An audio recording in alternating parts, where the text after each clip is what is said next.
Hey everyone, welcome back to another InterSleuths live stream. We are back over here in Pax Dei. I'm going to be doing some exploring today. We're going to just be taking care of stuff around the base. Just anything that comes to mind, we're just going to be doing it today. But this is mainly going to be a stream about chatting with you guys about what we want to see the future of Pax Dei look like. It's going to be all of our theory craft for the things that we think are going to come, the things we would love to see come, stuff that we know won't come, but we want to talk about it anyways because it makes us feel good. We're going to be talking about all of that stuff and more. We got a ton of people in chat. It's really great to be back in Pax Dei. Fingers crossed that we're getting our content patch soon and that it is fruitful and has a ton of stuff in it, because we are really jiving to get back into some Pax Dei. So I hope you guys have been great. Hope you guys are happy to see some more Pax Dei content coming out. That being said, let's get right into it. Thank you to all of my channel members. You guys are the best. Thank you to all of my admins who have helped to make everything run smoothly.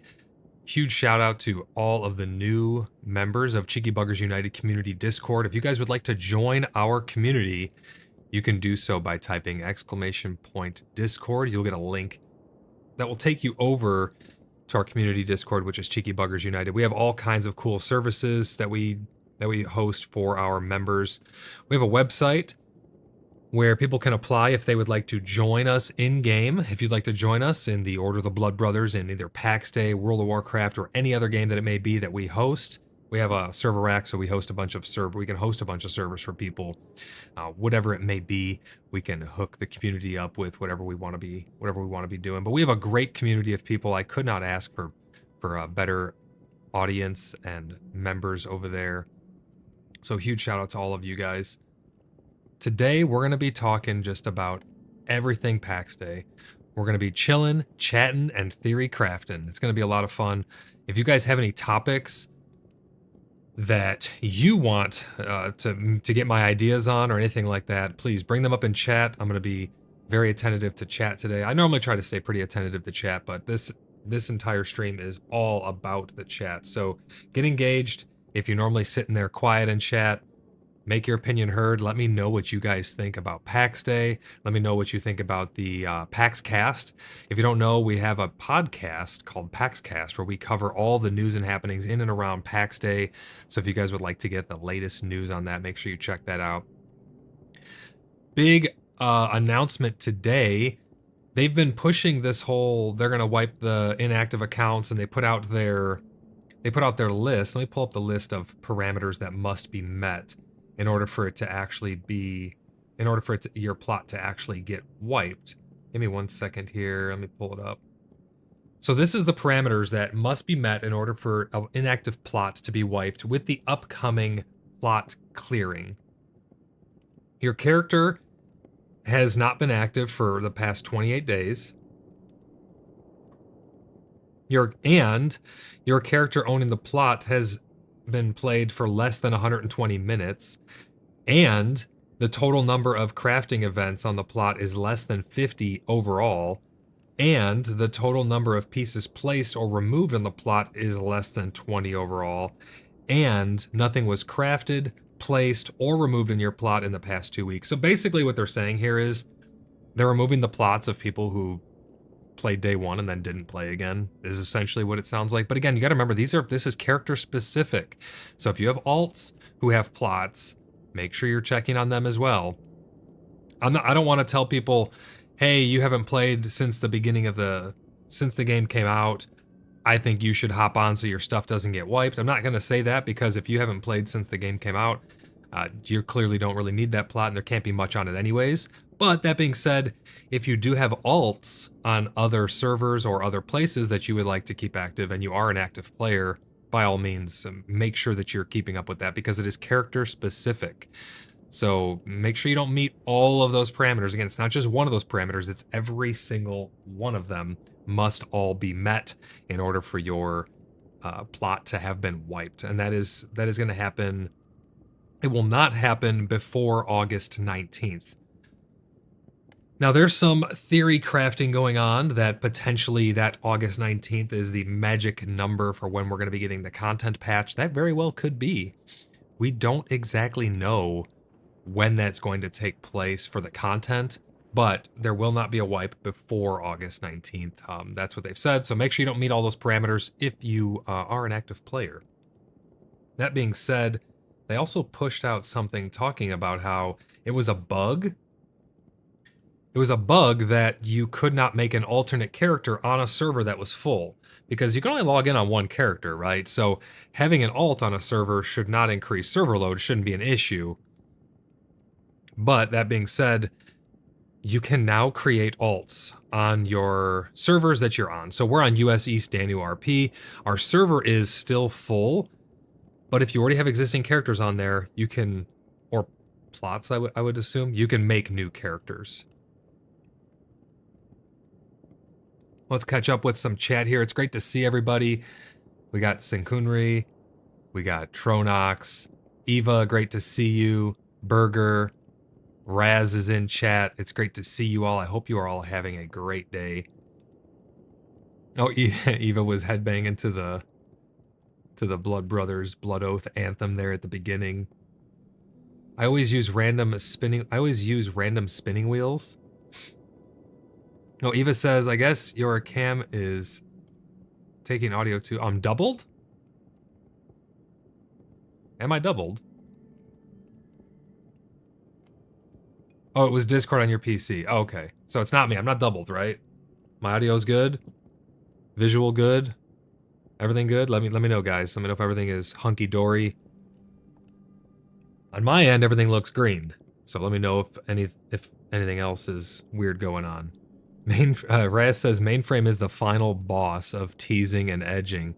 It kind of does seem that way. They are kind of teasing us along here, but you know, it keeps interest there. I think one of the problems is some developers, they just tell you exactly what's coming, and sometimes that's enough to be exciting all on its own.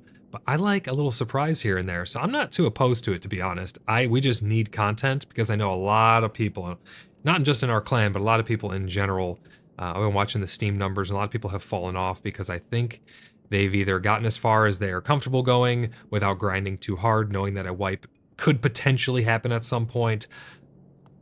Eva says, your stream is superb as ever. It was me. Oh, okay. Just making sure. Yeah, I want to make sure everything's all good for you guys. Tronox says, wondering if the random spinning wheel use would keep someone else's plot from getting wiped. That is a good question, Tronox. Because it does say that the plot has had less than X amount of crafting stuff taking place on it. So I don't know. I don't think it's the spinning wheel. I don't think that's a crafting event. I think that is just using the table. I think a crafting event is using things that would be inaccessible to you if the plot was locked. So that's going to basically be using the forges and the furnaces and stuff to actually have that timed, that cooking time. That's probably what they're referring to there. Raz says, how deep do you plan on going with the theory crafting? I go pretty deep with theory craft, but I'm out in the open. That's just my thing. I'll let you guys know. I don't have any inside information. I am coming to conclusions all on my own based on the information that I have available that is readily accessible out there. I don't have any inside for information at all. So everything that I say that is theory craft is just that. It's just my ideas of what could potentially be coming based on things that we know. Moose knuckle deep, got it. Exactly. Yeah, basically anything that sounds cool, anything that sounds like it would fit good in the world, I'm more than happy to entertain it.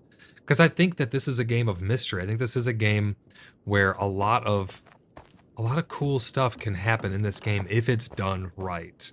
We already have quite a bit in the game. I know early on people were saying, there's no content, there's no enemies, there's no combat, there's no this, there's no that. There is a lot to this game already. I don't want to sell it short. There is quite a bit here. But, that being said, with such a large clan, we have kind of powerhoused through everything that's at our disposal. We're at endgame for a lot of the stuff. So for us, it's maintenance mode. There's you know, once we get systems like trading and the barony system and PvP, there'll be things to do, even if you're endgame, right? You can trade things, you can sell things. Like, I love RP, but we need more systems to come online in order to facilitate that level of RP. But let me know what you guys think of all of the information that we have so far of what could potentially be coming in this update. We know about the meshes. We just talked about those on episode, I think it was 11 of PAX Cast. There were some little hidden secrets in there, like the defense potions or resistance potions, whatever they called them. That person standing there with the new boots and the look at staff looking thing. So there's a lot, and the dagger blades, there's a lot of interesting stuff that could be coming down the pipeline. And that is what this stream is all about.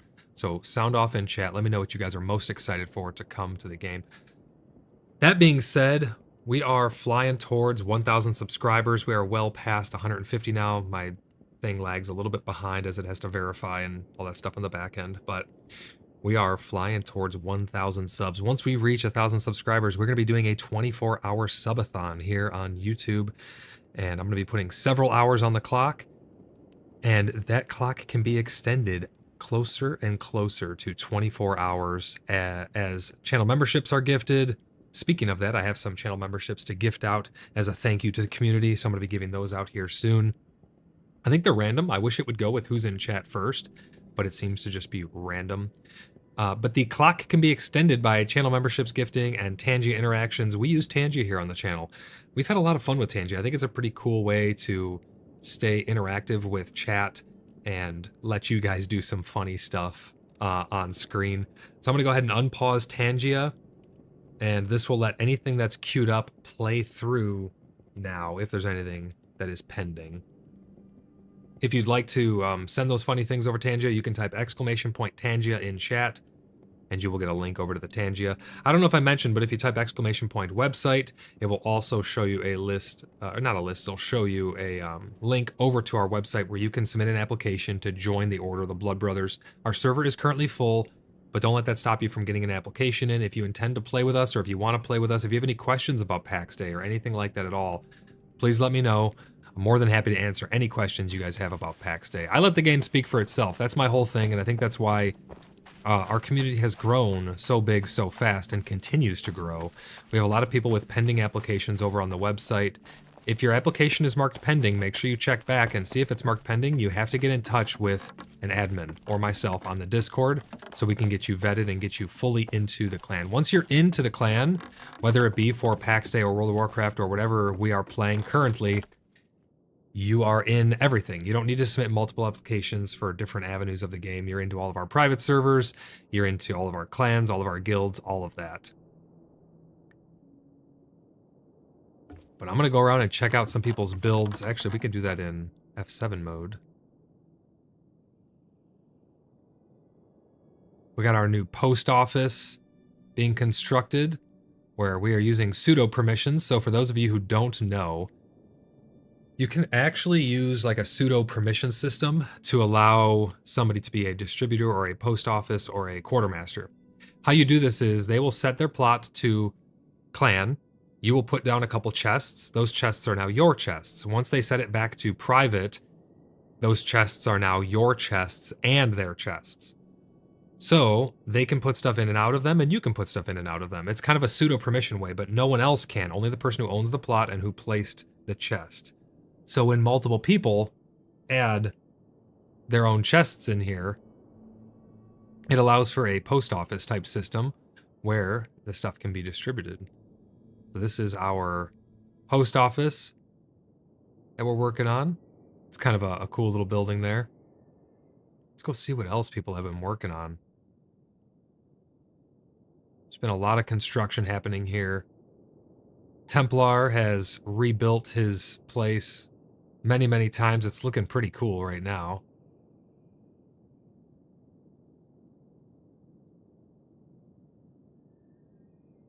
It's awesome to see everybody's new types of builds that they're working on.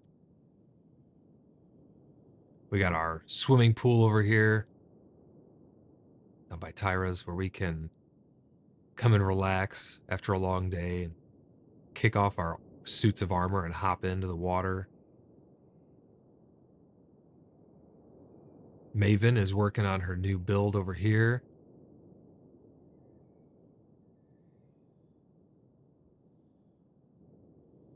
I also need to do another stream, a part 3, to tie up the loose ends of the Absterium dungeon map that I've been working on in Dungeon Draft.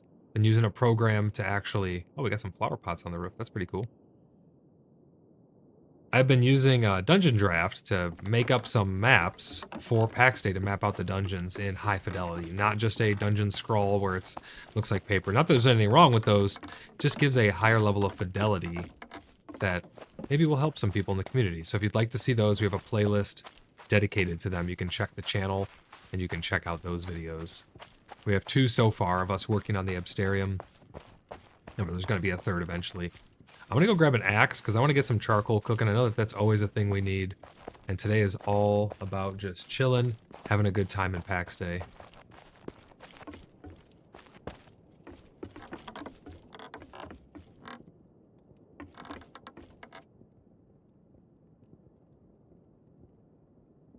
Let's grab some axes. We're going to put all of this stuff away because we don't actually need this. We're going to get as much inventory space as we can.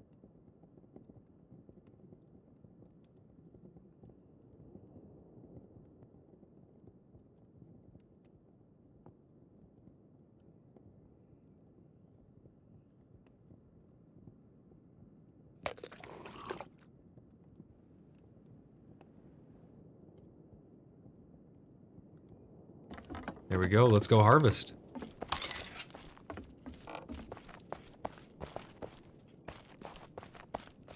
Raz says, right off the rip, I'd like to bring up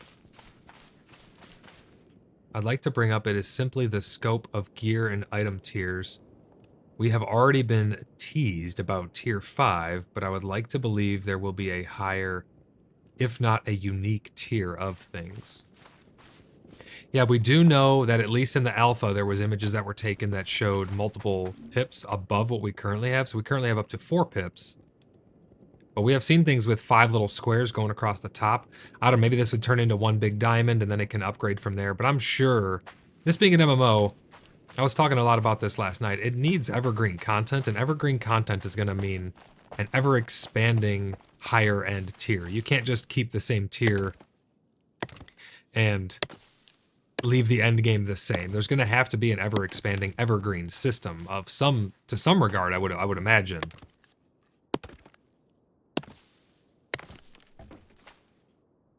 I want to see each individual craft have a range that it can roll, and then you can do different things to modify that range or that item along the way by introducing higher quality or lower quality materials.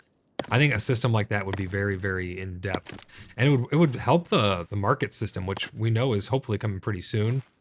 The trading stalls are going to be pretty bland if it's just, here's all of the things that I have for sale and they're all the exact same piece of equipment. It would be nice to see a variance in price based on market value for a variance in those statistics. Maybe it has slightly better armor, it has, slightly better movement speed or something like that. I think a little bit of variety could be, I'm not talking like full-blown RNG, but some type of variety or way that you can influence it would be nice, and it would change up the prices, because right now everything's going to be the same price. You're going to have an axe as an axe as an axe, and each clan or each individual is going to sell it for more or less, depending on what it's worth to them, for them to sell it for. Because that would turn things into meta, and I hate meta users. It's stunts uniqueness and shuts down the endless possibilities that could happen. Yeah, I would agree with that. I like variety. I definitely like variety. It's one of the things I enjoy about World of Warcraft. I know it's a little off topic, but I always refer back to games that I have experience with. And one of them is World of Warcraft I have extensive experience with. But I like how they're always shifting the meta. Something is good one week, and then the next week after reset, it got nerfed, and now this is buffed, and they rebalance this and rebalance that. It's an ever-shifting dynamic, and it keeps things fresh. And I think that that's very important to always be dialing stuff in.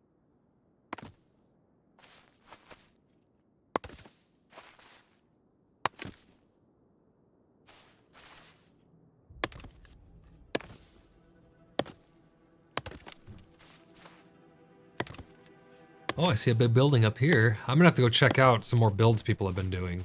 I just need to get some, wood going in the old kilns. I really hope they bring back FSR too. FSR made my frames doubled what they are now without any like loss in fidelity. So hopefully they bring that back. I don't know why they ever took it out. Maybe there was a bug with it or something, but hopefully that comes back soon so I can get some of my frames back.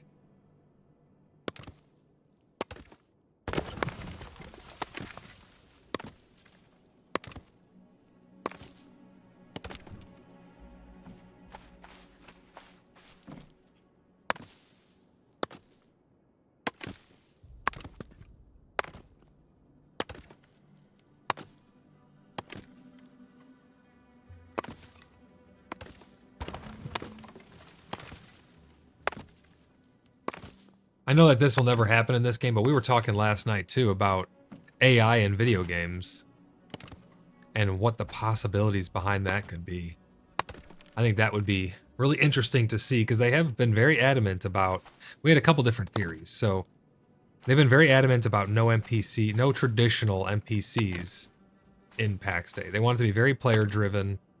They want it to be circled around player interaction, emergent gameplay, and community. An entire community of players, which I think sounds awesome. But I got to wondering, I wonder if they aren't doing traditional NPCs because of programming overhead or like workflow overhead. It's going to take a long time to do that, or it'd be a lot more work, so they decided to go with a system that does not rely on the traditional NPCs, because putting scripts for all of them and AI behavior for all of them and dialogue for all of them, like that can be a bit much, and it can, you're gonna have a whole narrative team that is working on just the dialogue for them alone then. Not to say that you don't need a narrative team to have, like, you know, lore books and things like that, because you most certainly would. But I didn't know if they were trying to go with a unique approach to it, or if it was maybe it was a combination of both. It was big overhead to have that all programmed and coded in, as well as they're trying to go with just a unique feel. So I'm not too sure there in that regard, but I think AI has a very interesting role to play in games going forward. Raz says, Elden Ring meta for a while were bleed builds, and that annoyed the crap out of me. I strictly used whips because nobody used whips. It threw people off almost every time. Yeah, you know, and I find that sometimes going off meta actually can work to your advantage. People won't be expecting certain things, and you throw a curveball at them, and it really can put people on the back foot. Raz says, I would hate to see that in Pax Dei. That is always going to be heavy armor and stunning weapons. I would hate to see in Pax Dei that it is always going to be heavy armor and stunning weapons. Yeah, I'm sure when we get the magic online and the religion system, and I think what they're going to do is they're going to have more uniqueness to each of the armor classes that would make it beneficial to wear leather armor or cloth armor even. Right now there is some reason to wear it, but I don't think the heavy magic outweighs the heavy armor currently, because you can have really good magic and die really fast. So I would like to see them add it to where leather gives you increased movement speed, or plate gives you decreased movement speed, maybe maneuverability, the rate at which you draw your weapons, reaction times, all kinds of things like that. But again, it's going to be such a fine line. Every single thing in this game that I'm ever going to talk about is going to be such a fine line, because they are treading the border between too much and too little here. If they don't do enough, it could fall to the wayside. If they do too much, it could become clunky. So they're gonna have to balance and dial it all in. I mean, balance is really key with this game going forward, to be honest. But I like where you're going with that, making sure that the meta is always, not even always shifting, but just balanced in general. Maybe they go with a rock, paper, scissors, like a Pokemon style. If you're water, you're strong against fire, and vice versa. You know, they could do a rock, paper, scissors. Maybe leather is very good against plate because it offers enough protection and enough mobility, but cloth is weak to, I don't know, chainmail or whatever. They could have different types of weapons, could be better for different, depending on what your opponent is wearing. We did see that in some images, they were wearing two weapons on their hip. They had like a longer sword and then a shorter sword. So I think there will be the right tool for the right job. I think they have a lot of ambition for this game, and we're going to have to just be along for the ride and see some of the stuff that's going to be coming out. Gifford says, I hope they add evasion that uses stamina like a shield. I think that'd be really, really cool to have an evasion and dodge mechanics. It's gonna have to be fitting to the armor that you're wearing and the stamina consumption and all of that stuff. So it's gonna be interesting to see how they're gonna balance that if they do bring that in. But I do think that a dodge mechanic for leather wearers would be essential, because they're not gonna want to be taking those hits. They're gonna want to be avoiding them altogether. So being nimble, light on your feet, agile, being able to maybe have some poisons on your daggers since they don't hit as hard. Maybe you have things with higher penetrating rate or higher stun rate, like blunt weapons maybe have a higher stun rate against plate and internal damage against leather or something, because you don't have that resistance there. There's so many different things that they could do. We just don't know. Maven, how's it going? Great to see you. Hope you're having a good day. If anybody else has any other theories on any of this stuff, please let her rip. That's what this stream is all about. We're just chilling today, talking about all things that could be in Pax Dei.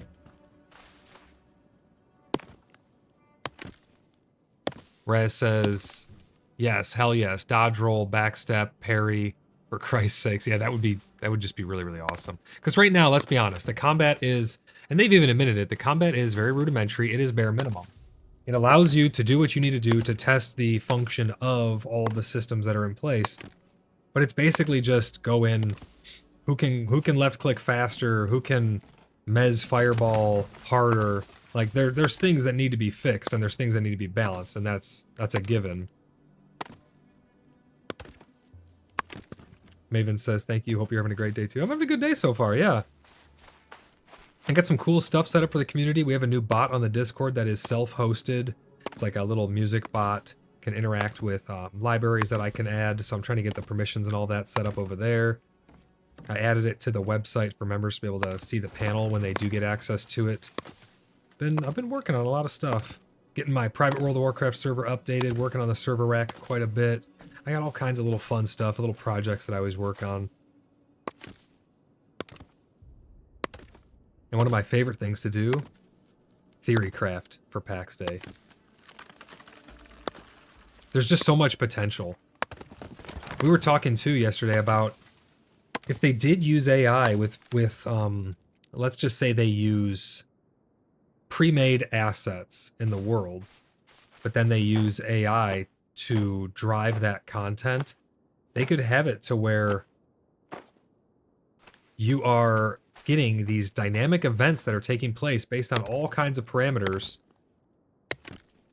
and it would just make the world feel so alive. Maybe you have Zebian invasions or all these other creatures invasions, or kind of like Eco, where things can be completely eradicated if they're harvested too hard. I think that having a living world that has consequences is going to be very, very important for Pax Day. Right now, they have the traditional, this is exactly where the spawn node is, this is exactly where the mobs will spawn, this is exactly what they drop. I think somehow making those dynamic would be great for the game going forward. Now, again, guys, keep in mind, all of this is theory craft. I have no idea. I'm just chatting what would be cool for the game. We can talk about more realistic things if you guys bring up any topics. We're talking about whatever you guys bring up in chat. So if you would like to talk about a different topic or anything, we're going to be talking about everything today. So just bring up a topic and I will throw some theory craft at you. You can throw some back. We're just going to have a good time today. Maven says, I want to be able to have a pet at home and model it after my late dog. She was my shadow for 16.5 years. I want it to be so customizable, it would leave Bethesda crying in a corner. Sa says, yes, pets. I think pets are going to be a thing in some capacity, because here's what we do know. We do know that we're going to have animal husbandry, right?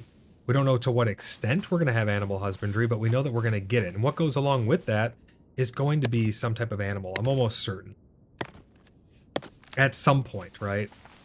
I think the potential for it is great, because we already know we're going to have mounts. That's kind of a type of pet, if you think about it. So it's not far-fetched to think that we can have other animals. As far as the level of customization, I am always all for super, super detailed customization. The more authority you have over your character to make it authentic to what you want it to be, the better, right? Because it's your character in the world. It's your pet in the world. You want it to feel real and have some level of attachment to you. You don't want everybody to look the same and have the same, jawline and stuff, the same type of hair, wearing the same armor, all using the same weapons. That's not fun. It's one of the things I love about World of Warcraft, again, too, is the cosmetics that you can change on your character using the transmog. There's something to be said about that.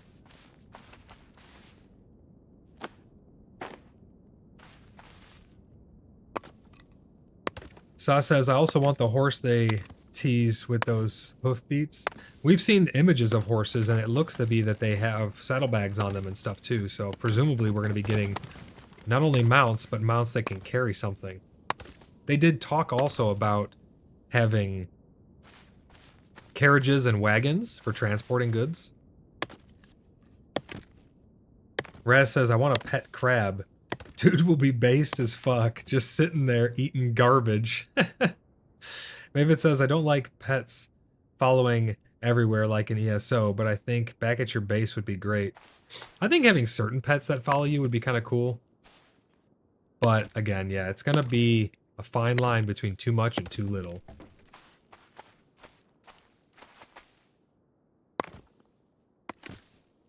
I didn't play too much ESO. I played it when it was in alpha. It was quite literally running simulator back then. And I haven't picked it up again since. We have been getting ready for the War Within over on World of Warcraft, so if you guys would like to join us on there, we have a fresh guild. It's kind of fun to level up our rep with the guild from scratch, but we have all transferred over our characters or made new characters, and we are getting ready to do some casual endgame over the War Within. So if you guys would like to join us on there, make sure you head over to our website, submit an application to join the Order of the BloodBrothers. So it says, imagine if, like Red Dead, the horses can be trained to be better and have different stats. I think that'd be really cool. I mean, even in Minecraft, you have horse that have different stats. You have different speed, different jump, different stamina recovery, like all these different stats on them. So I definitely think that would be awesome. Again, more variety, the better. You know, you can have horse that would be desirable, and you could actually breed horse and then sell them then. If they have different stats, you could have a stallion that's breeding just the best horse you've ever seen, and then you're selling those for tons of money because they're just better than all your competition. Also, you haven't played Red Dead, have you? I love the game, but sadly, they don't take care of it. I played Red Dead Online for a very, very minuscule amount of time, and I don't remember why we stopped playing it, but I had a group of friends, we were playing it, enjoying it. And then we just stopped. But yeah, I played a little bit of it, not too much though.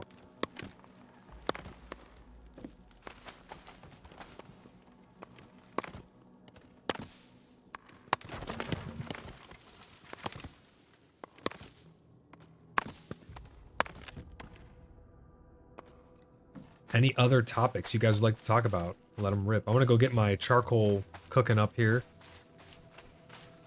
What do I think they'll do with books? I think they're going to do a lot with books based on what they've said. They have come out and said that books back in medieval times were a highly prestigious, highly expensive and rare and sought after thing because paper and all of that was extremely hard to come by, very, very hard to make and manufacture. They have said that books are going to be of very high importance in the game and that there will be they have talked also about there being very rare materials and things that you can only have, like maybe only one person has it on the server and they could potentially teach other people, or you could have something that's completely unique. And I think that books are going to have something to do with that. The reason I say that is because with the way that they've put the emphasis on books being very rare and, you know, like kings had certain books and things like that, it made me feel like they're actually going to have some purpose in the game and not just be an item that you put on the shelf and you pick up never again and you just set it down. I think that they're going to have a lot to do with the religion system.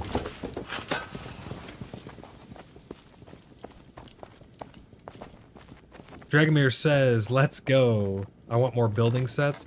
I think more building sets would be awesome. And I think that we will get that eventually. I think a lot of the stuff that we want is going to be coming.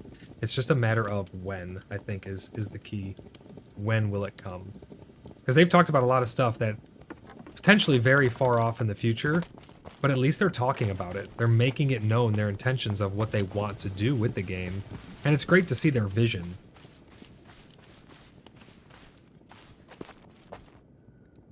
Raz says, paper hard to come by? No thank you. I'll wipe my butt with pine cones.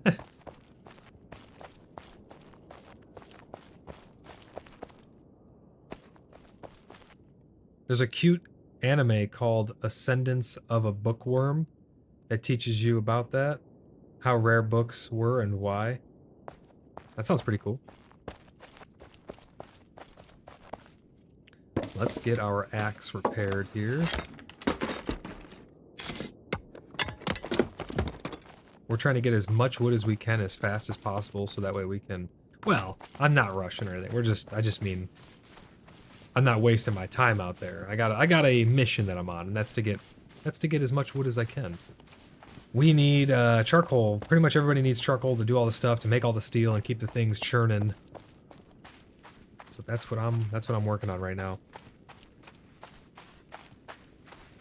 I need to make a steel run today. I blame Raz.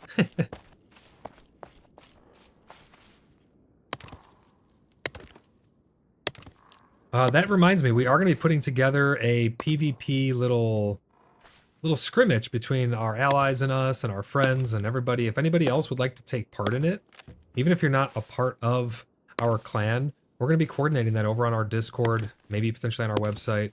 So make sure you guys stay tuned. It's going to be fun. We're going to be able to test the PvP and get Mainframe all the information that they could possibly need as to what is OP, what is balanced. We're going to be testing all different kinds of combinations. Your gear will be safe. We will have unfathomable amounts of people out there with us. Your stuff is not going to walk off. And even if it did, we'll make sure that you get your stuff made again. No one will be really set off or put off by losing anything or anything like that. I think that that's a hard entry into PvP right now. And I think if they want more data on it, they need to be a little more forgiving, at least early on, with what you're losing when you die. I know that they want to have it have consequences, but I think a lot of people are avoiding PvP altogether like the plague because smaller clans are not able to actually produce as much of the stuff that they need. You know, it's a huge undertaking to get thousands of steel to make some of this stuff, to get your armor smithing up to be able to make the good things. Just to have somebody come along and steal it, it could be detrimental to smaller clans. So I just want you guys to know it's not about taking gear. It's not about like anything toxic like that. It's just about gathering information. Hopefully Gwydion can be there so he can take notes on all this stuff, on how much health each attack is taking based on what armor you have. We're going to be testing out all kinds of stuff coming up. It's going to be a lot of fun.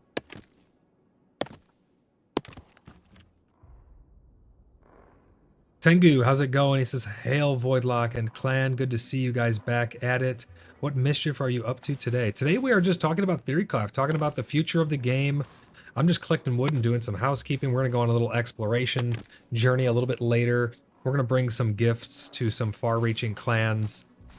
In case they don't have like good potions or cool sigils and things like that, we're going to be just going out there having fun with the community, because that's what we're all about, building a fun community around Pax Day and gaming in general, and just getting a bunch of cool people together to have fun and enjoy each other's company. So that's what we're going to be doing today. All things Theorycraft. If you have any ideas of things for the future, if you want to talk about different features that you want to see brought into the game, if you want to talk about things that you know will never be in the game, but you want to talk about them anyways, anything and everything, let it rip today. Today is all about that Theorycraft. That's why it's called Chillin', Chattin', and Theorycraftin'. We're just having a good time relaxing and talking about all things Pax Day. If anybody has any questions about Pax Day in general, or about our clan, or about literally anything, let me know. I may not answer everything if it's a weird question, but I most likely will answer anything that you guys have questions on. Saw says, has the removing the founder's pillars still remained a bug with the deleted things, with the deletes things? When that deletes things. I have not experienced that. I haven't really done too much with building outside of my apothecary and my half-baked house that I have. I haven't really, I know a lot of people have been getting deep into the building, and I think we're all really excited. I think just about everyone in our clan is really excited for a world wipe. Whether a character wipe would come along with it or not, I think that we're all kind of ready for a world wipe, because people know how to build stuff a lot better now. We've gotten our hands wet with we've gotten our feet wet with the building mechanics, so we know how it functions a lot better now. And I think a lot of people are ready to kind of start that fresh slate and build from the ground up with everything they know now.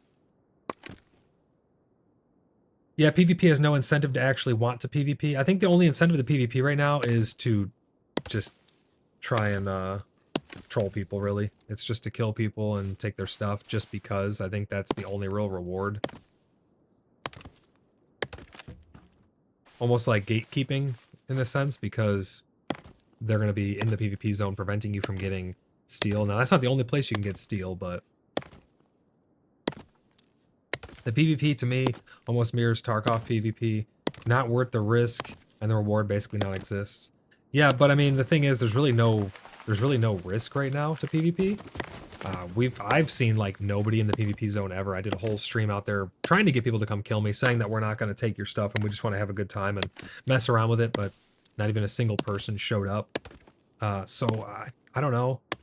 I think people are just avoiding PvP because they don't want to lose their stuff. I think if Mainframe would loosen that up, have some PvP weekends where you don't lose anything and people can all go out there and collect all the data they need after maybe they will do that after they add in some new content. Maybe they'll have like a PvP weekend where you can go out there and just have a blast. And Miranda says, I would love dyes. Dyes for clothes, stained glass. Stained glass, yes. Please give me stained glass. We have all these flowers all over the place we could use, and or berries. And I think some of the flowers, and there's a lot of things that have flavor text that allude to dyes and other things in the future that could potentially be coming. So I think we will eventually see a dye system. We know that dyeing stuff is possible, right? Because they have changed the color of a lot of things in game, seemingly on the fly. There was a dress that was white and they changed it to like a blue. So we know that those models can have their colors altered. Whether they're going to do that or not is yet to be seen.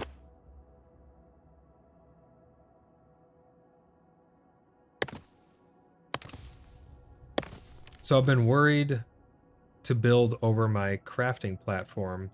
Oh, because of the bug. Alpha took down one the other day and it deleted a chest. That would be terrible. Yeah, that's, I mean, I have not really done too much with the building, not because of things like that, just because we know how the system works now, and I'm not really one to tear down a build to rebuild it, at least by myself. If it was like we had a permission system, which we, again, mainframe, need desperately, large clans need permission systems. We absolutely unequivocally must have permission systems that are extensive. So it's very hard right now. That's why we have the interview process like we do with new applicants.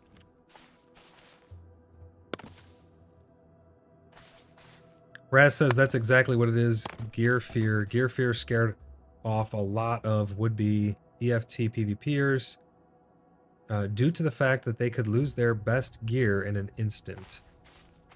Yeah, I think that gear fear is real. And it rightfully should be. I think that, you know, maybe they go down the path like V Rising did, where you can have Bloodbound gear. And, you know, that's just what they call it because you're a vampire. But Bloodbound gear in V Rising was your gear could not be stolen from you, but all your lootables could. So you could have, like, potions and craftables and consumables and food and all the iron and steel that you've mined up, all those resources and flowers that you've picked. Those could all be taken from you, but your gear would be safe. And the penalty could be durability loss. And they could make the repair system much more advanced than it is now, to where you actually need to take rivets, rehammer them in. You need to take it back to a proper armor smith or weaponsmith in order to return it to its former glory. And then I like the thing they have with lifetime, because that's going to be one of the money sinks in the game. It's going to be a resource sink where you need to have things not be, they need to be finite, right? Because if things are just infinite, there's no real risk then, because you can just keep repairing them indefinitely. Mabinogi has a really good way of doing that, where if you go to a very, very good blacksmith, whether it be an NPC or a player or however it is, you can actually have them repair your stuff without a risk of it becoming damaged. But it's very hard. Maybe it takes, you know, a lot of materials or certain types of materials, rare materials, or skill. One of the things that I really like about Vintage Story is a lot of their stuff is skill-based. You actually have to hammer out the metal, the voxels, by hand. There's an element of player skill involved. Again, a lot of this is theorycraft, so just bear with me. Tronox says you can change tabards, so they have the tech in place to upgrade skins. Exactly, yeah. We already know that you can change your tabards, and that came relatively quick, to be honest. I think that they're trying to flesh out the dye system. Maybe there's going to be a new dye station or something like that, and they're probably trying to tie up loose ends before they actually put it in our hands. But I have a feeling that the updates for Pax Day are going to be substantial. They're not going to do the whole trickle method where they release small amounts of information and content quickly. I think it's going to be a while between each of the updates, but then the updates are going to be substantial. Hey Crash, how's it going? Welcome into the stream. Hope you're doing good today. We are talking about all things Pax Day and Theorycraft.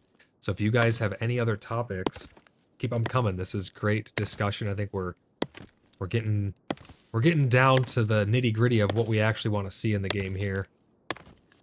And who knows, maybe we can relay some of this over to Mainframe. Maybe it could be helpful to them.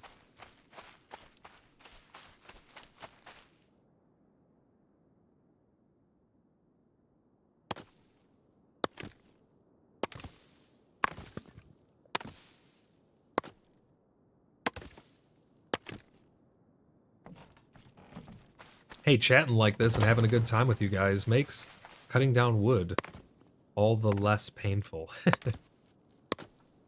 Eva says, I'm wondering how we will get the horses. There are no NPCs from where we could buy it. I would love to have a taming method. I think that taming would be amazing. I don't know how they would balance that or how they would incorporate it into... Presumably it'd have to be in the wildlands. And preferably, there would be a system where there would be horses that have different statistics, like we were talking about before, having different horse bred together. I think we're going to need animal husbandry, but I don't think that's going to come at the same time. I think we're going to get mounts introduced in a way where we will not easily be able to obtain them, but I think we'll be able to obtain them in a inorganic way at first, just to be able to test them. I could be wrong. Maybe they'll come with the animal husbandry, and that's a while away. But I think they're probably pretty close to already having a horse in the game and tested to some extent and functioning. So I think what will happen is we'll probably get horse relatively soon speaking, and then it will be obtained in an inorganic way. Whether that's just you pop one out of a table or something weird, or maybe you just find them and you just hop on and now it's your horse. Maybe they don't even take damage at first or something like that, and it's just to test the traversal speed, and because that's something that's very important too, right? They have to get the speed of these horses in a good place. It can't just be you travel too fast or you travel too slow, because it has to make sense. It all has to be balanced together. But I would love to see taming as well. I think that being able to tame horse and breed them with an animal husbandry system would be very, very good for the game long term, because people are going to be focusing on things that they enjoy in the game. And if animal husbandry or farming is something that you really want to focus on, you shouldn't have to be a blacksmith. You shouldn't have to be a weaponsmith or an armor smith or a leather worker or all of these different things. You should be able to like slaughter your animals, take the meat, sell it at the market to someone who's a cook who's buying it, and then he's buying something from you. You know, maybe he's buying animals as well, or chickens or something. You should be able to have this really rich economy where everybody's able to focus on what they want to focus on. I don't want to see it to where everybody can do everything. I think that would really take away from the whole community aspect of the game. Craft a horse with leather, bones, and red onions, because red onions don't do anything. Put them to work, Raz says. I don't know if it'll be like that, but I do think that they will be obtained in an inorganic way at first. That's just my theory.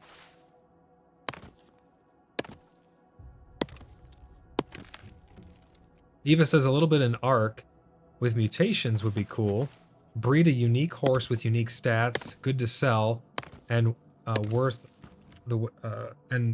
away for others. The horse cart system too, yeah, Tronox. I have talked about this before. I think it would be so cool, because we're eventually going to have a mercenary guild within the Order of the BloodBrothers. We're going to have a traders guild within the Order of the BloodBrothers. And I think it'd be really cool to have mercenaries where you can come to us and say, listen, I have a very big shipment going out. I cannot afford to have this shipment go missing or be attacked or, you know, lost in any way, shape, or form. I'm going to buy a little bit of insurance from you guys. And this is where bounty boards could come into play. You go into a town, or you put up on your board that you have a bounty up. We have a bounty board on our Discord where players can put up things for trade that they're seeking, offering, can be for information, can be a quest, can be all kinds of things. But I think it'd be very cool to have a place where you could go in a town to put a bounty up or request a bounty, and then players could accept it, and there could be a contract associated with it. Upon completion, you will be paid X amount of gold coin or gold, or maybe you could also do bartering if you wanted. But I think things like that would be really cool, and that ties into the whole cart system, which the devs have talked about. They have talked about wagons and carts and things like that to transport, presumably, trade goods. So I think being able to go to a town and hire some mercenaries, hire some BloodBrothers to protect your shipment through Tremin or something, the predominant clan, I think that'd be really cool. So that way bandits can't jump you, or even NPCs. Maybe there's dynamic events of, you know, wolves, or maybe Zebians or other types of AI out there that want to take your goods or just kill you or whatever it may be. So I think having a level of protection for that is going to add a huge, huge value to the game. Leatherworking could level up to make horse tack. Raz goes, look at my horse is amazing. And Miranda says, a steel for bridles, reins, bits, stirrups, halters, and harnesses. I think all of that would be really, really cool to be able to craft. Having all of those things that you can put on. Really quite interesting, actually. Oh, my inventory's full. In Vintage Story, the dev has just put out a little bit ago something that he's been working on where you can actually attach different things to different points on your mounts and your boats. It's a very cool system. I don't know if you guys know about Vintage Story or care about it. It's a pretty cool game. It's Minecraft-esque, but it's not really. It's, if you go in with the expectation that it's Minecraft, you'll be sadly mistaken, because it's a lot more realistic and very rustic. A lot more depth to it, the crafting especially.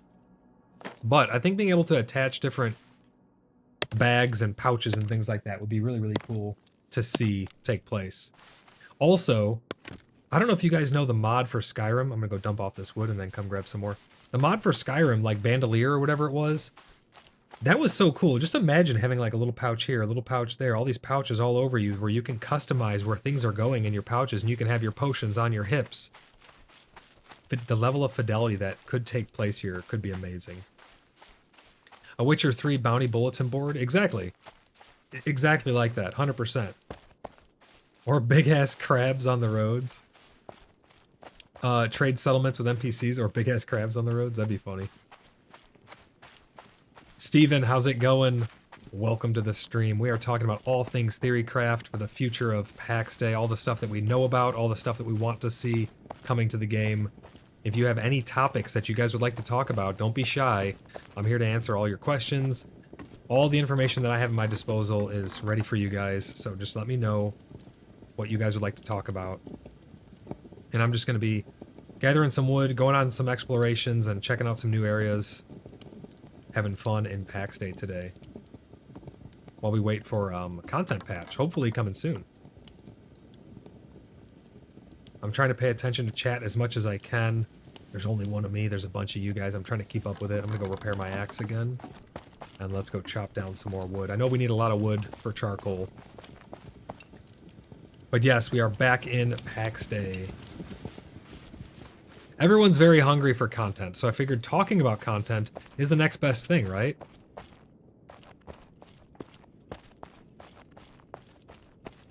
Steven says, miss your streams, mate, Pax Day-wise. Yeah, I stream a bunch of other stuff to try and keep some level of content going.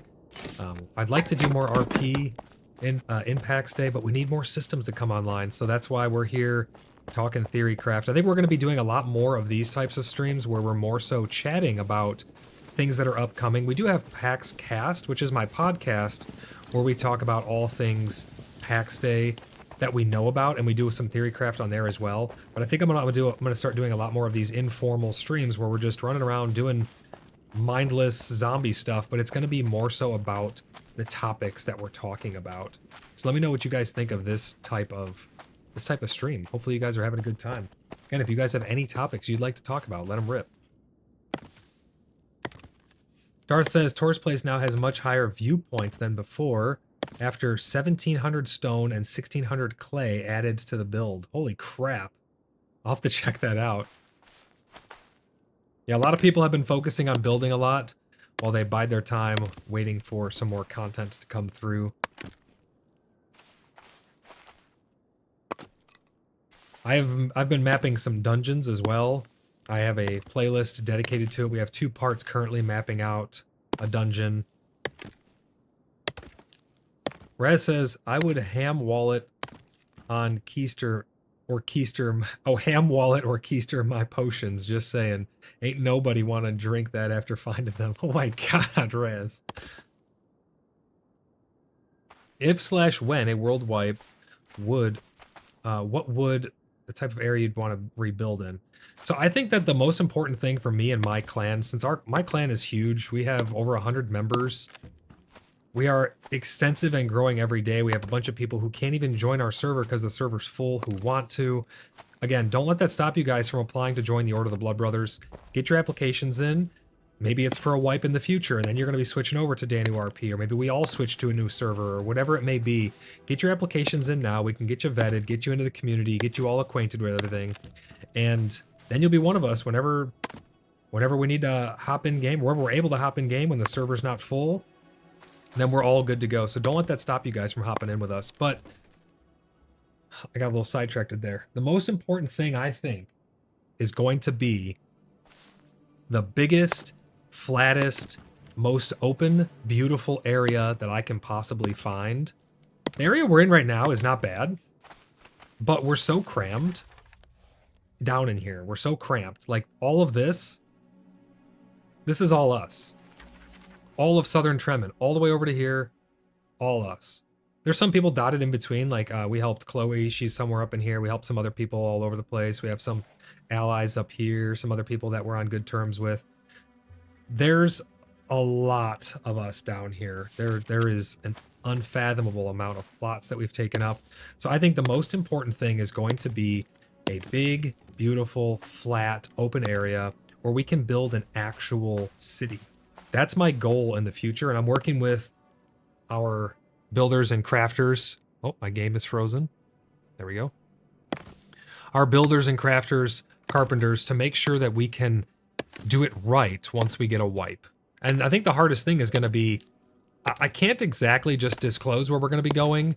If we're going to be moving anywhere, we may stay in the same spot, I'm not sure. We may not even be in the same zone. But I can't exactly disclose it because then you will have trolls who go there to try and plop one plot in the middle. Eva says, at the moment, our clan is nearly empty. If it will be the same after the next content update, I will join you with pleasure. Absolutely. Everyone is always welcome. You guys can submit your applications early. You can always redact your application or just leave it pending or whatever you want to do. If you do have a pending application, it'd be nice to know if you'd like it redacted. After like a couple weeks, I do redact a couple of them if they're still sitting there pending. But get your applications in early. That way you're vetted. We can make sure, because we're going to get backlogged. Once content comes out and more, it's on people's radar again, because right now it's died down a little bit. But once content comes out and it's roaring back and there's thousands and thousands of people looking at it back in the spotlight, we're going to get flooded with applications again. So I'd like you guys to get them in early so that way we can get you taken care of and get you acquainted into the community. And we have a bunch of cool stuff in the community. It's not just about Pax Day. We just like to hang out and have a good time and enjoy each other's company as well. So it's a really cool place over on our Discord. !Discord. You can hop in there and chat with all of us. And we could do more theory crafting off stream as well. I frequently hang out and chat with everybody and we just shoot the shit and have a good time. But yeah, Eva, absolutely. If you and your entire clan can even come join our clan or come by us wherever we go in the future and ally up with us. We do a lot of RP. On my previous streams, you can see we did a lot of RP where we actually have the Oath of Allegiance, where we each show loyalty to one another. That's what our clan is all about. It's all about loyalty and brotherhood with our brothers and sisters in the Order of the Blood Brother. Steven says, Damone Kim has been hinting a lot in his last few streams, saying, get prepared for what's to come, hoping for tier 5 crafting recipes myself. I think that'd be really cool.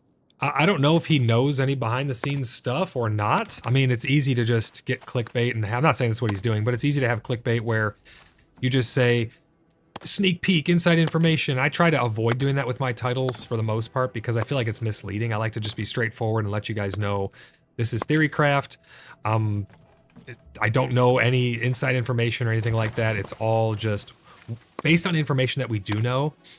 But if he does know something and has inside information, he's probably under NDA. I've had NDAs in the past, and if you break that, you're in big trouble. So there's a lot of stuff you can talk about without breaking an NDA.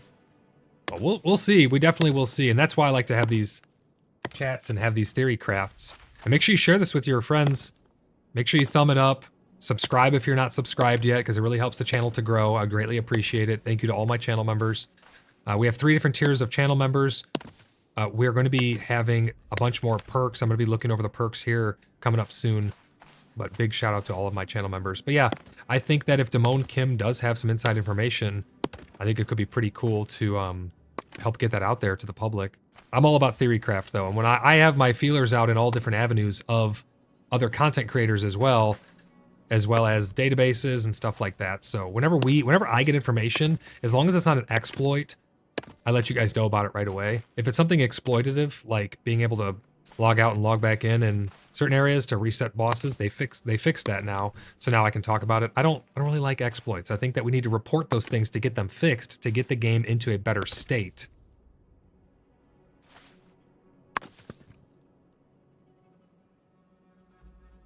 Yeah, says, have you heard if there will be fishing? There will be fishing, yes. They have talked about fishing. They've even talked about fishing from a boat. Now, it's hard to tell if the devs are just talking smack, or not smack, but just talking shit about what they want in the future, and they don't actually have plans of adding it. I don't think that's the case, though. Every time they talk about something, they have this vision in their eyes. You can see that twinkle in their eyes of that vision that they have. But they have talked about fishing as well as fishing from boats. I would like to see a very rich fishing system where that could literally be your entire profession. I want to see it be a mini game when you get a catch. I want to see you have to bait your hook. You know, it's always great getting up your baiting skill and being a master baiter. It's amazing to be able to get those skills up. But I think that fishing would be really, really cool to have in the game. And especially if it has the layer of depth required to be to have that level of depth that's required to be able to catch really big fish. Maybe there's higher quality fish that are used in certain recipes that allow you to make better stews. That's where that whole, not really RNG, but a sliding scale comes into play, right?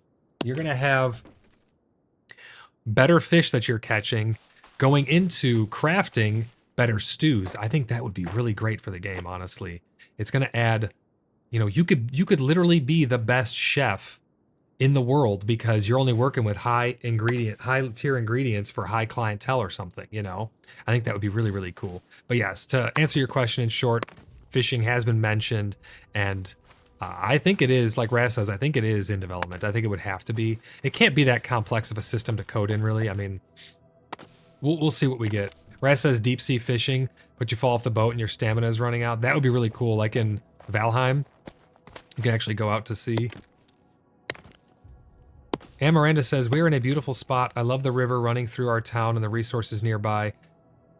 But wherever you choose, I'll be happy with. The thing is, we just need more space, right? We have so many people. I want to have an entire city. I want it to be like freaking Baldur's Gate, where we just have this giant city that you enter with a huge wall all the way around it. Not to keep out people, because we have gates to let in traders. We're all about the free people of Tremen and Dolavan and beyond. But to keep out monsters, potentially. I think that'd be really cool to have like rift incursions, kind of like in from Legion, World of Warcraft and stuff like that, where you have these dynamic events flaring up. I think all of that stuff would just be really, really cool. But I do think we are in a beautiful area. At first, I thought it was going to be important to be by water. It's not. There's no fishing right now. And at first, I thought it was going to be important to be by resources as well. It's not. There's no reason to be by resources. You're going to have to go to the resources eventually anyways. You're going to have to go out in the wildlands to get these resources. So I think being near the wildlands is exponentially more important than being near resources in the Heartland, because as soon as you build on top of them, they're gone.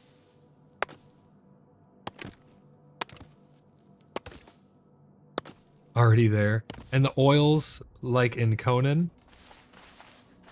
I really like Conan. I think Conan Exiles is a great game. The reason I stopped playing it was because I host servers for all that stuff. And it got to be very burdensome trying to keep the server up to date, because they would update huge, like mega gigabyte updates all the time, which is great that they're working on the game, but it would break a lot of stuff. And then I'd have to redo a lot of things, especially with if you're running any form of mods. That's the nice thing about Minecraft is you can just pick a version and stay on it, and all the mods will work for that version if they're for the correct version. And then as new versions come out, new versions of the mod are updated or produced. Eva says it's a pity that the space that is locked around the streets are so big.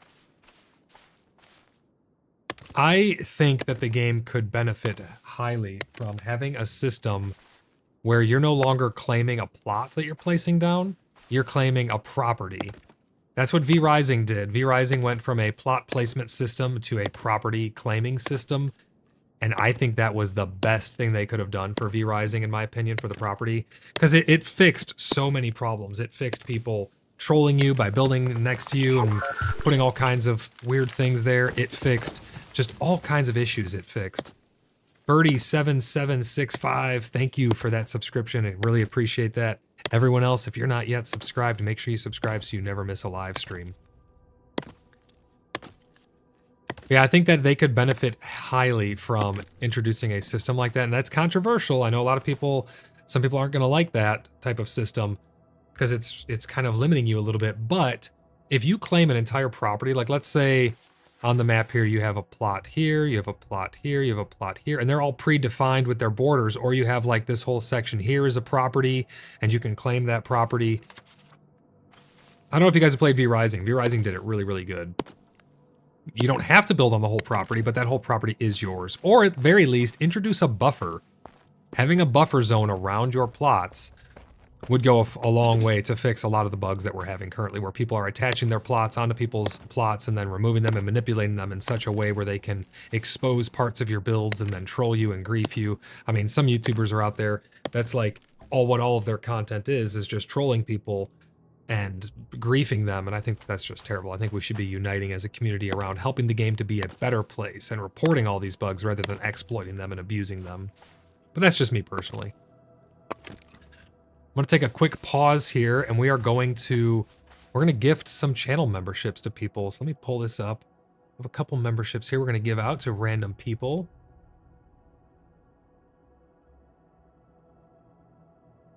Here we go, 5 gifted memberships for 5 lucky people. This will, for everybody who gets these memberships, you guys will be able to, oh, there you go, Amaranda, TeamView, Mosa, Signius, or I don't know how you pronounce that. Your name. I'm gonna call you Sai. Is that okay? There you go. You guys now have the gift of membership for 1 month. Let me know how you guys like the perks. Let me know other perks that you guys would like to see added in. Let's see. I'm going to throw a couple more out here if I can. Let's throw out 5 more. Why not? Give the gift of membership. Let's see who else got it here. Lewis got it. Huff got it. Maven was gifted a membership. Robert. And it looks like some Chinese or Japanese characters. I cannot pronounce that. Like ignition, it's signition. Gotcha, signition. Cool, gotcha. I'll try to remember that. If I don't, please forgive me. You are more than welcome. I hope you guys enjoy that. You guys now have your little badge next to your name, like all of the other channel members. And let me know what you guys think of the perks. There's some pretty cool perks to go along with it. I'm trying to add more. I'm trying to add some more little emojis and stuff to the perks as well, so you guys have some more fun stuff to do. I'm going to be bringing merch to the table soon, and you guys will get discounts on merch. I'm trying to get discounts for you guys on Tangia, so that way when you send Tangias, you'll have them at a reduced rate as well for members. But I'm having some issues. They have it integrated for Twitch, but I'm trying to get integration for here on YouTube. You guys are very welcome. Hope you enjoy it. They're still popping up there on stream. So that's 10 gifted memberships for 10 lucky people. Hope you guys enjoy that. Hey, Miranda says, I'm also excited about farming. I hope we can grow all edibles, herbs, fruit trees, and flowers too. I think that horticulture and gardening is going to be very rich in this game. If they do it right. Again, there's a fine line. They need to make it to where it's not just, I think at first how it's going to work is you'll have a flower pot, you can plant X amount of seeds in it, and then you water it, and now it's a timer, because they already have all of that in place, and they're going to have cohesive, you know, some cohesion between their systems. And right now, what's the thing we have cohesion with? There's timers. You put things on the leather rack. You come back a little bit later, you get it back. They're probably going to do the same thing with flowers and gardening at first. You put something in there, you water it, you return X amount of time later, you harvest it.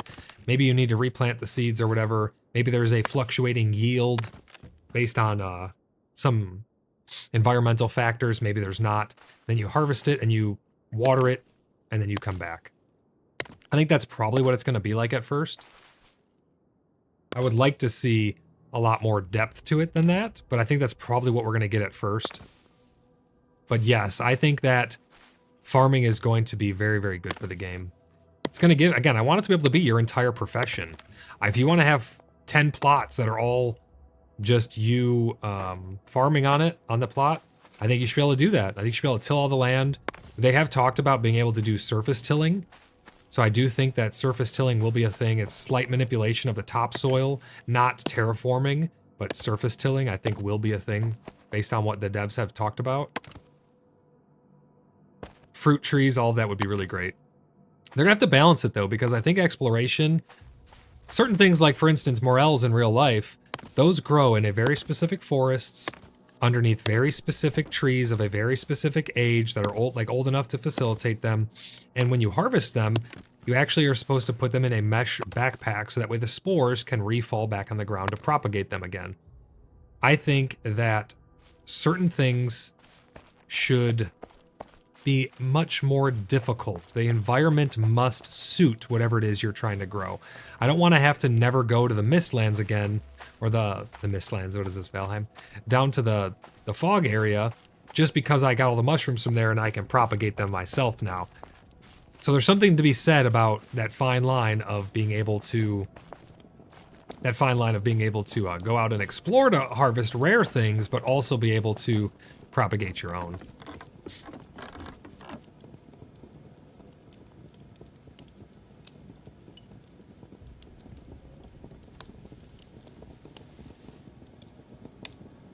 Get all this wood put away.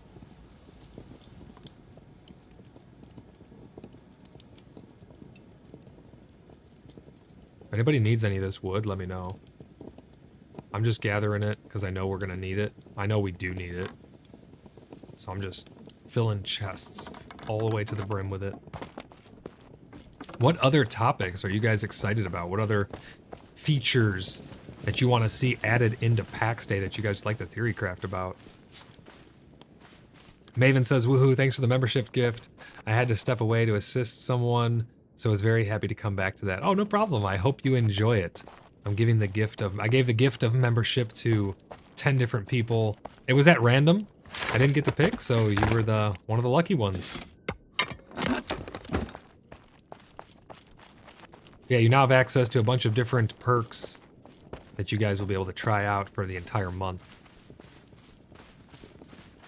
But yeah, what other topics, what other things are you guys very excited to see come to Pax Day? Whether it may or may not even come to the game. What is something that you would love to see come to the game?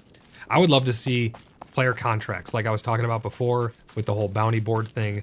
I think that would be absolutely astonishing for the game. To be able to come, just imagine, here you come, strolling into town, and there's a bounty board right here. You go up to the bounty board, you can see, kind of like we have on our Discord, we have a bounty board on our Discord. So if you guys are on our server and you have any requests for anything, whether it be a quest or an offer or anything like that, head over to our Discord. We actually have a literal bounty board on there. But imagine how cool it'd be to come in and just have a bounty board that you can interact with and see all the quests that we're offering. Maybe Voltaires needs some clay and he's offering, 50 gold pieces for a chest full of clay or something like that, and then that's worth it to you. You can accept that quest. As soon as you deposit the clay, it goes into a holding bank. We already know that they have the system in place for that because that's how the markets are going to work. They said that the markets will be they're going to have asymmetry to them, or asynchronous element to them, which means I'm going to be able to put something up for sale. You're going to be able to come at a later time, a later date, purchase that for X amount of currency, the currency will presumably go into a holding bank in the table, and you'll get the item. So it's an asynchronous system, and that's how the bounty board could work. It could literally just be an asynchronous contract where you are laying out the parameters of, if you accept quest, it goes on hold for X amount of time. You have X amount of time to deposit 500 clay into the bounty board. And if you do, the bounty board will give you the bounty of 50 gold pieces. I think things like something like that will go a long way.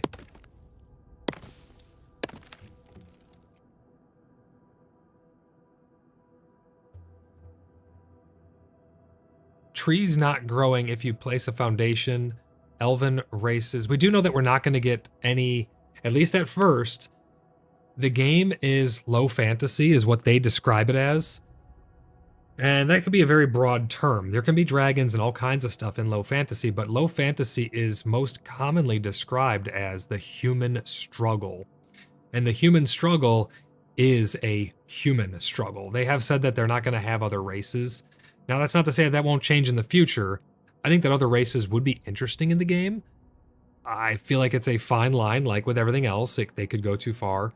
But I don't know if or when elven races or anything like that would come into the game, seeing as they want this to be about the human struggle. But their building types of trees, cities, and stuff like that would be really cool. Magic type skills. So we do know that we are going to be getting an expansion on the magic system. I don't know if you were there when we were talking about the religion system, but the religion system is going to bring actual magic. What we have right now are just like little enchantments on our gear. And that's not actually the full magic system. The full magic system is going to be introducing a new type of resource. What was it called, Raz? The new resource is called, it's not faith. It's something like that, though. And it's a resource that you're going to be using, kind of like a mana bar, to cast these spells. Presumably, you'll have to go back to recharge them at the church. We do know that fast travel will be utilized by the churches if your church grows. Grace, that's what it was. Thank you. Yeah, you will have grace that you will accumulate by going to the church. Your church can increase your grace. And that's what's going to be used for the actual magic system. So we do know that a lot of that stuff is coming into the game. We just don't know when.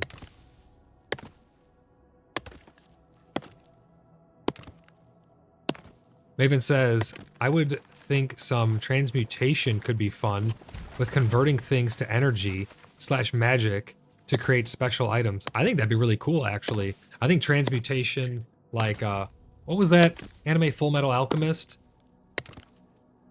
Everything has an equal exchange, equivalent exchange on energies and things like that. I think that'd be really cool to have in the game. The more variety, the better, in my opinion. But again, as long as it's balanced, you don't want one thing to be too overpowered, because then that's all people are going to be doing. If one piece of equipment is too strong, everyone's going to be using that one piece of equipment, and there's going to be no variety. Equivalent exchange. There you go, Sinkunri. Thank you. But yeah, so the grace system, since you said, oh wow, I think that was in reference to the grace system. I have a whole podcast episode, I think it was like 10 or 9, where we talked exclusively, not exclusively, but at the end we talked about a lot about the new information that we had about the church system. The church system is going to play a pivotal role in this game.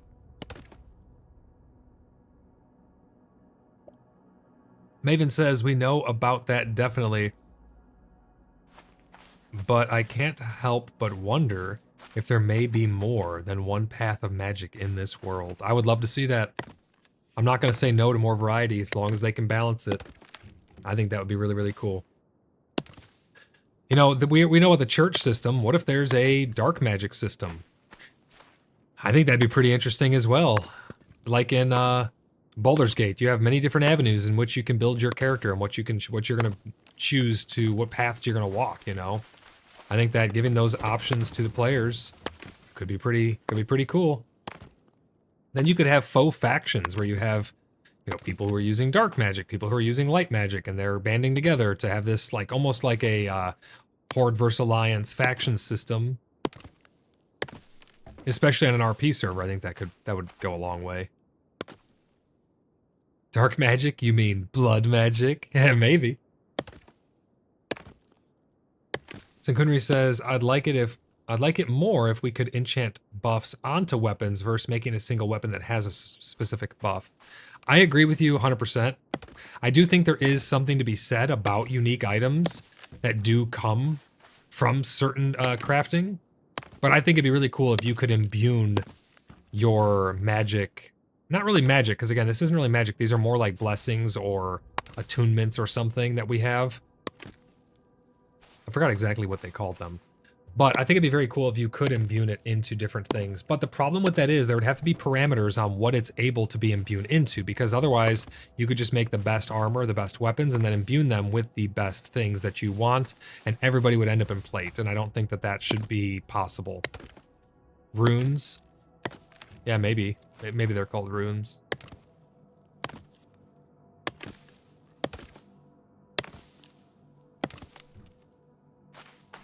Maven says, yes, I've been thinking of the current buffs and enhancements, or enchantments. Enchantments have been talked about in the official Pax Dei Discord. To what extent? I'd love to get into that topic as well.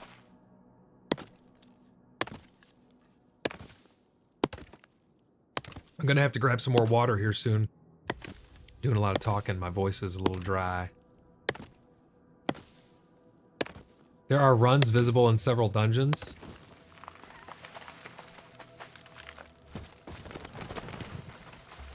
Senkunri says, I mean, currently each piece of armor is associated with a spell. Yeah, and those spells are somewhat balanced based on their tier of protection. You don't have the best healing spells on plate for a reason, because then all you would wear is plate. Now, I agree that there should be something to strive for. Who's to say that you can't get to the level where you should be able to put those things on there? I don't know, but it just needs to be balanced. I don't want to see everybody wearing plate because there's no drawbacks to the plate. And I think if they would introduce a system like I talked about earlier, where leather allows you to be more nimble or faster, or maybe they add a stealth mechanic and you can be more sneaky, something along those lines, then it would still prove to be beneficial to enchant those things onto leather armor as opposed to just having everything be on plate, if the plate itself had specific downsides. Raz says it was centered around the teased screenshot, particularly the minerals. Oh, all of the different ores and stuff that we saw. Yeah, there was a lot there.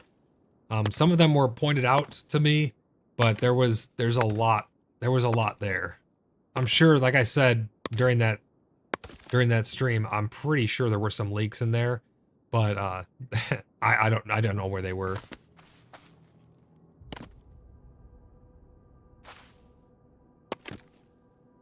Tronox says, have a system where cloth can absorb more magic than plate.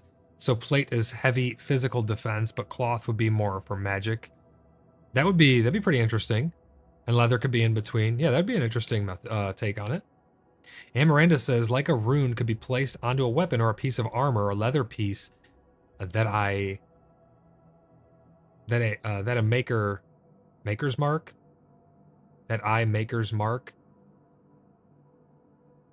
Each mark gives a different buff. That would be a pretty interesting system as well. A lot of really good ideas you guys have. I think any one of those would be, I'd like to dabble with to try it out. They may already have a system in mind, I don't know, of what they're going to do going forward. But hopefully they add some variety in there.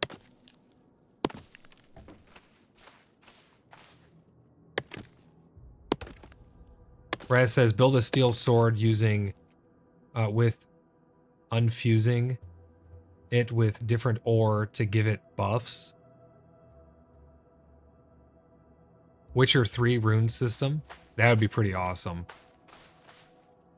You know, I like the idea of just having a magic system where you can, or a blessing system, because they have talked about from the church as well that a lot of the higher ups in the church, well, some of the higher ups, they may be able to do blessings maybe on your crops to increase their yield and stuff like that.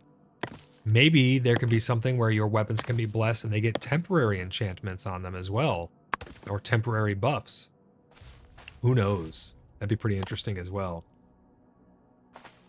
Oh, like a maker's mark. Gotcha. I do think that people need to be able to leave their mark on the gear that they're making. Blessed D's. Maven says, to build on that, Amaranda, blacksmithing could take a devotion or specialization into a certain type of buff. You need to seek out different makers then. I think that would be amazing. Now you're getting on, now you guys are really cooking with fire there. If there's a system where each specialization of, they kind of have something similar to that in World of Warcraft, but you can almost kind of really go down all avenues. But what if you specialized in a certain type of armor craft? And now if you want to get a specific type, you're going to have to go and visit that person who's specializing in it. And they can hone their craft and really get it dialed in.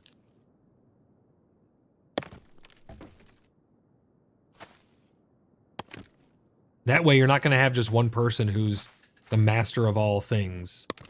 Because that's what I'm really worried about at the end game, is having someone who's just a master of everything, and you doesn't matter if the game's supposed to be social or not.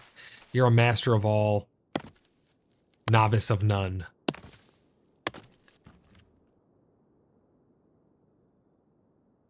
Stefan says keep magic items the same, but you can immune spells.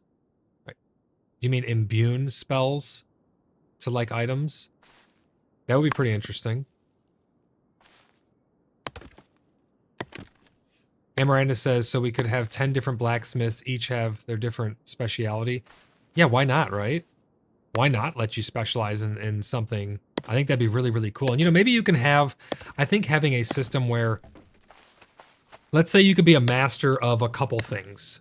You know, like World of Warcraft, they limit you arbitrarily to how many professions you can have. And I think that's fine because it works for that game. But what if they don't just lock you out of certain things, but they limit how good you can be in everything? So if you want to be a master of a couple things, the other things that you want to obtain now, the other skill levels that you want to raise, they become harder to increase. Now you can get those up to a certain level, and as those go up, other things become harder to increase. There was a system, MCMMO, for Minecraft that worked very similar to that.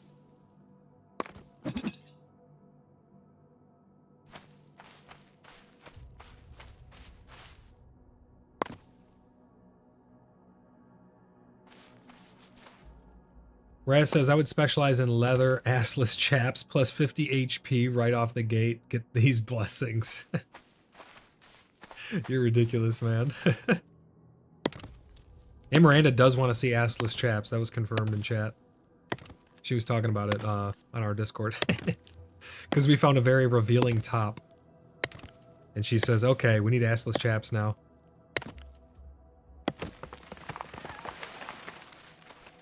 Be careful you don't let the trees land on your head. Some people have said that they were getting killed by it landing on them just right.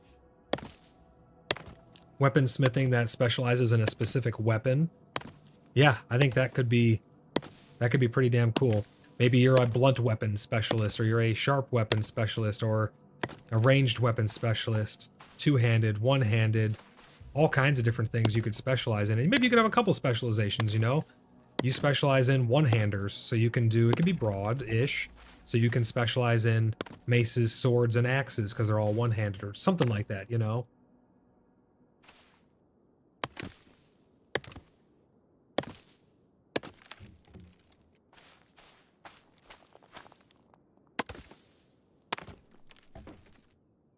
Hey, whoa, Amaranda. Why only the guys? Come on now. Anybody could wear them, right? I'd wear them for sure, but anybody could. Anybody can wear that that revealing top. It just happens to look better on females.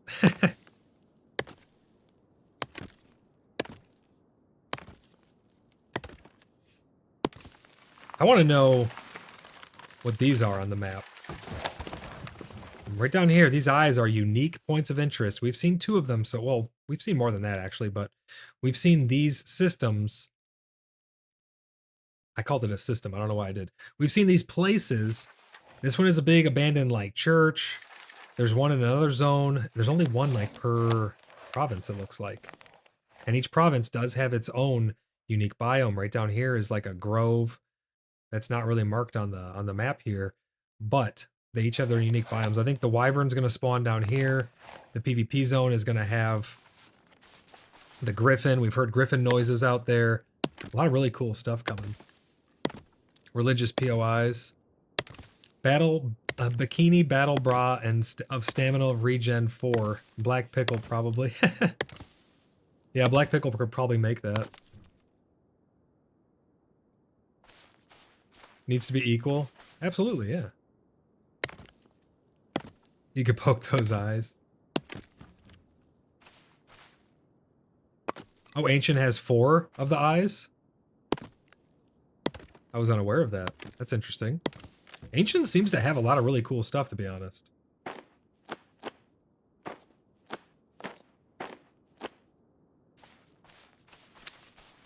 Who needs wood? I'm gonna bring you a load of wood. My chests are getting filled up with wood. That's interesting that they have 4 of them there. I think those are going to build out the narrative system. I think the books and the religion system and those POIs are going to really drive the narrative behind the lore in the game. I do want to start up a lore podcast, but I'm waiting until we have more concrete evidence of what the lore is actually going to contain and what it's going to be pertaining to in the game before I just start a whole podcast on it. But I think that could be a lot of fun. There you go, Maven. You got the brisket now. I need brisket. I need to go to Costco, buy a giant brisket, and smoke that mother effer. It's going to be so delicious. That reminds me of a Harry Carey skit that I heard a long time ago when I was a kid. Harry Carey was a Cubs announcer for the Chicago Cubs. He was super funny. And I recorded something on a little tape recorder I had. He was doing an interview with somebody, and I can't exactly remember how it went, but it was something along the lines of, he was talking to, who was he talking to? It's on the top of my head, the guy's name. And he was talking about, if you were a hot dog and you were starving, would you eat yourself? Because I know I would. First I'd smother myself in brown mustard and whatever he said, ketchup and mustard. I'd be so delicious. And then I'd wash it down with an ice cold Budweiser. That was a Harry Carey skit. Then he talked about, he asked the same guy a question, and he goes, if you were a planet, what would you be?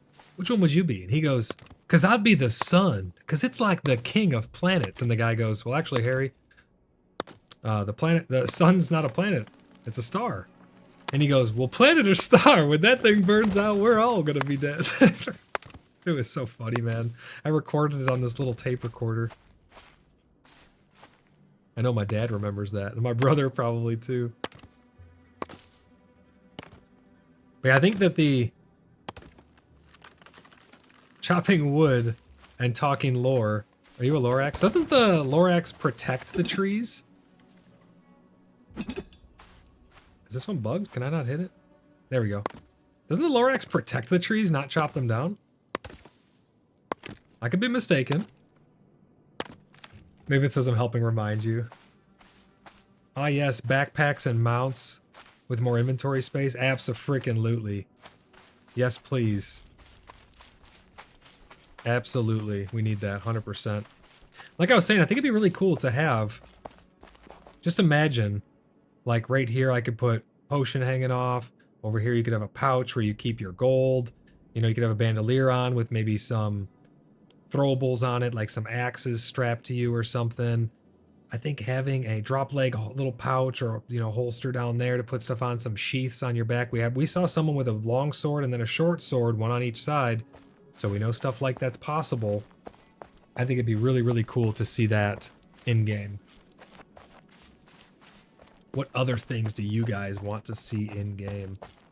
And Miranda says anyone can drop whatever they want over at Abundance, or that they have an abundance of, or don't want in that chest in front of the Blood Moon Tavern. Oh, we talk about that chest up there? Gotcha. I want to give it to someone who has charcoal kilns ready to go. because I want to get this stuff turned into charcoal immediately. I have my charcoal kilns churning away. I'm going to go empty them out right now. We need to get permission so we can have deposit boxes and stuff like that. So Kunri says new jewelry options. New jewelry options are gender specific. You're saying that they are gender specific, or you want to see gender specific jewelry?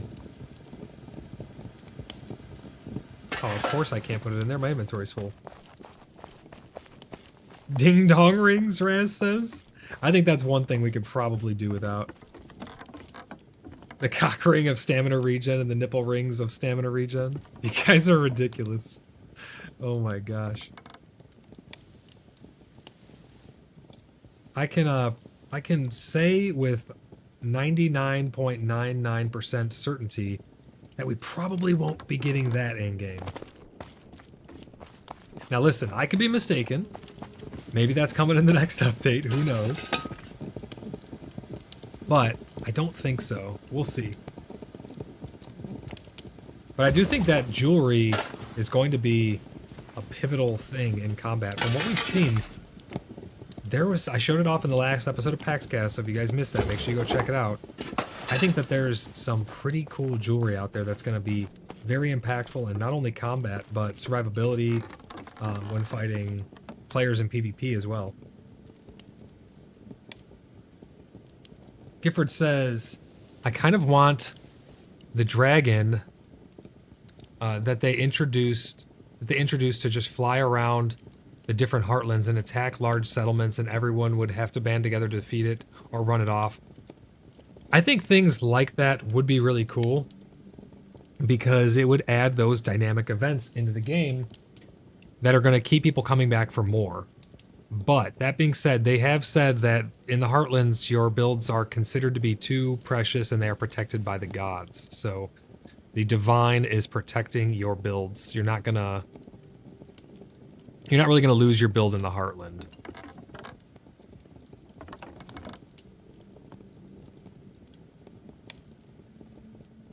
Time for more wood. We need to keep this churning. There was a dragon. Raz, they didn't really show off a dragon, but it was in one of the interviews that I covered early on in an episode of PaxCast where they had a dragon wireframe up on one of the screens in the background. Maybe it was a wyvern or a dragon. How people call them, they're different to some regard, but it was some very large reptilian-looking creature. Similar, akin to the flying water heater that we talked about early on.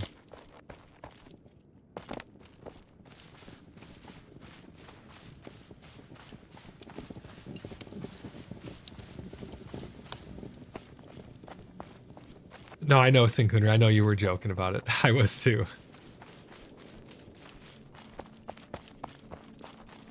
What other features? Yeah, being able to come up right here, cast a rod in, and then the DNR comes around the corner and you get a fine for not having a fishing license. No, I'm just kidding. But that'd be really cool to go fishing.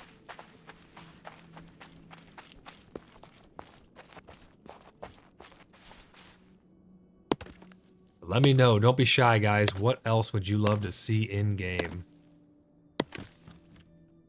We can also shift gears if you guys want. The data tool we use. We can also shift gears over to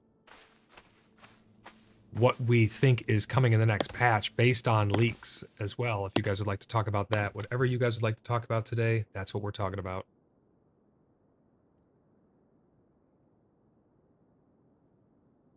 The makers of it had written a Reddit post about it. Yeah, be nice if the windmill turned when in operation.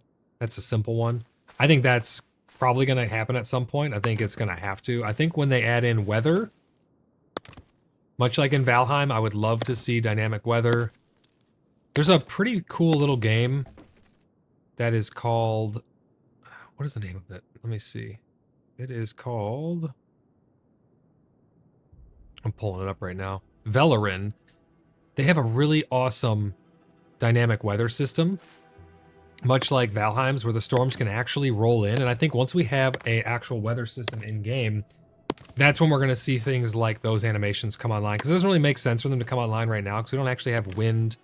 We don't even really have storms or anything like that. So once we get those systems, I think it's going to kind of be like the development of Star Citizen, right? We're going to need certain systems to come online in order for other systems to be able to come online.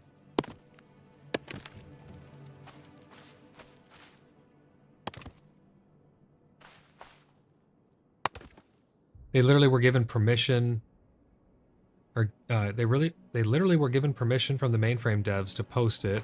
All the things in the data tool only show what mainframe wants to be seen, is what I read. That makes sense, though, especially if they gave their blessing to it.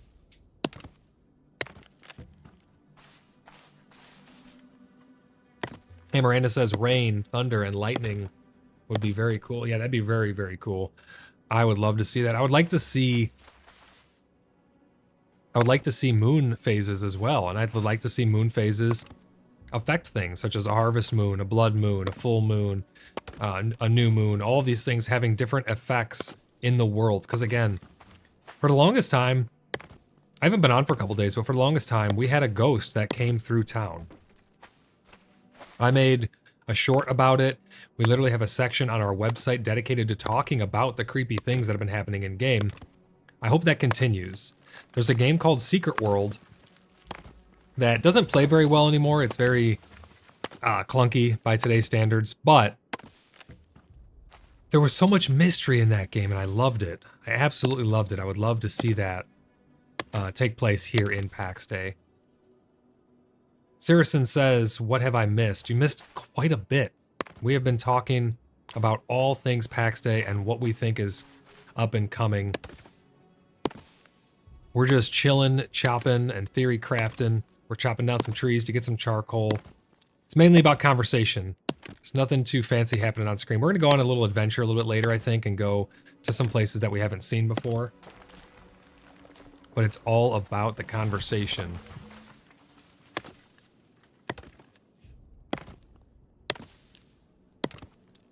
I would use the tool extensively like I do. There was mountain, forest, and cave wyvern at one point. Gifford says, imagine being in an open field in full plate armor in a thunderstorm. That'd be pretty awesome, not gonna lie. Getting struck by lightning. I think they tested that on Mythbusters or somewhere, didn't they? They had like a Tesla coil and they shot a bunch of electricity through it. I think it was like it somehow protected you. I can't remember, but I think it somehow like insulated you or something. It was because you don't just wear the metal, right? You have a bunch of stuff under you as well. I think you'd probably still die though, right? You would have to. Maven says, I would like to see the ability to send messages in-game to folks. Highly useful or fun immersion. I agree. Being able to send mail in-game would be really, really cool. Maybe you could actually send it by Raven, because I've always joked about it being an RP thing where I'm like, I'll send Raven or you'll send Raven to... I trust you'll send a Raven to inform me if you see the lady with the dark hair. All that good stuff. That could be a lot of fun to be able to do in-game with Raven or Owl or whatever it may be. Amarana says, I miss seeing her. I hope I'd love to get that ghost back. Me too. I think that oh shit, I don't want to get smushed. What the heck? We're gonna get it. We're gonna jump and got it. Let's go. Yeah, I miss seeing the ghost as well. If anybody has any information about the whereabouts of the ghost, or if you guys have seen her elsewhere in any other villages or towns or any other zones or anything like that across anywhere in the game, I'm still trying to figure out what it was. I'm starting to lean towards thinking it was a player RPing, but I'm not too sure. It was just weird because they took the same path every time through town, said the same things, dropped weird stuff on the ground. It was very, very cool to see though. But let us know over on Blood, Bones, and Ancient Tomes on our website, www.cheekybugger.net, if you have any information about that. What's the ghost's name? I think it was Lonely Shade. Does that sound right, guys? Was it were they named Lonely Shade?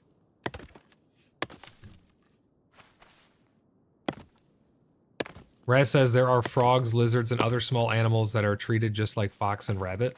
Oh, in the database tool you're talking about? Those tools can be a lot of fun to mess around in. There's something like that for World of Warcraft as well, where you can actually see all the 3D models that have been data harvested and all that stuff. Lonely Shade. That was their name.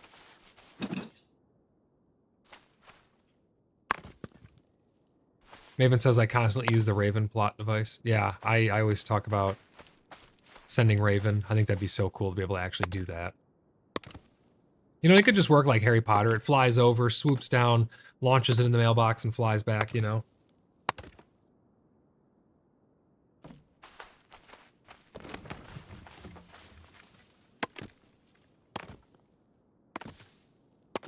You'll keep your eye out? Cool. Yeah, and if you find any information, head over to our website or our Discord and let us know so we can get the stories posted. We have a running list of all the things that we've seen them do and stuff like that. I want to eventually open up another guild within our clan, kind of like our mercenaries guild or our traders guild. It'll be a supernatural hunting guild that my character will embrace since they kind of look like the Witcher.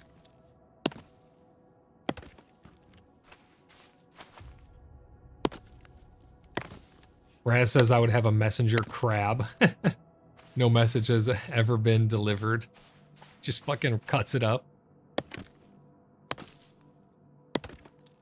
What other big game systems would you guys like to see brought in? Like a big, fundamentally changing, like groundbreaking system. An entire system, not just like a single feature or something. A whole system that you guys would like to see brought in. What would be your favorite thing to have in-game?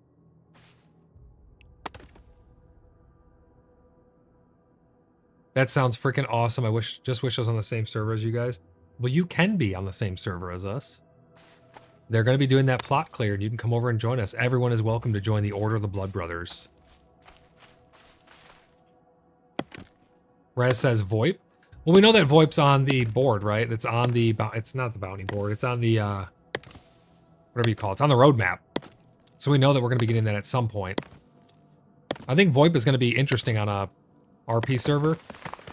Whether it's going to be utilized a lot or a little, I'm not too sure. I'm sure some people are going to be too shy to use it. I'll be using it because I think that that would be pretty cool to be able to voice act your own character. I think that'd make for great content. But I could see some people not wanting to talk, so then they're going to still be typing. Antiquarian system.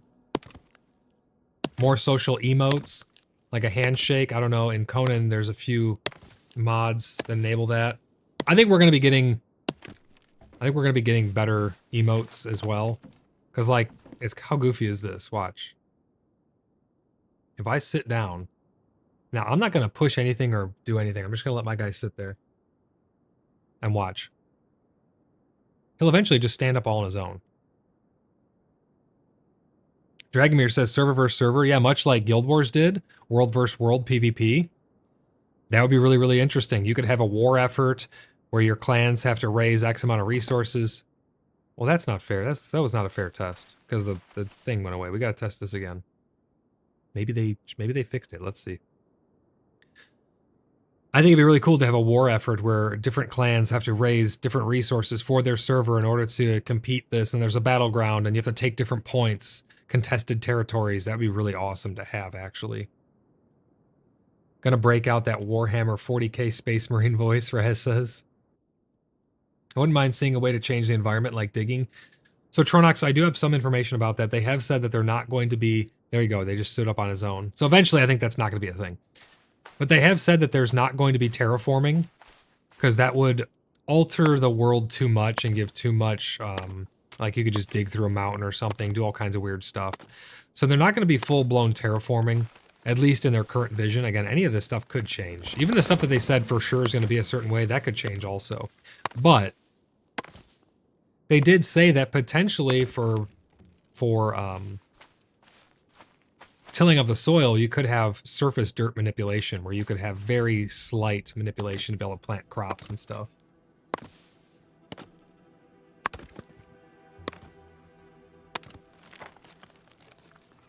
Dragomir says maybe one day we'll see server PvP. But once that gets worked out.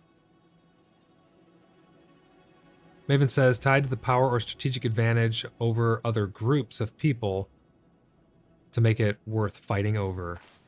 Yes. I think everything has to have a purpose, right? It can't just be a just because. I don't think anything was ever done just because back in the day. I think it all had to have a purpose. There was too much at stake, too much at risk to not be producing or anything like that. I think everything had its place, right? I would like to see some kind of terrain mod for the plots. Again, I do think that would be really cool to be able to terraform, but according to what they've said, I don't think that we're going to be getting full-blown terraforming. Now, to what extent they're going to let us go with the surface manipulation, who knows? Maybe you can build up some dirt and flatten it out in certain areas. But I think it's going to be pretty minuscule. I don't think it's going to be anything super big. If I recall correct, Valheim had some pretty extensive surface manipulation. Like if you build on dirt, you can flatten it. That would be pretty cool. Not removing cliffs or digging a mine shaft. That would be freaking awesome, though. Could you imagine that? Digging a mine shaft, going down and finding, like, actual coal and diamonds and stuff, like, underground. That would be wild. Rugrat, how's it going, buddy? Hope you're doing great today. Great to see you again.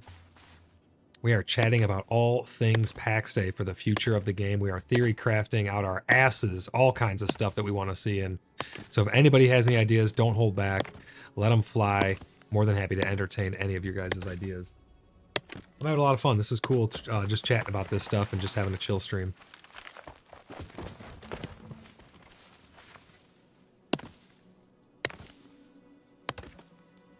Yeah, having a mine shaft, that'd be pretty damn cool.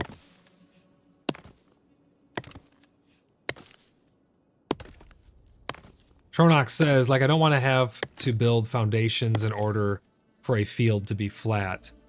Yeah, I agree 100%, but I think rolling hills will be a thing as long as they're rolling. You don't want to have any sharp edges or anything to make the farming strange, so I think that'll probably be the extent of it. Like, for instance, this rock here.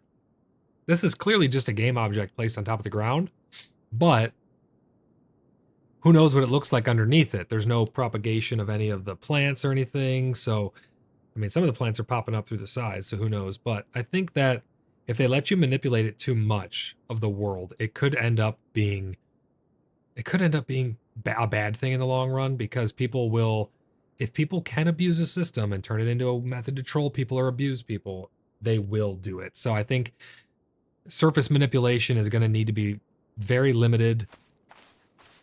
You know, like this is relatively flat right here. Now imagine being able to take down the trees and have them stay away, and then being able to somewhat flatten this out by filling in the low spots and trimming down the high spots just ever so slightly. You could get that pretty damn flat, you know. Tronox says, and if you think of how big a field is versus a plot, you would need field plots. Maybe. That would be an interesting concept, actually. Because I thought the meta was going to be having 2 plots. You have one for your house and your building and your crafting, and one for your garden and stuff. But if they do have field plots, they could be, maybe you cannot build on them at all. You can only plant in them.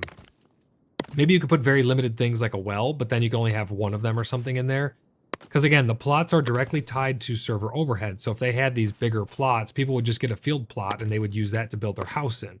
So they're going to have to limit it if they did do something like that. Maybe it could have a different cost associated with it.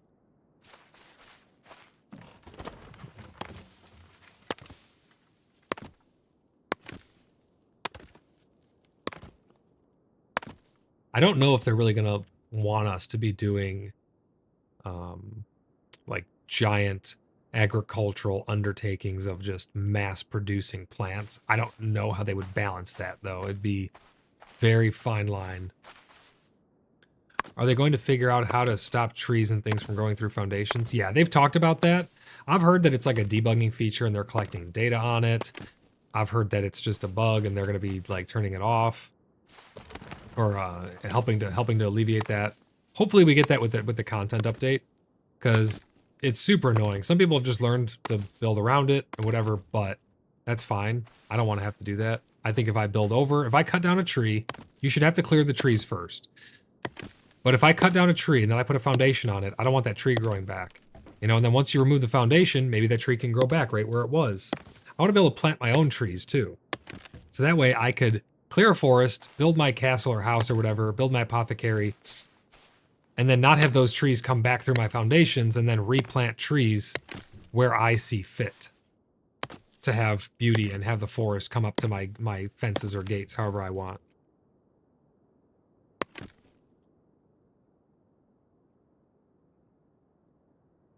Yeah, you can only build certain things on it on like the gardening plot. Yeah, the field plot. I think that'd be really good. If they went down that road, that would be how they'd have to do it for sure. Lower server overheads since you are taking space with less stuff. Well, we know that right now there's a finite amount of... Oh my gosh, I'm still chopping it. There's a finite amount of plots that can be placed in a zone. We do know that that is a thing.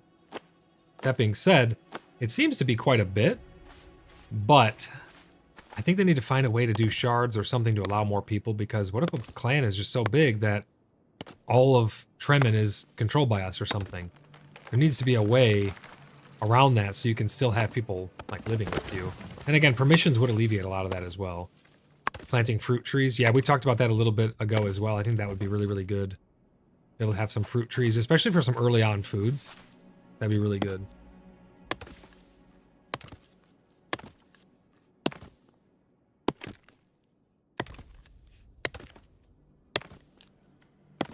Have they announced the next content release? They've announced some of the stuff that's going to be in it. And some people are speculating. Let me pull up their post really quick. They posted on their Discord. They said that it won't happen before August 19th for the plot wipe. So some people have taken it upon themselves to assume or guess that that means potentially they're trying to line that up with a content patch. So they'll wipe out these old plots that aren't being used by alternate characters anymore, and they will simultaneously roll out a patch. I don't know if that's the case or not, but it's a good theory. But that's August 19th. I wouldn't hold my breath, though. We don't know. They've not like come out and said when for sure a next patch will be coming out with some content for us.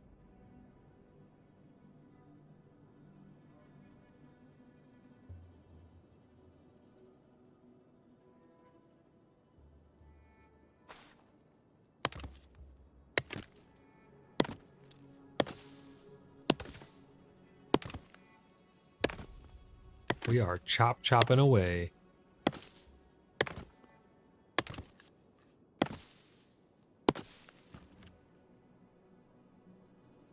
What other aspects would you guys like to see added into the game?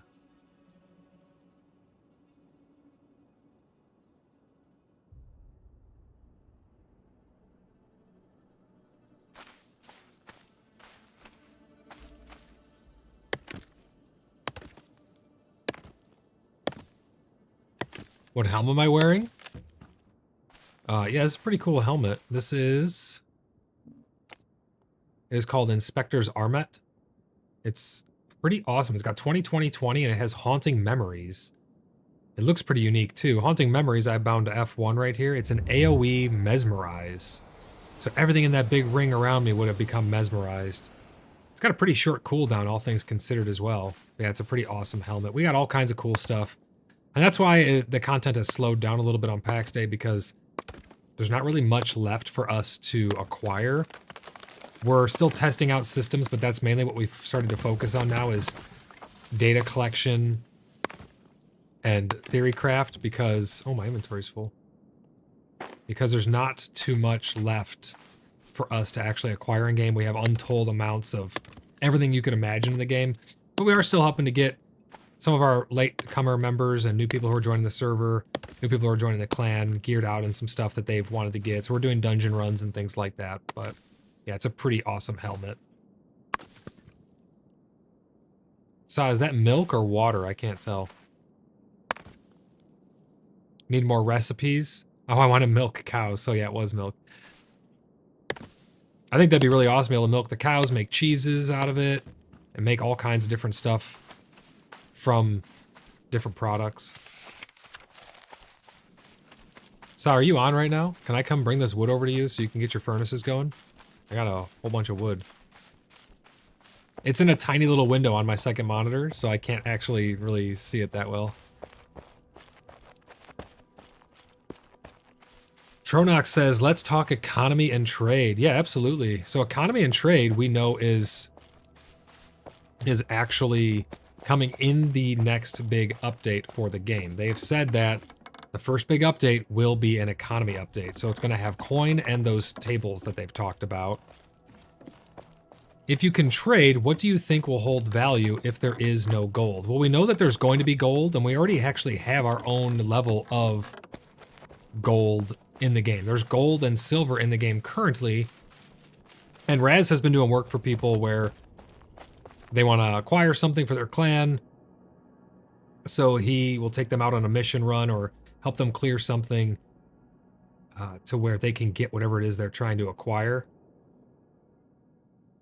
So I do think that we already technically it's a bartering system, but a gold bar is currency for all, as far as I'm concerned, especially it's not used for anything else. Luis, how's it going? Just passing by to wish excellent night and live stream for everyone. Thank you, Luis. I hope you're having a great evening as well. Thanks for stopping by. Give it a thumbs up before you leave, Luis. Sorry we never got to test out the Harry Potter, what was it? Quidditch Champions. I really want to test that out with you, maybe in the next play test, or maybe when it comes out. I definitely want to hop on there with you and check that out. I was out of town for my my stepmom's memorial when that dropped, so I wasn't actually able to attend, so I apologize for that. But yeah, as far as the economy goes, Tronox, I think that the economy is going to flourish. We have so many things that are valuable to somebody that are getting tossed away right now just because we're leveling up our certain skills to higher tiers, and these things then become useless. So I think that we're eventually going to have a reason. I'm going to put these other stamina potions away. I don't actually need them. I think eventually we're going to have a reason to put those up for sale. You're not just going to want to craft and throw stuff out because everything's going to be holding value. I think raw materials are going to have a pretty high value, and high-end stuff's going to have a pretty high-end value. But there's something to be said for the lower and mid-range stuff. People are not going to have it when they first start off. They're not going to have a bunch of gold to just dump into a bunch of really expensive gear. So they're going to have to buy the weaker stuff first. And if they really lean into the whole crafting system where you're specializing in something, it's going to fuel the economy that much better. I don't think we're going to have NPC merchants because the devs have been adamant about not having NPCs in the game. Everything's going to be player driven. Saw says I'm finishing my toe stuff. Oh, okay. I put some wood back there for you. Graz says, howdy boss. How's it going, Graz? Never forget to bonk the thumbs up. That's right. Great to see you, Graz. Hope you're having a good night. You have to tell me more about that mouse you got, the SwiftPoint Z2. I reached out to see if they wanted to sponsor the channel because I was going to be getting one of their mice anyways. I'm eventually going to. But I'm going to be checking out the SwiftPoint Z2, so you have to let me know all about it. I know a couple other people, I think, have it as well. Then how will gold be acquired in-game, you're asking? So gold will be acquired from PvE. They've been very clear that you will do PvE to acquire the gold. So you'll go out, acquire either bars and then mint them into coins, or you'll get ore, mint it and smelt it and mint it into coins that way, or enemies may just drop gold, but it's going to be limited by PvE drops is how you're going to be acquiring gold. You're liking the mouse? Very good. Yeah, I need to replace mine here soon. Yeah, they were a little on the pricey side, but it looks like it's very, very high quality. I used to use the Mad Catz rat mouse because that thing was just insanely ergonomic. And the SwiftPoint Z2 looks pretty ergonomic as well, so I'm going to be checking that out. I shared your link in the Pax Dei Discord. I think a lot of folks would find this fun. Oh, thank you very much. I shared it as well in the content creator room over on their Discord as well.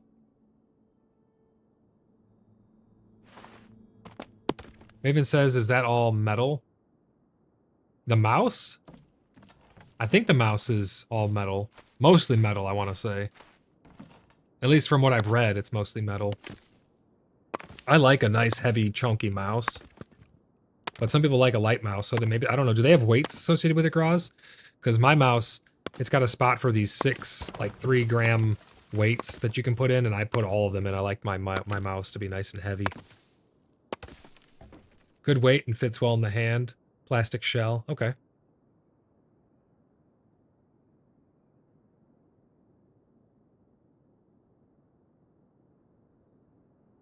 Luis says, and it's fine. I was doing other things also. Tested only for in 1 hour. Oh, okay. What did you think about it in that hour?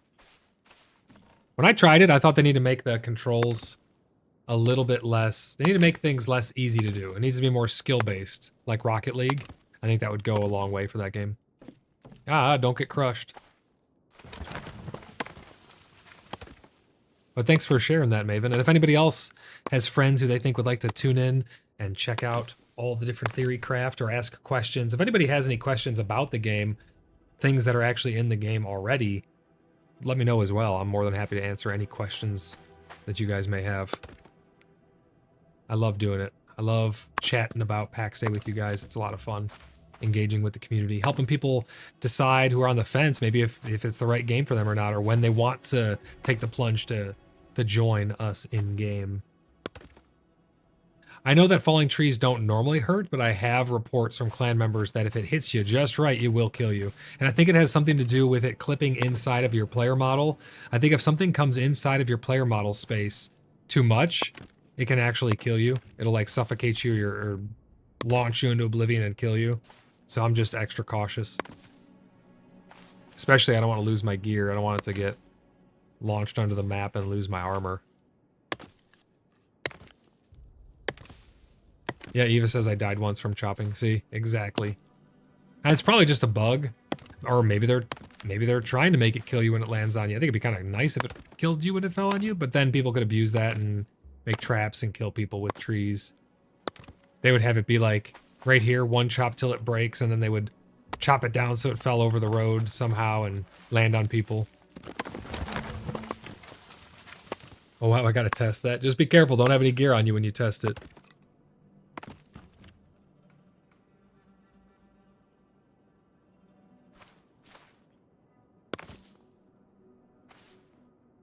Other favorite features, upcoming things that you guys would like to see in Pax Day. Let them rip. Well, going back to the trading stuff, I think that the economy is going to flourish in this game. I really, really, really hope that it helps people to lean into a specific set of professions as opposed to trying to do everything themselves. I think trading should be profitable for everybody. I think the people who are selling stuff, the people who are buying stuff, it should be a good system for everybody. But I really hope that it pushes people into a certain type of profession rather than just being able to master everything. A tree-free house would be nice. Absolutely. Kraz, it would be. You got tossed into the air by a falling tree.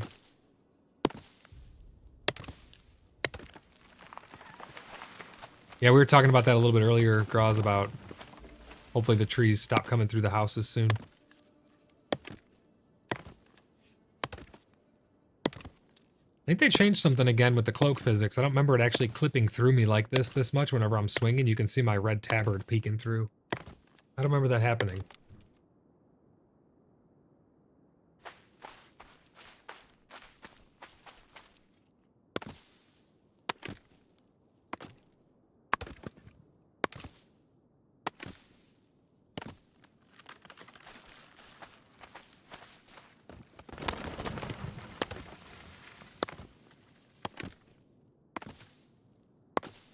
Yeah, if you guys have anyone else who has any questions about Pax Day or any things that they want to theory craft about, send them my way. More than happy to engage with everybody. Hope you guys are having fun. Hope you guys have been enjoying Pax Day as well. Because it's easy to get caught up in the grind of a game and let it become like a job, but we're playing a video game and it should be fun, you know? So I hope you guys are enjoying the world as well and living in the world and not just trying to produce in the world. Gross says, BRB, need to go hunt down some food. All right, man, enjoy your food. Hope you find something good. The cloaks get in the way of shooting my bow.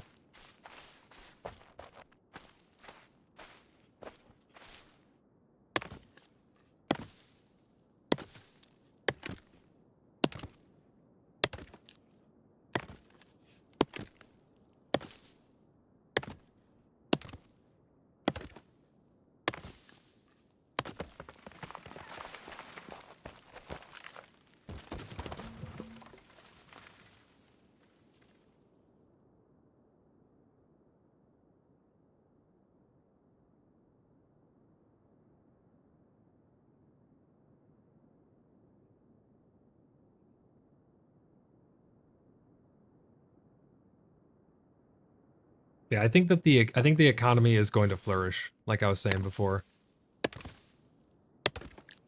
Speaking of it flourishing, maybe it'll flourish with flora.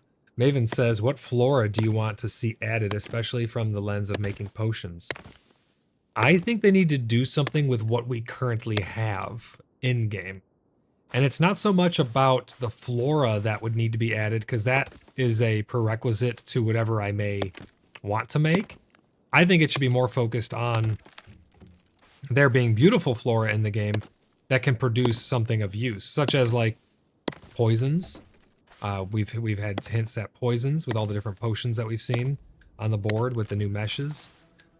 So I think if we can think of cool things that should be added into the game that make sense in the game, we could then find a plant in nature that would make sense, and then they could be added that way. I think that's how we would find what I would want added into the game.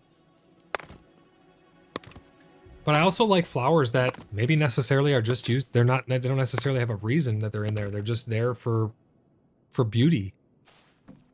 Not everything has to have some innate purpose. You know, maybe something is just poisonous just to be poisonous. I mean, but then again, it could be used for poison, but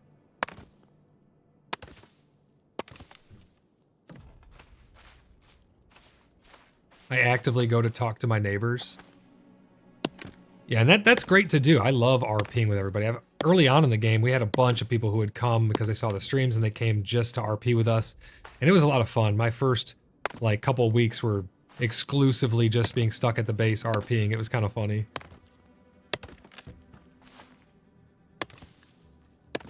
Heralder, how's it going, buddy? Thanks for stopping by. Hope you're doing good today. We are theory crafting all kinds of stuff in and around Pax Day. So if you have any ideas of things you'd like to see added into the game, bring them up and tell me your thoughts on them. Maven says, and do you want to see some kind of skill added as you forage more? I know I do. Maybe you can see hidden things no one else can see. I think that a perception skill would go a long way in the game. I still really want to have a cloak where I can put the hood up and it can conceal your identity, making your nameplate disappear, maybe at a certain distance, or it requires a certain level of perception to try and see who the player is, or a keen eye, or something like that. I think that'd be really, really cool for RP at least. Because then you, maybe you can, you know, sometimes you just want to peruse the countryside without being bombarded all the time. I think that'd be kind of nice to be able to travel anonymously.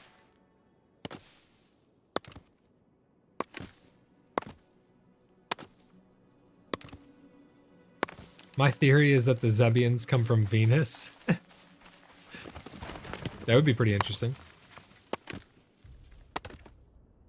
But yes, Maven, I think that a perception skill would go a long way to finding different things in the world.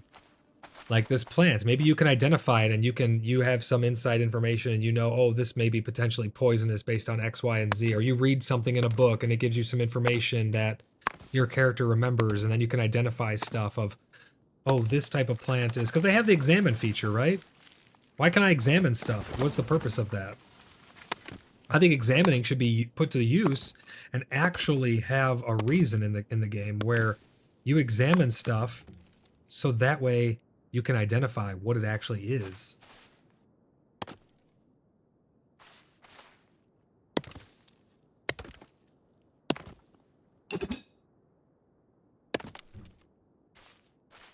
Sa says, I think we need chests and more overworld stuff to explore and puzzles. I think chests at the outposts, chests in dungeons would be very cool. We have the loot piles already, but those are very hit or miss. You can get literally anything in them. It's the most random shit you've ever seen. We've been compiling loot table data on them, and it's wild, the level of stuff, the range of stuff you can get from them. But yeah, I think that puzzles and mysteries, I think those are going to be coming to those eye locations in some regard. Remember we found that one place that had all those little altars, like those bird baths with the light coming down on them? A 100% unique location in the world. That's got to be used for something. Maybe there'll be like waylays of hotspots of energy or something that are used that if you build a church on it, you can recharge something faster. I don't know. Maybe you have to put baronies or outposts on them, and that's going to be an asset or a resource as well. Wandering Zebians would be really cool, I think. Now, they have said that they're not going to be able to actually destroy stuff inside of the Heartlands, but that's not to say they can't destroy stuff out in the Wildlands. So risk reward, right? If you're going to set up an outpost out in the Wildlands, you're going to have that risk reward of you're getting maybe high yield of resources or something, but you can be PvP'd, you can be attacked by assaults of Zebians. Maybe you're banding together because the PvE incursions are getting too powerful, and so as opposed to PvPing each other, you guys are helping to defend the region. I think all kinds of dynamic events like that are going to go a long way to make the game make the world feel lived in. The max level in skills is currently 41 for most skills, Lord.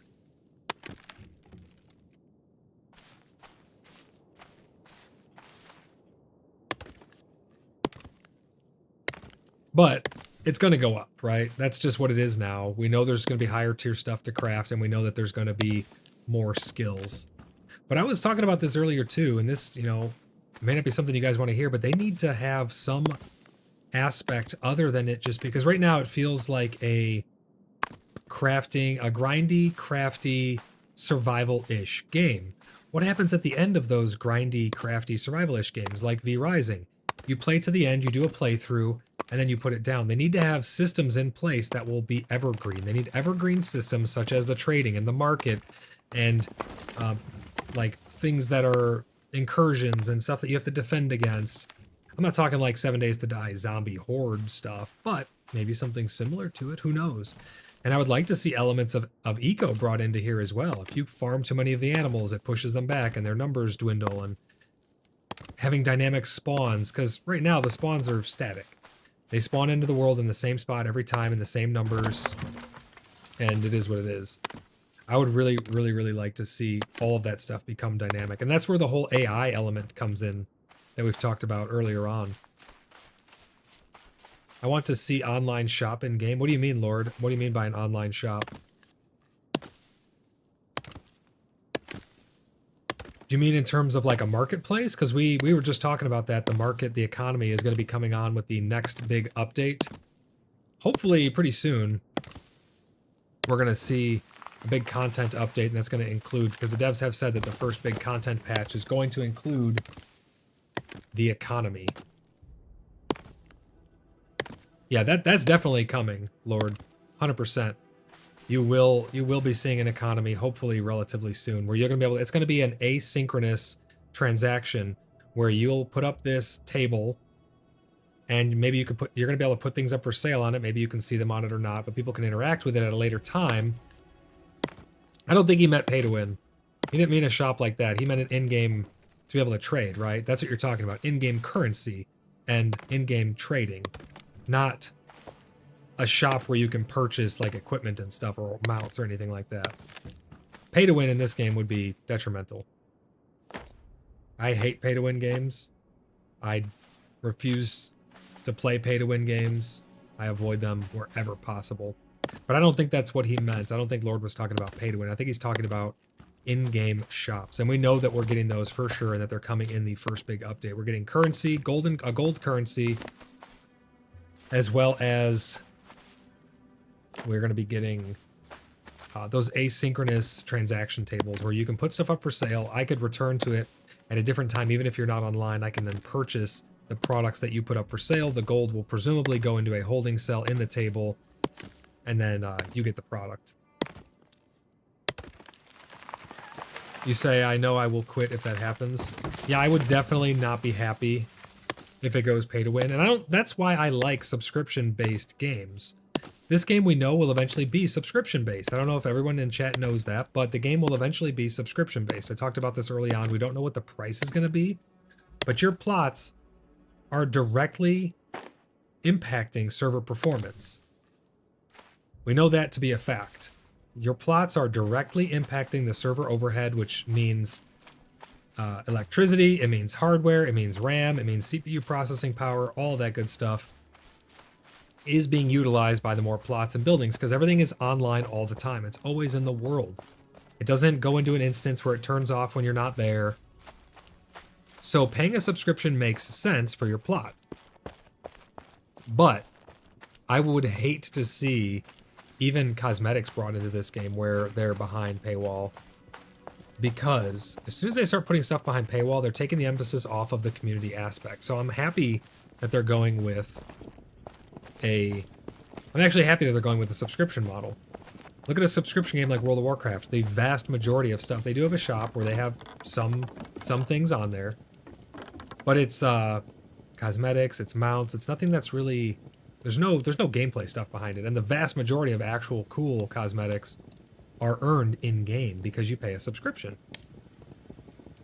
So I would like to see something like that brought over here where you are not having a cash shop and you're just paying your subscription. It's kind of like you go to a fair, you pay the entry fee to get in, and now you can ride all the rides for free in there because you paid your entry, as opposed to getting into the fairground for free and now you have to pay to ride every single ride. I'd rather go in, explore the fairground, and go on all the rides I want. My axe is on its last leg. I just went through an entire steel axe this stream. 2.5 hours we've been theory crafting for. If you guys are enjoying the stream like I am, please make sure you drop a subscription. It's really going to help the channel to grow. We are working towards 1,000 subs where we're going to have a 24-hour subathon. Several hours will be put on the clock. Once we reach 1,000 subs, we'll announce it. But several hours will be put on the clock, and then that clock can be extended further with Tangia interactions. If you'd like to do funny little memes and stuff or overlays on stream, you can type !Tangia. That'll take you to our Tangia where you can do all types of interactions on the stream. But the clock can be extended for that 24-hour stream once we reach 1,000 subscribers by interacting with Tangia and gifting memberships. We gifted 10 memberships back to the community as a thank you to everybody who has subscribed. Try to give back a little bit to the community because you guys have been great. The community around Pax Day has just been awesome. Very mature, very refreshing, very awesome community. So it's been great interacting with you guys. If you guys would not mind dropping a subscription, giving the stream a thumbs up, it would really go a long way to help the channel out.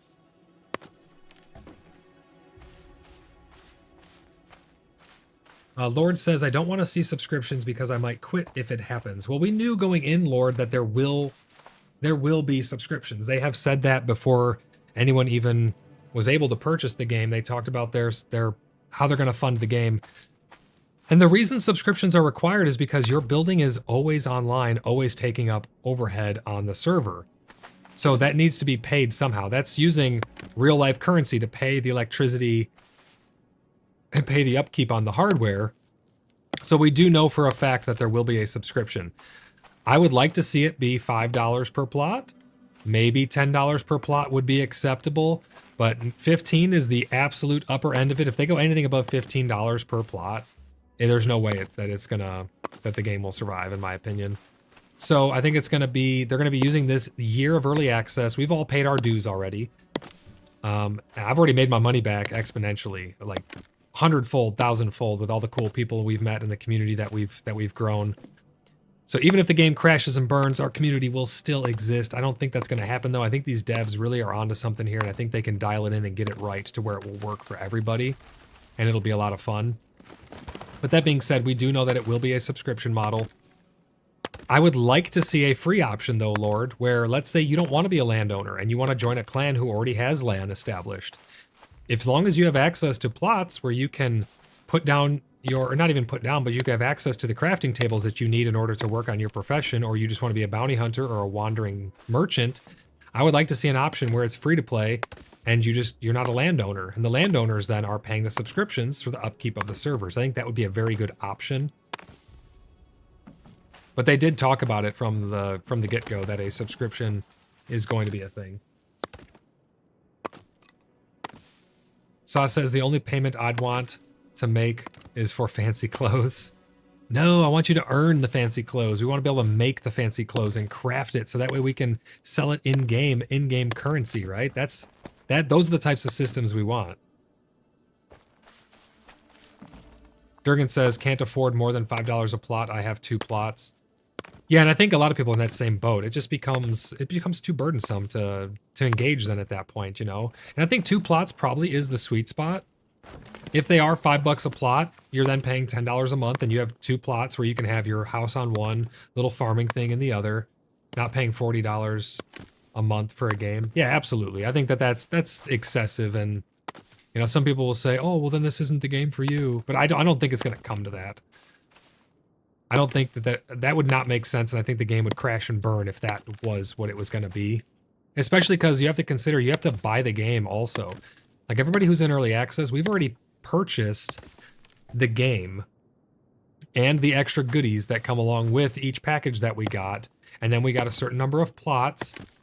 They have said that, like, for instance, I have 4 plots. In the future, after early access, those plots will have a subscription associated to them, but only if I place them down. If I have 2 plots in the world, I'm now paying, if they're $5 a piece, I'm now paying $10 a month. If I place 3, 15. If I place 4, 20. You know, so hopefully they go with a more reasonable, but I don't think they even know. I don't think that they're being deceptive or they, you know, are hiding it from us. I don't think they know how much it's going to cost to upkeep each plot. And I think they're using the data they're acquiring from this year of early access to determine what the cost needs to be. That's what I truly believe. I think over this year, they're going to be collecting all the data they can, and they're going to compile it, and they're going to say, okay, in order for us to pay for our overhead of the servers and make some profit, we need to charge $5 a plot. It costs us $2.50 or $3 for the upkeep of each plot. Every plot that gets added, the electricity bill goes up, the wear and tear on the server goes up, the CPU utilization goes up. That's what makes sense in order for us to make profit so the game can continue and pay for our overhead. I think that's the data that they're really going to be using over this year.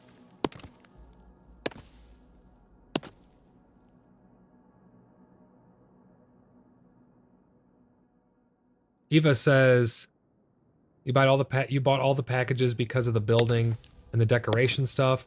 I would pay for things like that every time. Even in Conan, I bought the game passes to get the decorations. Yeah, see, and that's good and dandy. Some people are willing and they like to have DLC where they can purchase that stuff. But in my opinion, doesn't it make more sense from a gameplay standpoint and a longevity of the game standpoint if you're not purchasing that with real money? What if there's a master carpenter where you can go and earn the gold in game? You can then take that gold, purchase some highly crafted things that you normally would not be able to obtain, and now you have those cosmetics to be able to put in your house.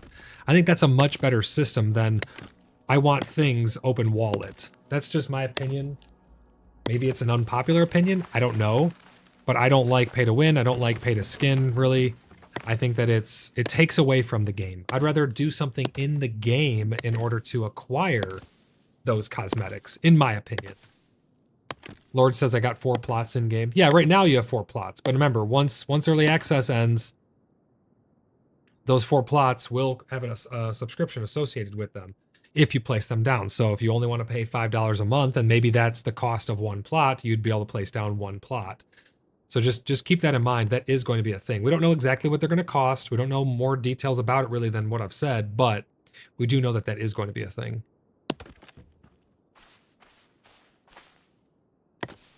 EOTB says, you talked earlier ideas. If you watched the YouTube show called The Outpost, I'd love to see a means in-game with the ability to portal to where the demons are now.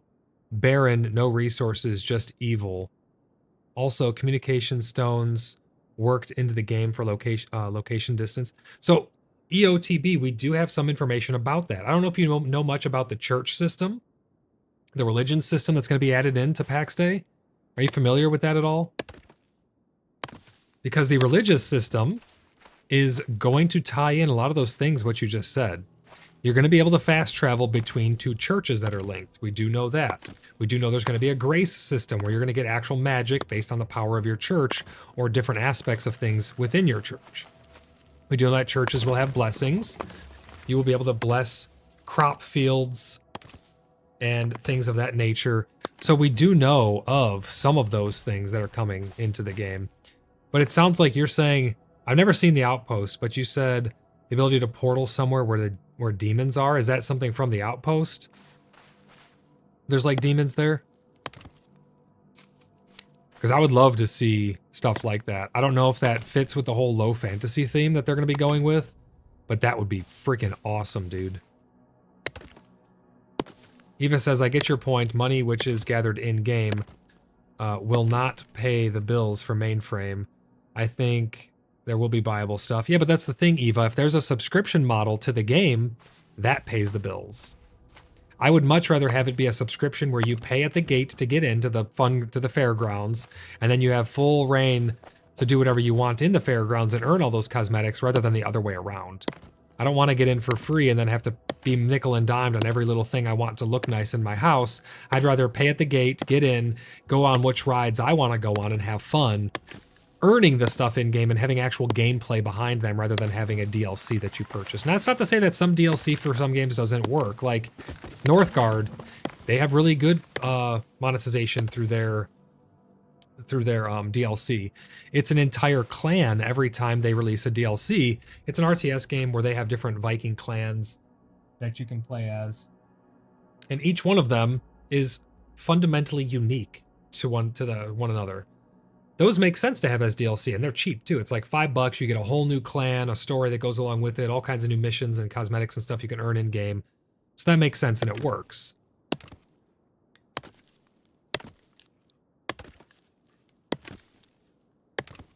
And you know there's going to be people selling gold also. Can I make... Is that a castle? Can you make a castle in Pax Dei? Absolutely. I could show you some of our builds. There's all kinds of stuff you can build in Pax Dei. There's going to be the religion system soon. Hopefully. I say soon, but hopefully. Hashtag soon TM. Hopefully we get that soon, where we'll actually have a full-fledged magic system around it and all kinds of really cool systems. I talked about that in PAX Cast. It's like episode 11, I think. So make sure you guys check that out as well. I have a whole podcast where we talk about stuff that we know is coming into the game and what we would like to, how we would like to see it evolve.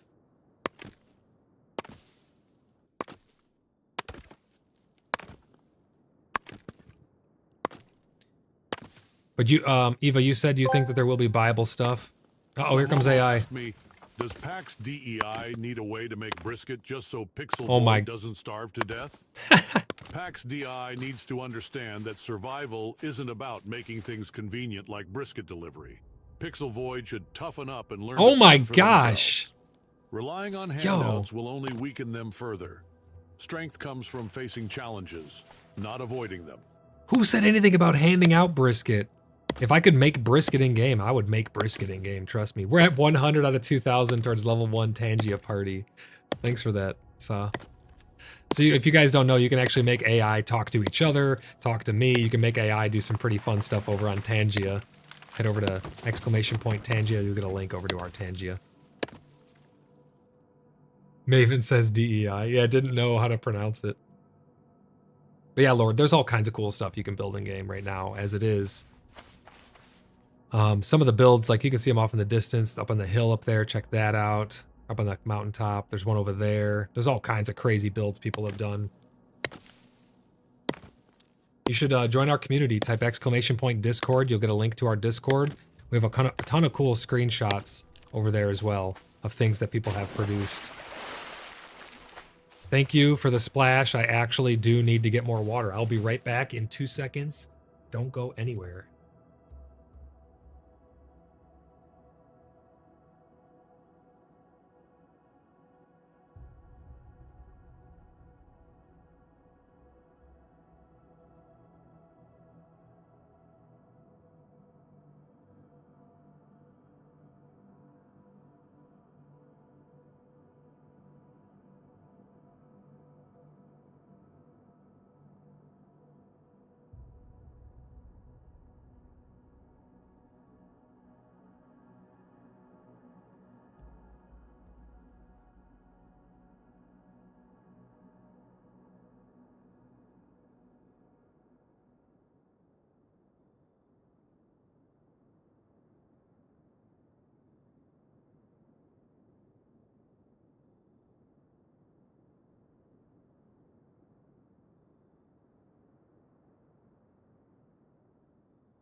All right, we are back. Thank you for that splash. I need to stay hydrated. That's the hydration splash. So what were we chatting about? The religion system, I think, the builds, how you can build all kinds of cool stuff. Oh, the microtransactions and things. Yeah, I really hope that they don't microtransaction nickel and dime us to death, because that stuff, it just feels, you feel dirty when you're doing it, and they have to feel dirty taking it too. Maven says, okay, I need to head out. I'm helping a friend, but hoping to log on and play in about 2 hours. Sounds good, Maven. You take care. Thanks for stopping by. Don't forget to give a thumb up on your way Momo out. Asked me, when Voidlock leaves stream, should we just assume he abandoned us forever and will not bring home the milk or brisket? Oh my god. Voidlock abandoning you wouldn't surprise me one bit. What? The weak often flee when things get tough. Oh my. Don't rely on others to bring you anything, whether it's milk, brisket, or anything else. Stand on your own 2 feet like a true Viltrumite. If you want something done right, do it yourself. Dude, the AI is thrashing. It's freaking ridiculous. See you later, Maven. We're at 250 out of 2,000 towards a Tangia party. Thank you, Sa, for that. EOTV says, don't forget to blink. I need to, Sa, we need to find a blink, Tangia, to remind me to blink and breathe. The AI is thrashing.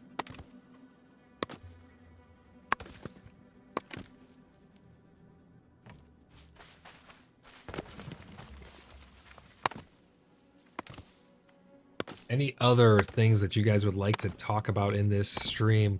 We've been going for 2 hours and 45 minutes now. Let her rip. We got Theorycraft coming out our ears, and I love it. I love hearing all the cool ideas that people have for the game. And who knows, maybe, you know, Mainframe is pretty receptive to things. Maybe they're listening and they're gonna take some of the stuff that the community wants to heart.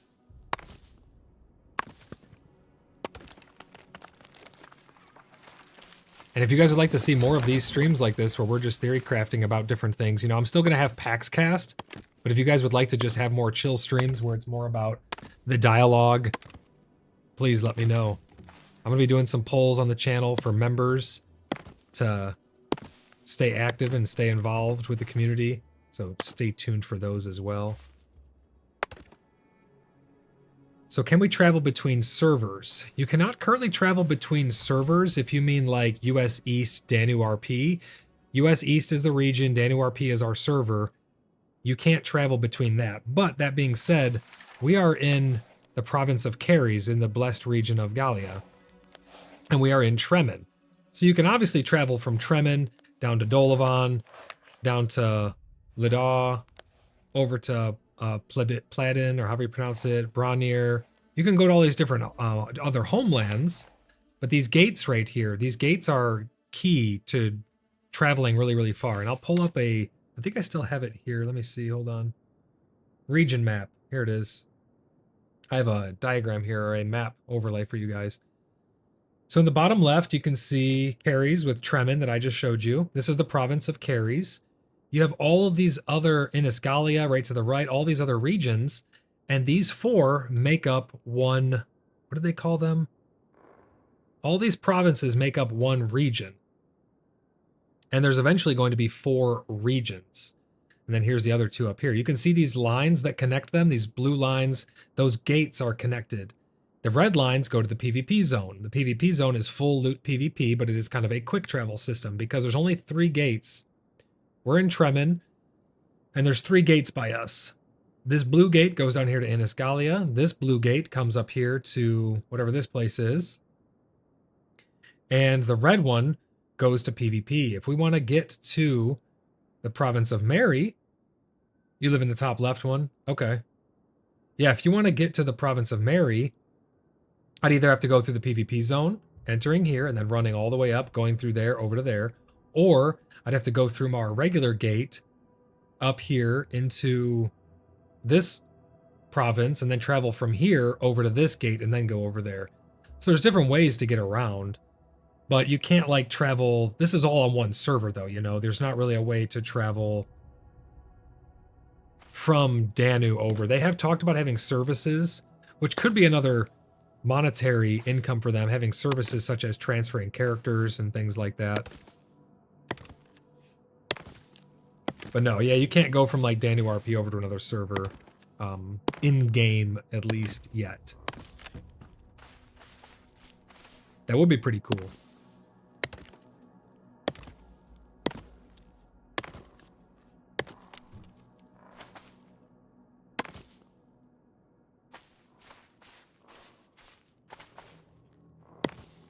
Yeah, no problem. Happy to help. Any other questions you guys got? Let them rip. I love answering your guys' question and engaging with you guys.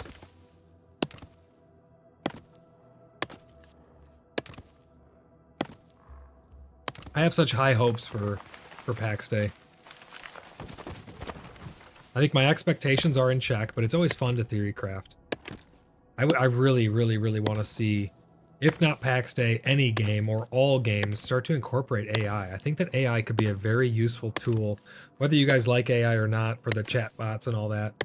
I think AI could be a very, very useful tool, not to make the games. I don't mean that. I mean to actually utilize in the game, to have realistic AI, like NPCs and creatures that are ever changing and acting in different ways, and they can have different stats of like courage modifiers on how courageous they are or how strong they are, what type of affinity they have for dialogue and things like that. I think all of that would be really cool if they could have assets that could be pulled from, that are handcrafted by the developers, such as like guidelines. You know, they could give guidelines on these NPCs, and then it would use the AI to interact with the world, and they could use them to do dynamic events. And I think that that would create such a rich lived-in world feel, an ever-changing living world. It would be unlike anything else that I've ever seen. Because right now, you know, things just spawn in the same spots. Like could be like 3 rabbits will drop right here and they'll land on the ground and then they'll run around. AI could change all of that. I know programming could too, but AI could do it in a much easier way. Saw says, I don't see an issue with chatbots, and I see an issue only with the AI that steals people's things that directly rip off art, but AI itself could be used in a good way without doing that. Hey, absolutely. I mean, it's just like a tool, right? A hammer is a tool. Could build a house. Could also bash somebody's brains in. There's all kinds of tools out there that could be used for good or evil. It's going to be in the hands. It's the person who's holding it. You know, it's whose hands is it in? What are they going to use it for? I don't think you should avoid something though, because the potential for it to be bad is there, because anything could be bad. You could have a pencil and you could write the most beautiful poetry, or you could stab somebody with it, you know? It just comes down to who is wielding it. EOTB says, word battles. that always change. Yes, never the same. A mix of those assets. Rift like Rift but AI used to truly mix and match. Yeah, it would add a lot of variety as well, right?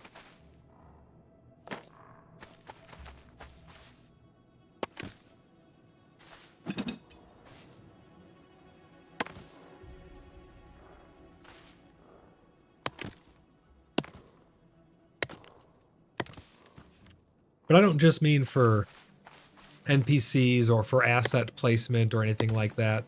What if there was dynamic forests that were AI driven? What if there were just insert some type of dynamic event here that had parameters that had to be met, and then it could spawn in certain locations. Insert that. Insert anything that could become dynamic into the world. And you just have, like, what if all these saplings never just came back in the exact same spot? What if, you know, you deforest an area too much, it starts to push the forest back, and all this stuff could be AI driven.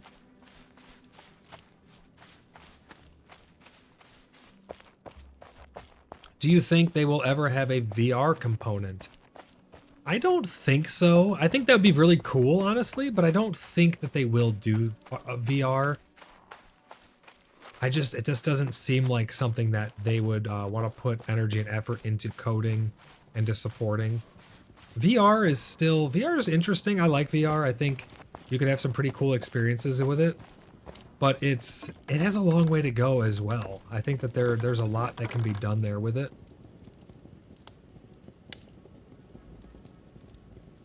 But no, I don't think that they're ever going to really do a I don't think they're ever going to do VR for the game, unfortunately. What would be the evil side of a brisket? Is there an evil side to a brisket? Would that be like the bark? Because if you burn it too much, it's gonna be bitter and bad.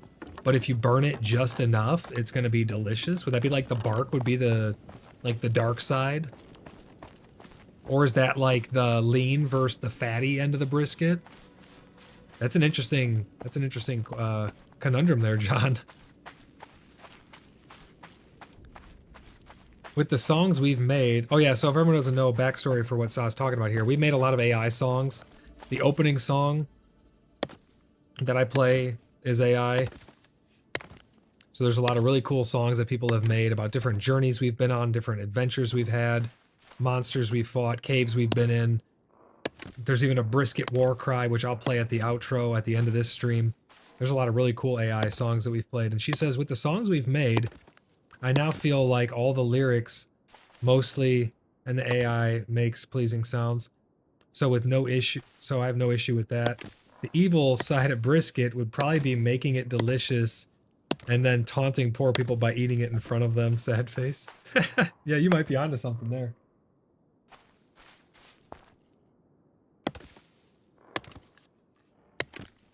I really want to get a brisket. I gotta save up, get a brisket from Costco, and slow cook that all day. Oh my gosh. Because brisket can kind of be expensive when you're getting it like prepared. But if you were to get like a whole brisket yourself and cook it, I know several people were doing it. Because I talk about brisket a lot and I make people want it.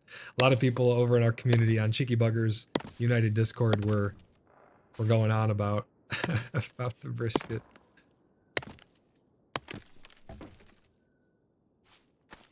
AI kills talent.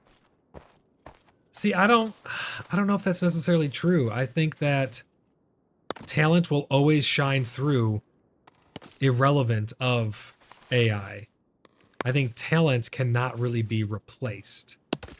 But I'm not art inclined. I have a lot of theories and things that I like to put together, and I use placeholder assets that can suffice for the time being. And then, you know, like for instance, I was designing a card game, like a board game at one point, before I started doing YouTube, and I'm still kind of working on it on and off. I just haven't had a lot of time to focus on it. I use placeholder art for that I made with AI. But when I was go to make it to production, you always want to support. And I think the community around that stuff is really supporting developers and supporting artists and musicians. But I see what you mean, how AI could definitely be abused. But again, it's just a tool, right? But I think if it's implemented in-game, that was my whole point when bringing it up. I think that if implemented in-game, it could be used as a tool to have extremely dynamic and learning, like the AI characters, the NPCs could remember interactions with you. That could fuel an entire, what do they call that? Like law and order system, or a reputation system, or maybe you're lawful good, or maybe you're chaotic evil, or whatever it may be. If AI is behind all that, it could make for a very deep and rich system. EOTB, oh shit, I don't want to get crushed. EOTB says charcoal, and speaking of that, I've turned a lot of wood into peg planks, etc. Why in God's name can't I burn it? Yeah, I think you should be able to burn already crafted things. Like in Minecraft, you can do that. If you've already crafted something, it has a burn duration, I believe.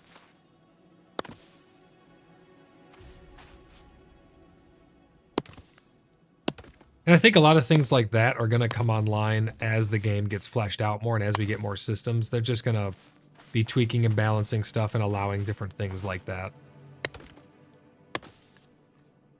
Saz says, one of the best quotes I have about AI is, I wanted AI to help me wash dishes and clean the floors, do some math homework for me, so I could have more time to paint and make music.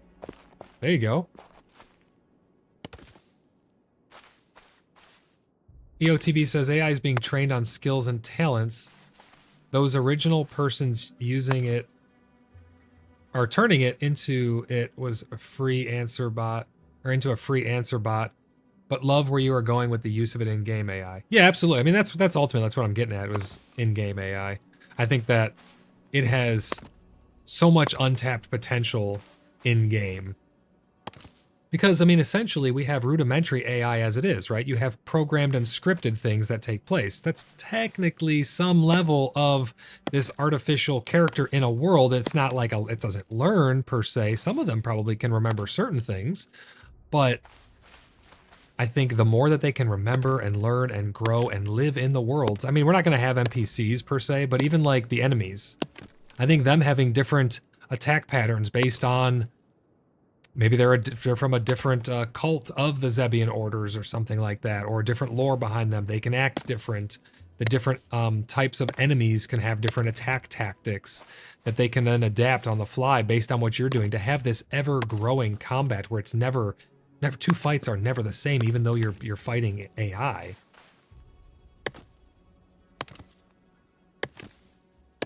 But now the AI makes paintings and music while I still do the dishes and clean. That's the rest of the quote. Oh, I gotcha. It got broken up, yeah, because it only the character limit. It wouldn't let me write it together, so I thought I'd be fast enough.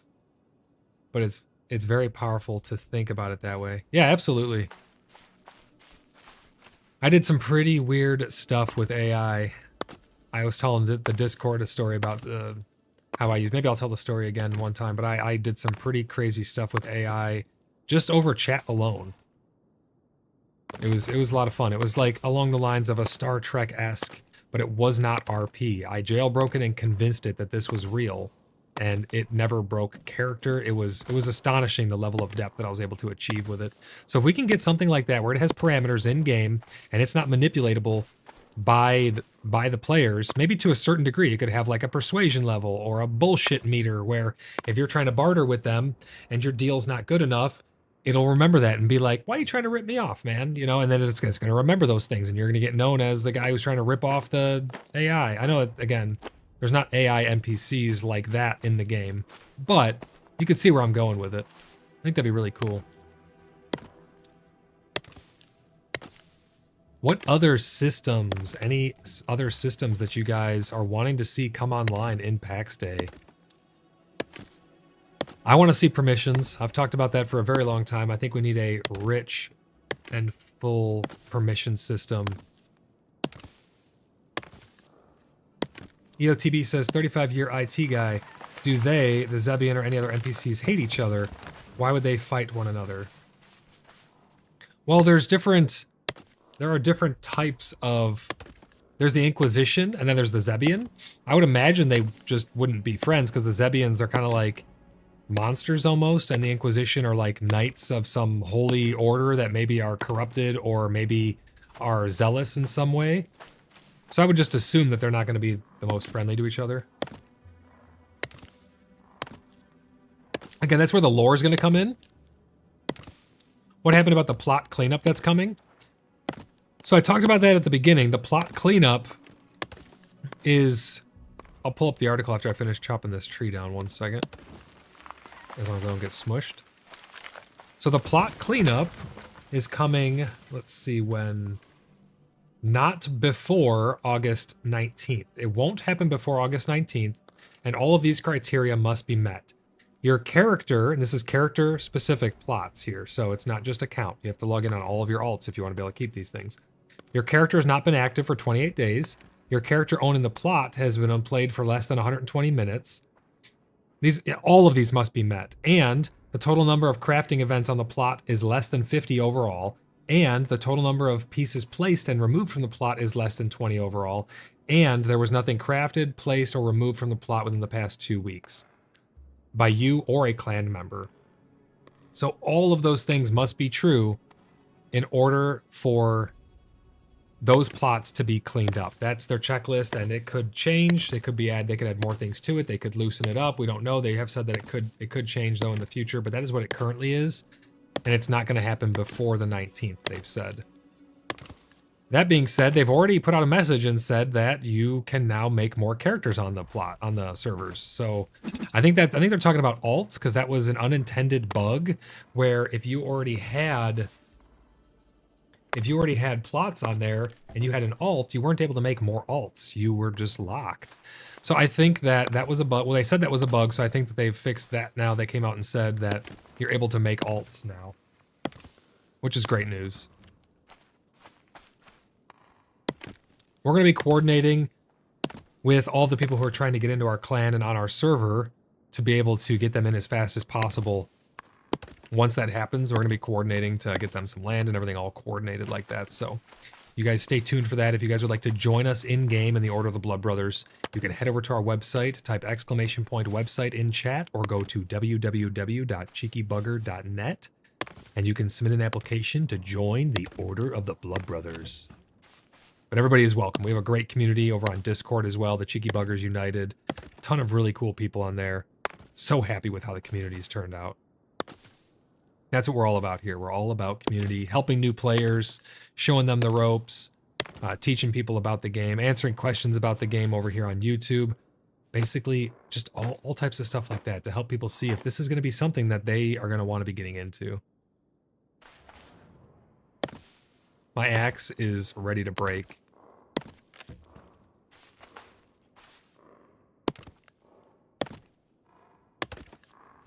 EOTB says undead and zealots. Pretty much, yeah, that's kind of how they are so far. EOTB also says, you must have played Icarus survival game the way you avoid the falling trees. I've never played Icarus. I have not played Icarus. I played Valheim, where the trees can hurt you. I played Sons of the Forest. I played The Forest. I'm a very immersive person. So if a tree was just to go through me, even if it doesn't hurt me, it kind of just ruins my immersion. But the trees can kill you. There's I don't know if it's a bug or if it's a planned feature and it's not working correctly, but the trees can kill you. I don't think I have enough axe left to take down the big tree. So I'm just going to try and fill my inventory. Oh, there it goes, right there. Another one bites the dust. I know normally you don't use a steel axe on the small stuff, but I'm just out here having a good time chopping stuff down. We can make more. We'll go get some more steel. We'll probably have some put away in storage. Here, Saw. Another one bites the dust. So sad. I do have other axes, just not any more tier 3s, I don't think. Actually, I think I do have another tier 3. Well, let's go cycle the furnaces. Sa, do you need more wood? I have like 8 chests filled with wood currently. It would damage and break your buildings? Holy crap, yeah, that would be crazy. Could you imagine if they did that on here? You'd have trolls around your house all the time just cutting down the trees just so they would fall on your house to bust it all up. They'd be like lining them up to try and get them to land on your chests so they could bust your chests open. That'd be crazy.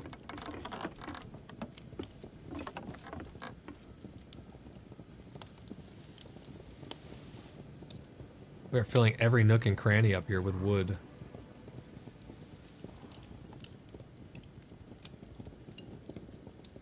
I want to make sure I'm going to put all this in the post office eventually. I want to make sure everybody has enough wood to be able to craft everything that they want. So here's our other axe. Let's grab that and we're going to get back at it. Anybody going to try Dune Awakening when they do a playtest? Let me look that up. Is that on Steam? Never actually heard of that. Let me pull that up and check it out. Oh, I see it. Dune Awakening. Okay. MMO online PvP. Let's add it to the wish list, and we'll keep an eye on it. Thanks for bringing that to my attention. Rise from survival to dominance on the most dangerous planet in the universe. Dune Awakening combines the grit and creativity of a sandbox survival game with the social interactivity of a large, persistent multiplayer game to create a unique and ambitious open-world survival MMO. That sounds interesting. Yeah, I'll probably check out that playtest.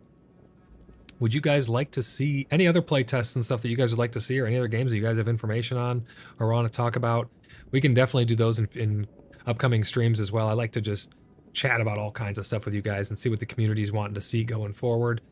But yeah, we're going to be doing a lot of Star Citizen in the future, a lot of World of Warcraft. We're getting ready for the War Within expansion, a lot of Pax Day, a lot of cool stuff.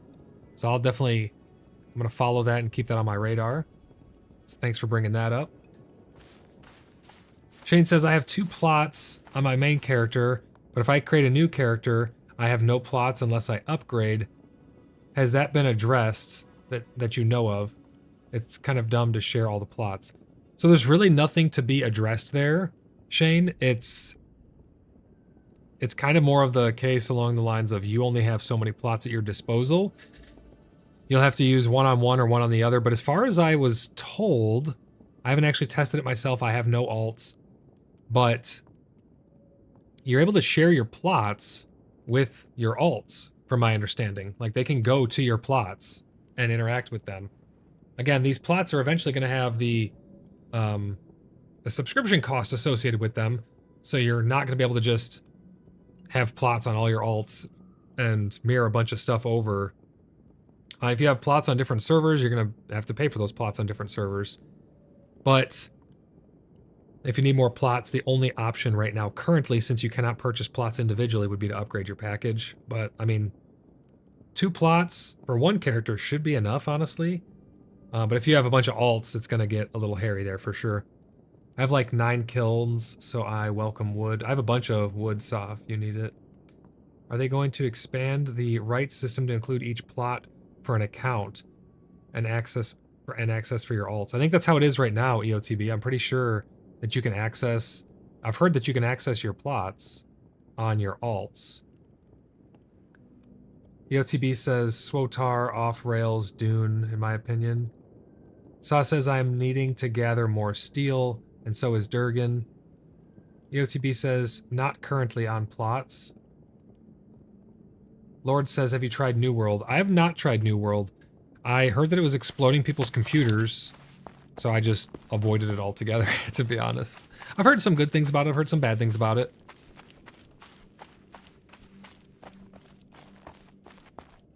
Shane says, gotcha, thanks. Hail the BloodBrothers. Great to see you, Shane. Thanks for stopping by. If anybody else has any other questions, concerns, anything like that, please let me know. Hello, Lady Saw. Oh, I like that, those flowers in your hair. Gosh, look at the detail on those. It goes down to even the tiniest little orange flowers. Those look really good.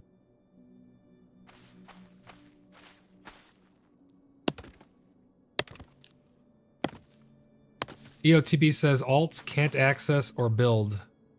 Nope, I have it. What was it that I heard then? Because there was something about some inter-alt connectivity with your plots. I can't remember exactly what it was though, but I know there was something.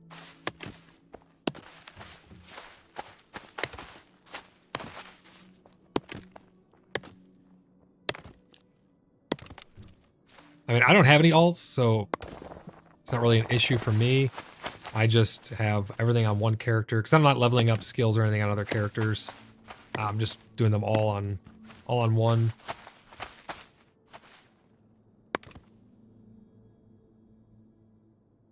Lord says Pax Day is going to be free to play also. Where did you hear that, Lord? I did hear some stuff of people talking about how they would like it to be free to play or have a free to play option. And I've talked about that as well. I think a free to play option where you're not a landowner would be really good, because if I have 4 plots and you want to play with me and I give you access to my plots, you shouldn't need to have a subscription. You already have access to a plot. Why should you be forced to be a landowner? If I'm already paying for the server upkeep for my 4 plots and I give you access to them, now the issue arises where if you lose access to those plots because I kick you out of the clan or something and now you don't have access to any plots, you're going to either have to find a new home or you're not really going to be able to play. You can exist in the world, but you're not really going to be able to produce anything. That being said, I think some people won't want to be landowners. They'll want to be vagabonds or traders where they're just traveling merchants and they're getting gold from the things they collect, and then they take that gold and buy more armor. And I think that might be a cool series, actually. No land, no crafting playthrough of Pax Day. That would be pretty interesting. What do you guys think about that? EOTB says the only way is joining some clan. EOTB also says takes another member into the guild to add the alt currently. Gotcha, okay. Yeah, I know we have some alts as well in our clan.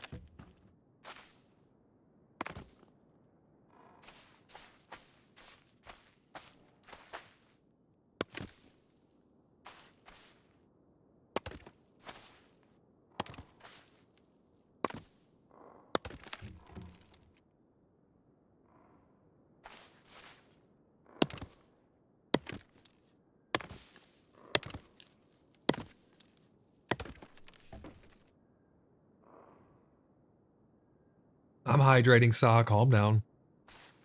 She was getting all fired up, I could tell. I'm just kidding. I'm trying to think of some other cool systems that would need to come online.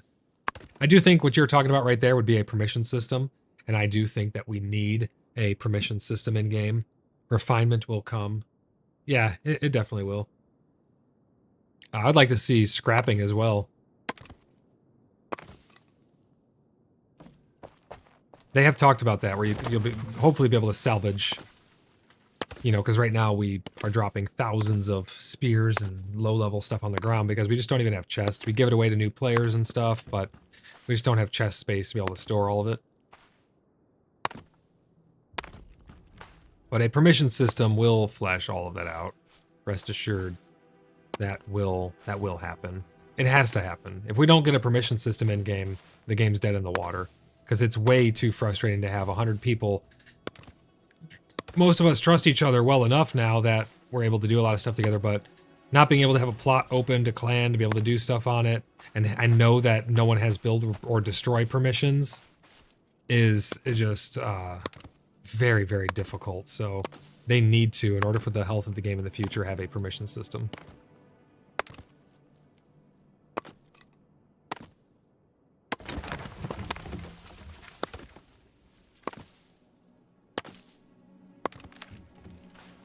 That tree just regrew. See, and that's the thing too. Things just like bloop. Oh, there's another one. I like how the rocks and the minerals actually regrow in the world. It feels a little more natural to actually have a transition between them. But when the tree just pops up like that, it's kind of jarring. I think they should have to grow back.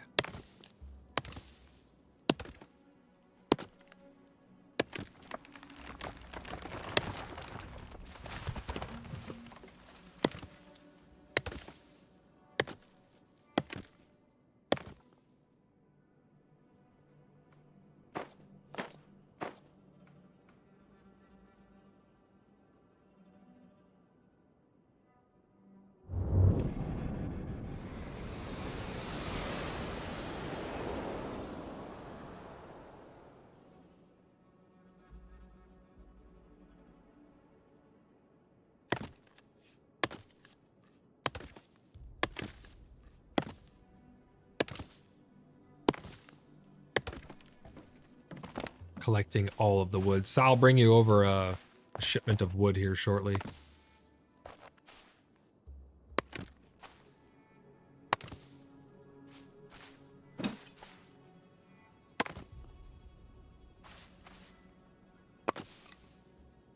EOTB says, our clan has been based on knowing someone in real life to join.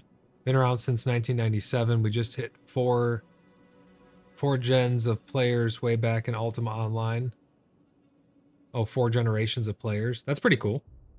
Yeah, I've had my community itself, Cheeky Buggers United, for a very long time. I started off with Void's World, because that's my name, Voidlock. Oh, there's my axe. That's my name, Voidlock. And I started off with Void's World. I started hosting servers, gosh, back for Jedi Knight 2, Jedi Outcast. Built a community of friends around that, and then we've just been growing ever since. But that was forever ago. I mean, I was so young.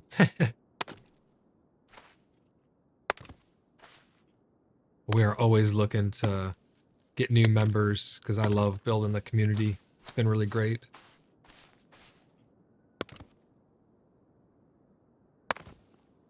We've made awesome friends too. We've met so many really cool people all around the world. It's just been a blast. So thank you, Mainframe, for making Pax Day into the state that it even is right now, because you have brought more people than you know you've brought together and have given us just untold amounts of fun in-game with each other and out of game.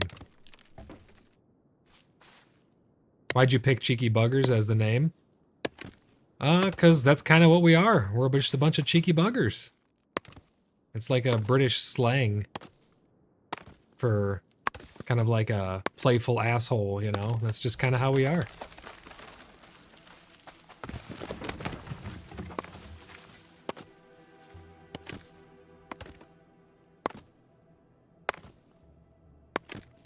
And I thought CBU kind of flowed pretty good.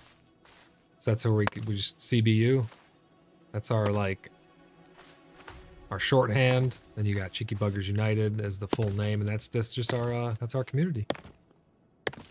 Oh, so I don't know if you noticed too, if you check the website at the top, there is now a section for, let me pull it up and see. There's now a section for SinusBot. SinusBot is a new bot that I added over on our Discord where we can play music and stuff. So it's pretty cool. It's a self-hosted bot.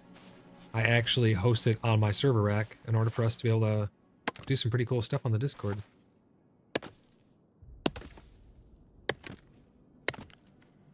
Also, as like a group, you picked it, not you. Well, it technically was me and Tom who picked it.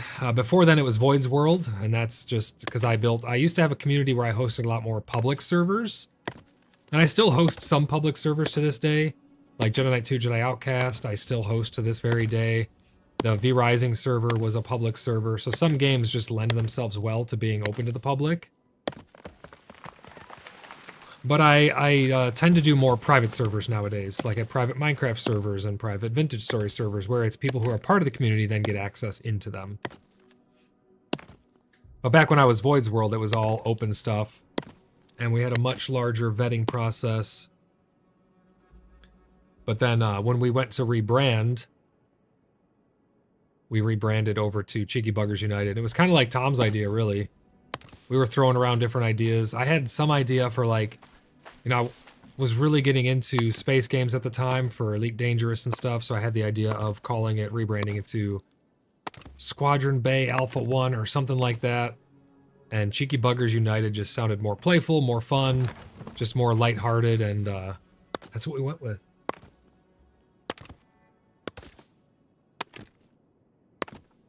EOTB says, I know, right? Bringing people from all over the world together. Yeah, it's just really a great feeling, honestly.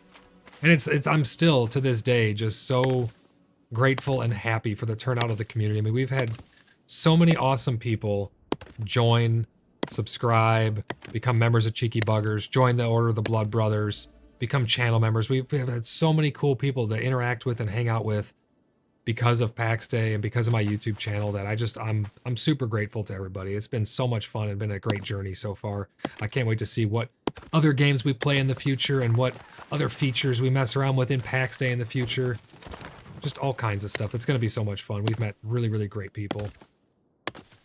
That's what we're all about. All about community. We try to help everyone as much as we can. Very accommodating and helpful group of people. They will give you the shirt off their back and teach you the ropes, left, right, center, all day, every day. It's amazing.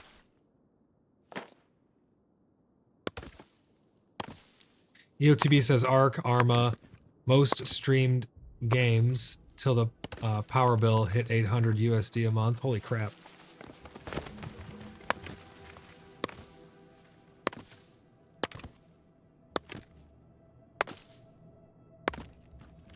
That's crazy.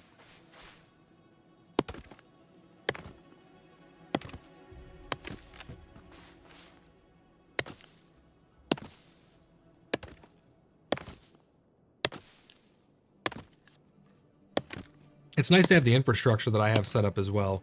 I need to get some more RAM in the server, but having our own server rack is really nice to be able to facilitate having our own bot. I want to get our own like chat AI set up on there so we can have it hosted locally and not have all the restrictions that like ChatGPT has.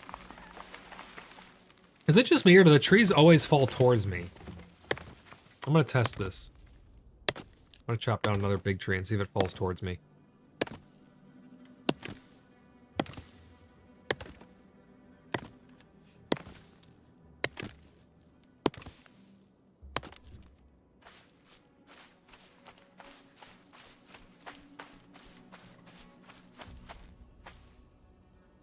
Because I'm pretty sure every single tree has fallen my direction. At least the majority of them. I don't know if every single one has, but... Okay, here it goes. No, that one fell away, so maybe it's just random. It must have just been a coincidence. Hey, look at that. I made a ramp. That's freaking awesome.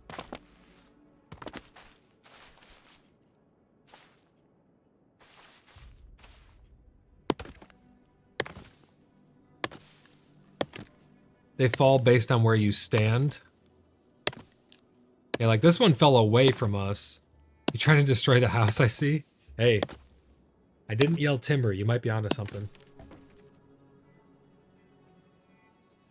Belayed timber. God, all I can think about is brisket now. Oh, it's gonna be so good, man.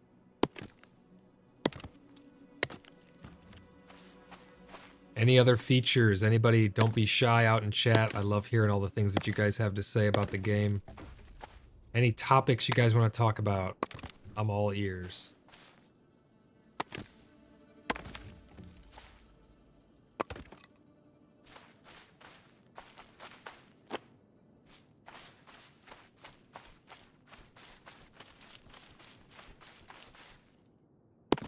Oh man, I've chopped down so many trees.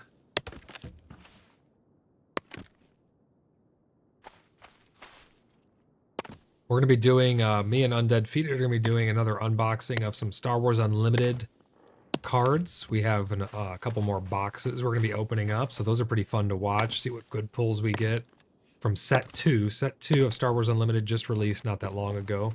We're going to be doing some constructed battles, maybe we'll do some sealed leagues as well. So those are going to be pretty fun. If you guys like card games, Star Wars Unlimited is one of the best card games I've played. It's my first TCG that I've ever fully gotten into. I've known about a lot of other TCGs out there, but it's the first one that I actually got into, and it's a lot of fun to play. It's a back and forth strategy where you get to rebuttal to everything that someone else does. So stay tuned for some more Star Wars Unlimited content as well. EOTB says, do you think with the weather effects coming, we will get flooded in areas? I don't think we'll have floods. Just based on the way that the game is designed, I don't think we're going to see that, because they've said that in the Heartlands, your builds will be protected. They're considered too priceless, too irreplaceable, too important that they are not going to be destroyable. So I don't think that we're going to see things like floods, at least floods that would wipe out stuff. Maybe we'd get floods and natural disasters that could affect other things like harvestable areas or something. I just don't see that happening though. I think getting a rough weather system in game I just hope that it's dynamic, and I hope that it's localized. That'd be my wish list for weather. I want it to be dynamic, where it's changing on the fly and it's not just the same on a cycle or an interval or anything like that. And I want it to be localized, where an actual storm cloud could come and roll through different areas based on, you know, again, it could be AI driven, but based on different effects. The storm will come in and the intensity will vary, all types of things like that. And then you'll get the storm coming through and it'll roll out of town here and it'll roll into the next town. That'd be really, really awesome. Stam depleting and movement limiting. That'd be that. Yeah, that would be a cool deficit of being in a flooded area. I think they need to add some stuff to water. Like get some fish in there, get some vegetation down there. Maybe they have like some sea kelp or something that only spawns in the water, or water lilies, or some type of water-based crops and stuff. I think that'd be really interesting as well. I would like to see natural disasters, but they've said that we're not going to have our plots and stuff, our builds are not going to be able to be destroyed. I noticed your sundial. I was going to build one, but it doesn't match up in game time. Yeah, it actually does function. We didn't build that. That was built by Shifley, who's part of Wickhaven, who's an allied clan with us. He is a master builder. He actually built that sundial, and it actually does go around. It's pretty cool.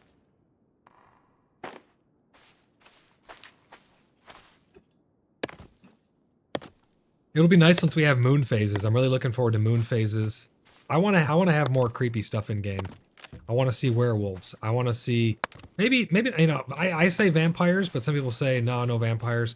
I think the more the better. I think that'd be really, really cool. I want to see werewolves though, for sure. Can you imagine just being out in the woods and you don't know if this villager or that villager's a werewolf, witch hunts and stuff, things like that would just be so freaking awesome. Can have Salem Witch Trials, a social deduction game built into Pax Day. There's killings happening in the night. You don't know who it is, but you have your suspicions. Saw, I'm bringing you wood. I'm bringing you my wood, Saw.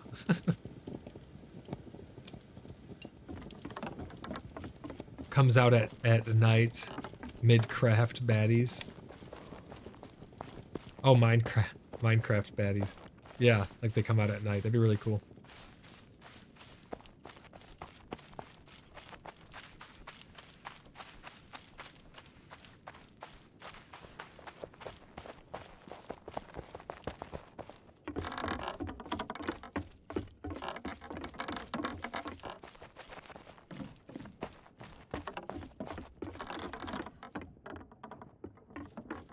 God, it actually almost hurt my eyes looking up at the sun. I want to put the wood back in the chest behind here, Saw. I already put a bunch back here. I think you grabbed it, though. Nope, it's still here. You have a whole chest filled, and I'm going to fill up another one. Charcoal. The actual currency of the game.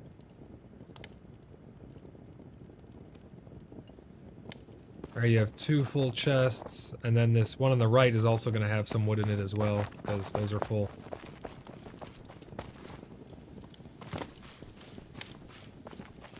If anybody needs anything from the guild bank, I know we have a post office now, but if you need something deposited at the post office, let me know. I can take it out of the guild bank. We have all kinds of sigils and lockets and stuff to make all kinds of magical things, anything that you could ever want.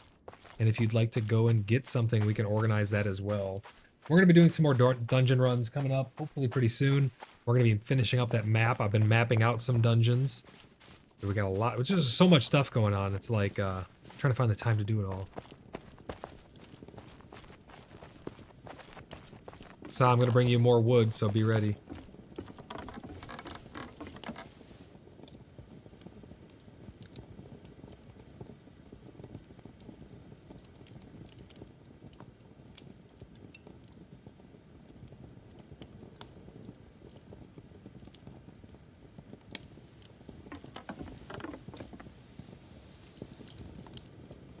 that there, put that there, swap all these out. I have like a chest filled with heartwood. This is crazy.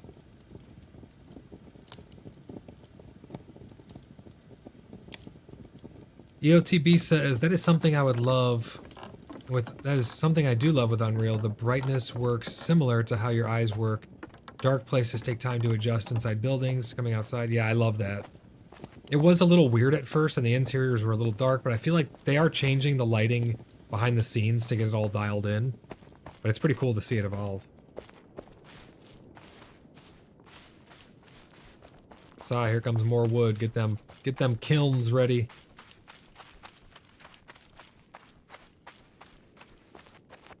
If anybody else needs wood in the clan, let me know, please. I can hook you up with some heartwood, hook you up with some sapwood. I've been chopping trees for 3.5 hours now.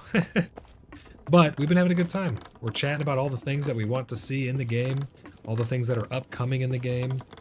I've been having a blast, and I hope you guys have been too.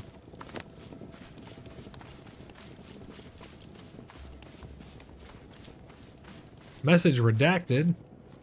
What message did you redact? You have a question? Let me know. Comments, everything's welcome.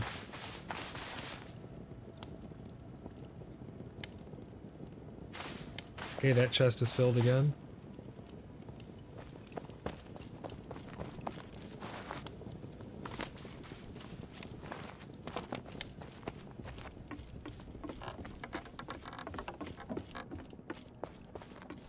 All right, all right, all right. Take the shortcut.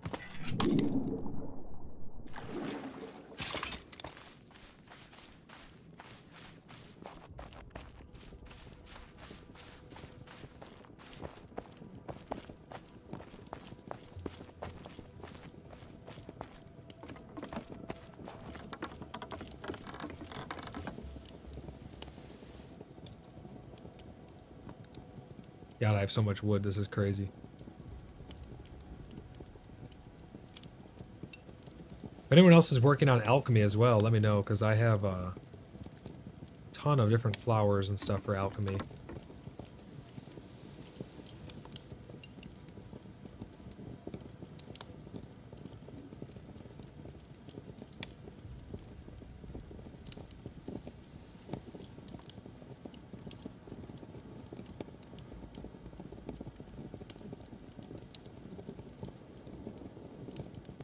There we go, one whole chest filled with heartwood.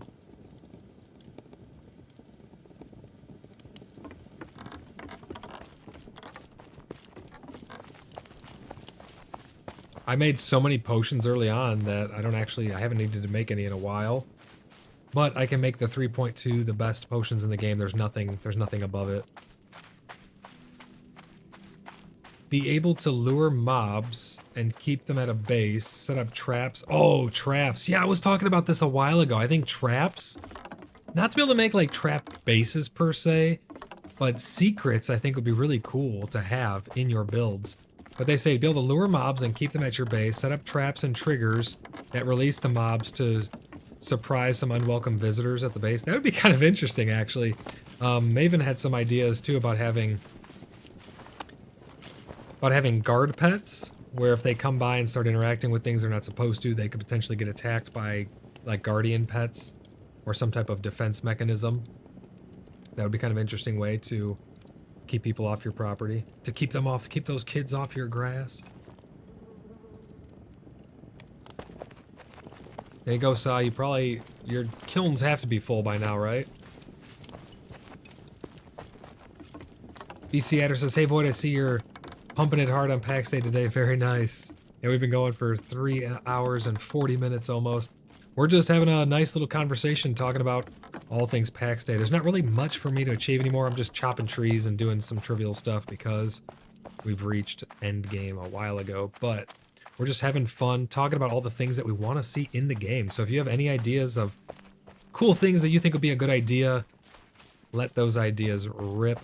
Hopefully mainframes listen and we can get some of these things actually in game. I wonder if anyone else needs wood. Oh, all your kilns are full? Yeah, I have wood. If anyone else needs wood, I have a bunch. Got a whole thing of heartwood, another several chests filled with sapwood.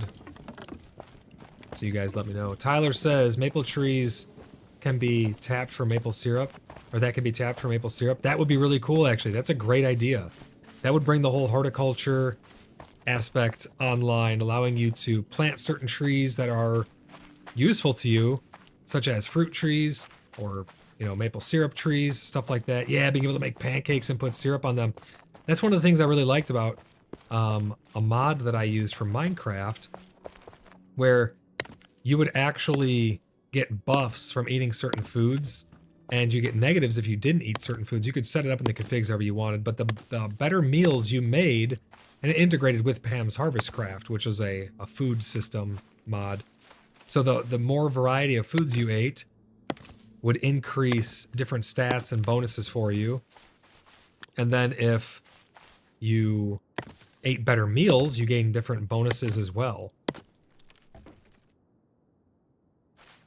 That's called a Groz. Oh, a guard dog that keeps barking to alert. That's called a Groz. And then Groz goes and bonks them. But that'd be really cool to see meals that you could add more things to them. Like you could eat the pancakes, sure, they give you X, Y, and Z. But if you eat the pancakes with syrup or butter or something, you make a whole meal, or you make a breakfast feast by taking pancakes, sausage, bacon, eggs, and all kinds of stuff and put them together, then you'd have a much more filling feast that could give you bigger bonuses that last for longer or something. That'd be really interesting.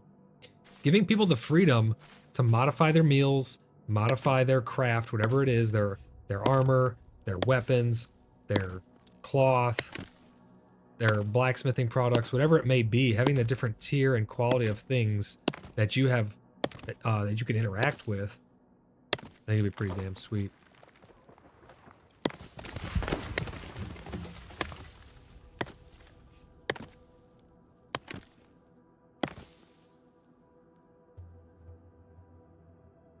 BC Adster says, at Saw, I see you have a lot of wood there. You've been pumping it hard also. I've been out here for 3 hours and 40 minutes. She showed up a little bit after that, and she's been chopping down trees. Yeah, we got all of her kilns filled, all of my kilns filled. We have a bunch of kilns churning. It's really like charcoal is kind of the lifeblood of the game. Like, you need it to do all the things steel. I think I gave her like 4 or 5 chests filled with wood, like to the brim with wood, and I still have like probably 4 or 5 left. But chopping down trees for almost 4 hours, that'll do that, you know? Maven says, I can listen while I work, helping my friend. Sounds good. Thanks for tuning back in. Bacon has to come. I've killed many. I've killed more boars. Yeah, we definitely need some bacon. It's all about variety. That's what I really like, especially like on my Minecraft servers. I add in Pam's Harvest Craft to get more variety of plants that you can harvest, berries and trees that give fruit and just all kinds of grains and stuff. And then you can turn those into a bunch of different foods that you just have such a large variety of things to choose from. You know, it's not just, okay, here's the best stamina food, here's the best this food, this is gonna, you want this, this is the one thing that you're eating the same meals over and over and over again. Tyler says, since there are 3 food slots, maybe buffs that activate when you eat a specific combination of food. That's a great idea. I really like that idea. Then you could eat your breakfast feast and have a nice drink to go along with it, and then like a side of whatever it may be. And that would yield you some crazy bonus. Yeah, that would be great. I'm all for that.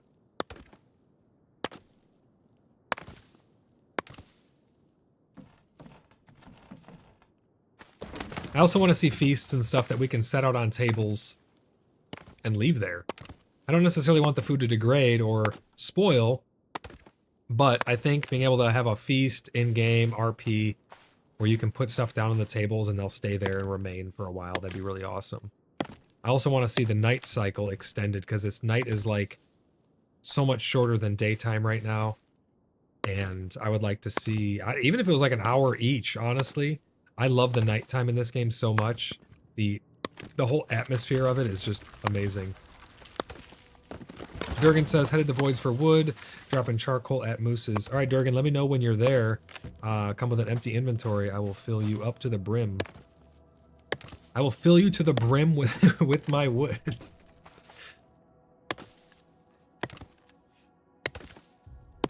Saw says, I like the night as well. BC Adster says, what's the game's currency going to be when it comes out next year? Charcoal is not the choice. So the currency is not going to take till next year. The currency is going to be in the first update, they've said, and we're going to get the trading table as well as the gold currency. So it's going to be gold. I know it feels like we're going to get it next year, but it's hard to think that, like, the game hasn't even been out for 2 months yet. It's kind of crazy when you put it that in perspective like that. It's like it's pretty early on still. So hopefully, I think they're going the route of big updates rather than a lot of small updates, which can be good. I mean, look at V Rising and a lot of other games. They do that too. Project Zomboid, they have big updates rather than a ton of little updates, and those big updates are substantial.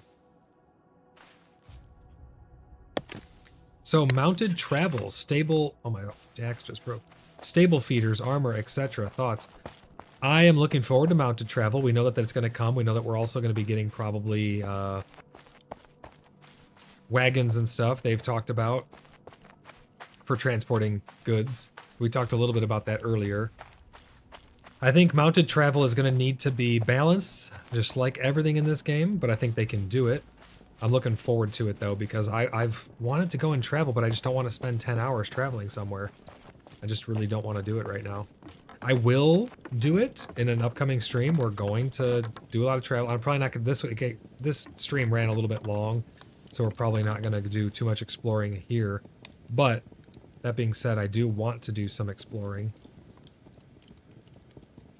We've explored quite a bit, though. I mean, we've been kind of all over the place, to be honest. And then stable feeding. I think that it'd be cool to have a place where you can rope up your horse. I think it'd be cool once we get animal husbandry and we can actually have those feeders.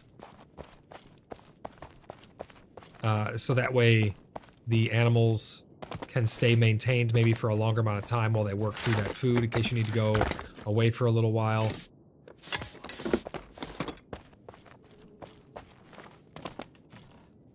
Is it a half hour right now? I don't know. I think night's 20 minutes and day is 40 minutes. I think I remember somebody saying. I'm not sure exactly. I know it's just it's not long enough. Nighttime needs to be longer, especially if we're going to get creepy stuff and fun stuff to interact with at night and different moon phases, which, again, that's all my theory craft. I'm assuming we're going to get more monsters and creatures and things of the night. But as far as like moon phases, I just would really like to see that. I think that could go a long way. It could be incorporated into the harvesting system.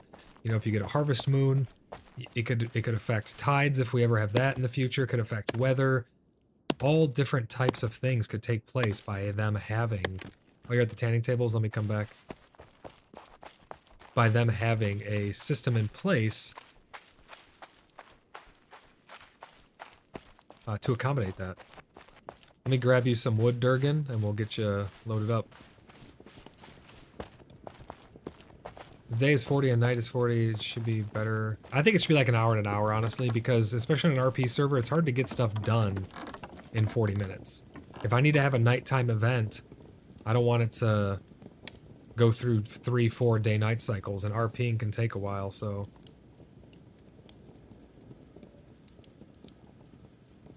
Alright, Durgan, I hope you're ready for wood, man. I've been a chopping machine today. I'm heading over there by you.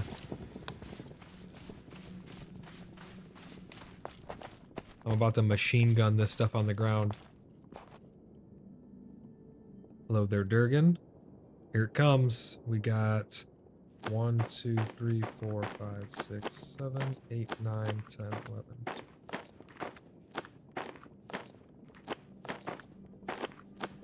Yeah, that's a lot of wood.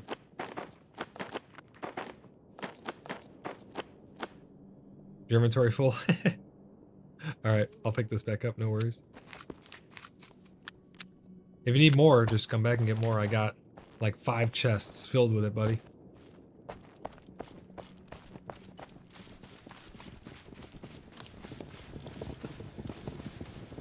I think Sa has a bunch extra as well. But I mean, she'll use it eventually. I mean, I would use it eventually too. It's just by the time my 2 kilns cook all this down, that would be a long time.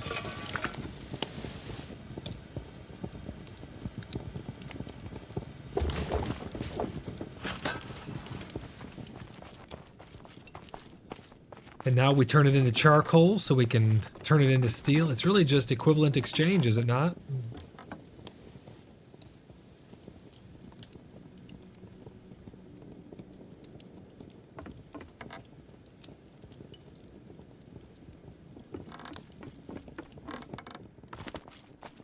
Tornox says, get spawns that only occur at night, or fish you can only catch at night. That is an awesome idea. I love that. So, like, the monsters and, like, creatures and animals and stuff spawning at night, that one, like, yeah, I had thought about that, but the fish, only being able to catch certain fish at night is a great freaking idea, dude. Then he goes on to say, like, wolves replace some boars at nighttime. That would be really interesting. Or, you know, again, going back to lean on that AI thing, maybe the wolves are traveling certain paths at night, or they, you know, they come out at night to hunt or something, and they're actually hunting the deer or the boars, and there's so many different things, you know? But yeah, catching different fish at night, that is a great idea. Or maybe there's even like a certain type of plant that is luminescent, that bioluminescent, that you can see it better at night, or something, you know, something along the lines of that, where it's easier to obtain it at night, or the drop rates change during nighttime.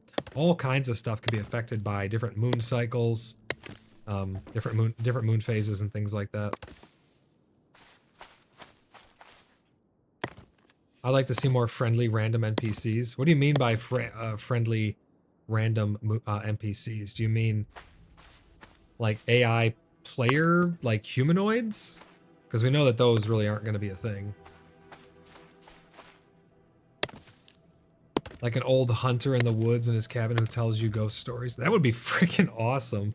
But they've been pretty adamant about there not being humanoid NPCs that are like quest givers and stuff. Or you like never see him in the day. Yeah, that'd be really, really cool. EOTB says, do you think we will see advanced things like lumber mills, etc.? It's hard to say. I want to say I'm leaning towards yes as things progress. I want to say yes, but I think that it's probably not anytime soon. Stuff like that is further along the evolutionary chain, I would think, to some degree. But we do know that we're going to be getting ballista, catapults, and siege engines. We do know that that will be a thing, because they have talked about that, how they want to have sieges, full-blown sieges. Those are going to be at the baronies that will take place out in the wilderness. Those places where you're going to be able to set up within... we know we're getting the knight and the soldier ranks, or roles, whatever they're called. And those are going to directly be tied into the barony system. The barony system is going to be outposts that can be placed out in the wilderness, and then the wilderness will presumably become a PvP zone. So it's risk versus reward. Durgan says, be tough to find room for more production sites. What do you mean, Durgan? Be tough to find rooms for more production sites. Oh, I see what you're saying. You mean like on your plot, on your property. Well, what if this, Durgan? What if some of the tables and stuff were just upgrades? Like, that's what I think they should do. They should have the tables turn into each other and then be able to do all the stuff that they can before them. Some of them work similar to that right now, but I think that they should be, like, if you make the, you know, the wood processing thing, there should be a higher tier of it where you can take down the old one and you don't need it anymore. Yeah, lumber mills and such, that's why I caught on. Yeah. That would be hard to find places for a lot of that stuff, but that's also going to force people it's going to soft force people into leaning into a specific profession, because you're not going to want to have 50 plots. Again, you should not be enticed or pushed into doing every single profession. If you're just a lumberer, if you're just worrying about lumber, you should have plenty of space to be able to put those things down, because you don't need to have a forge and you don't need to have charcoal kilns and all this different stuff. And if you do want to, then you'd have to expand your plots to accommodate that. So I think it's kind of like they're soft pushing people towards specializing into a profession as well. Durgan says, yes, upgrades should replace what we have at basic and simple. Yeah, 100%, I agree. Sankunri says, hello all, how's it going? Good to see you again.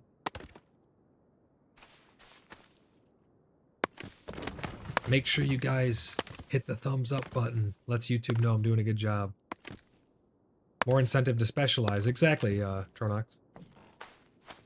I really want people to not be forced to specialize, but have high incentive to specialize. I want to work on herbalism. I want to work on potions and maybe dabble in some leather stuff here and there. But I really want to have alchemy be this thing where I'm making tinctures, I'm mixing stuff together. I got shelves filled with all these potions and books filled with reference and information about potions, and I can make my own scrolls about potions and maybe even enchants and stuff like that, where I'm dabbling with all of this stuff that has to do with alchemy and creating all of these different tonics and topicals and ingestibles and maybe things that you can put on your food that enhances your food, like all different types of things that an alchemist would be messing with. And I want that to be my main profession. I can have a garden out back where I have special mushrooms growing on a special type of tree that I found out from some special lore book that I found deep down in a dungeon that talks about how the propagation of ghost mushrooms only can take place in a dark area that is, a dark area that has a high moisture content and a very oxygen-rich environment. So you have to surround it with other plants that accommodate that. And you see where I'm going? That level of detail would be so much fun to have in-game. Sankunri says, specialization is definitely the goal. Unsure how that's going to work. What in the hell? Why did this thing just launch up in the air? Can I reach it? I can. Let's go. Hello, Sa. Sankunri says, but we also know that we can make some RP focused jobs too. Exactly. Tronox says, well, imagine the time it takes to get to level 41 crafting. That's the thing. It doesn't really take that long. What is this? Commanding vestments. What is this? Oh, I learned a spell. What spell did I learn? Mesmerize? What did that? Oh, that replaced my breastplate. Let's see what it looks like. Oh, that's kind of cool. So this is a 4/6 Mesmerize 1. So this is a castable Mesmerize, I take it. Well, the other one's castable too, but this one is like a single target from far away. If you're walking around at leisure. Oh yeah, just for looks too, even. What the heck? My character texture had like no depth on it at first.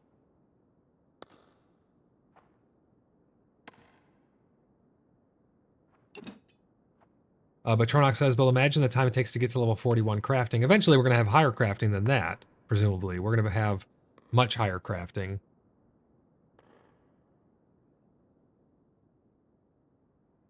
It's just a matter of when.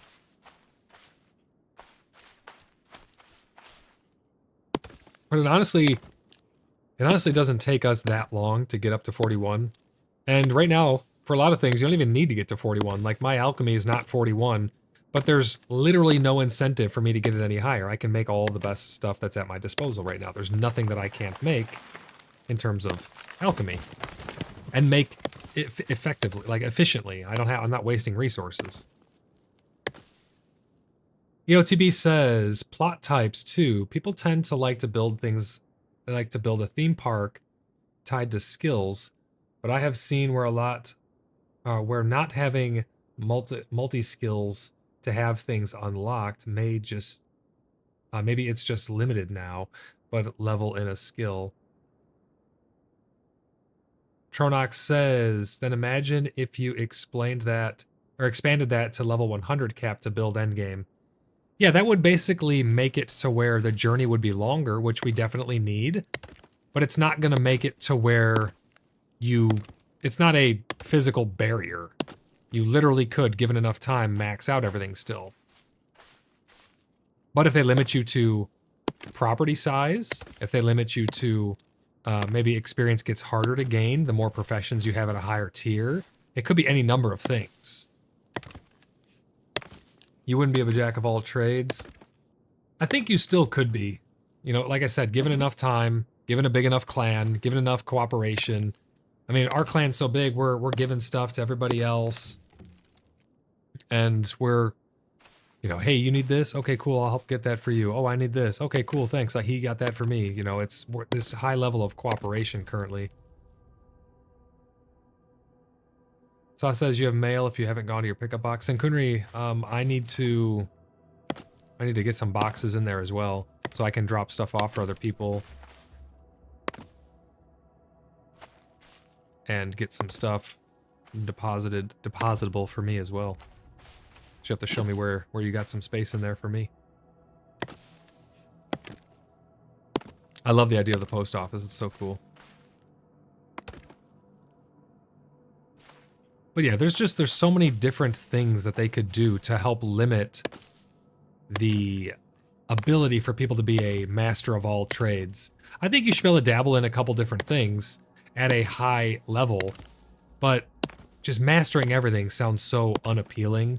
You're gonna have to have some giant undertaking, and you know, if you have the ability to do it, people will do it, and that's the thing. Sankunri says you lock specialization the way Arcage did. You can take everything up to level 20, then all but 2 to level 30, then all but 4 to level 4.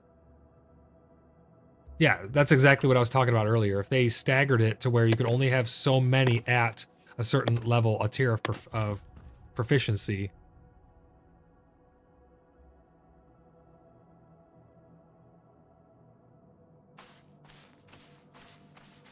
Scoonery says, all right, Void, I'll be on shortly. Yeah, no rush. No rush at all. I'm just chopping away. Any other topics that you guys want to talk about in terms of in-game mechanics that you'd like to see? Any theory craft? Let it rip. That's what this stream is all about. I'm here to answer any questions. Don't be shy. If you just have questions about the game as well, or things that are already in the game currently because you're thinking about getting into the game, let me know as well, and I can answer any questions that you guys might have.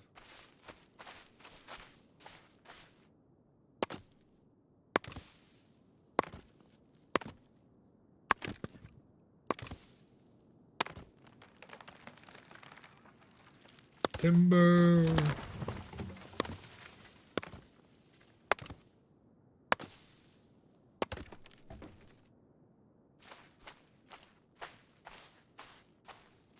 Sankunri says horses and wagons. Yeah, we talked about that like 3 times, I think. I really am looking forward to that. The devs have talked about, well, we know mounts are going to be a thing at some point, but they've also actually talked about wagons for transporting stuff. So that most likely will be a thing. We don't know when. The devs have said a lot of different stuff. It's just a matter of when is it actually going to come in-game. But that being said, I think that there's a lot of gameplay, RP-wise and mechanic-wise, that could take place around those wagons for transporting goods. You could have bandits, you could have Zebian assaults or Inquisition assaults or other types of attacks that could happen along the way as well. And you're going to be going to people to hire protection to make sure that that wagon makes it where it needs to get to. I don't mind repeating stuff too. I love talking about all this stuff. The theory craft. This game has so much potential, and that's why I'm just so excited about it. Is it all in game right now currently? No. But does it have potential? Abso-freaking-lutely. I think that this has so much potential, and the canvas that they have right now is actually really, really good.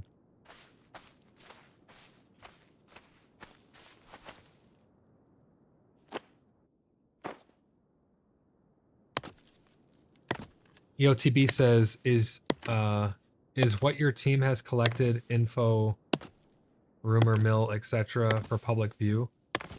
A lot of the data is on our Discord, and for instance, like my maps and stuff, those will be released on my Discord as well.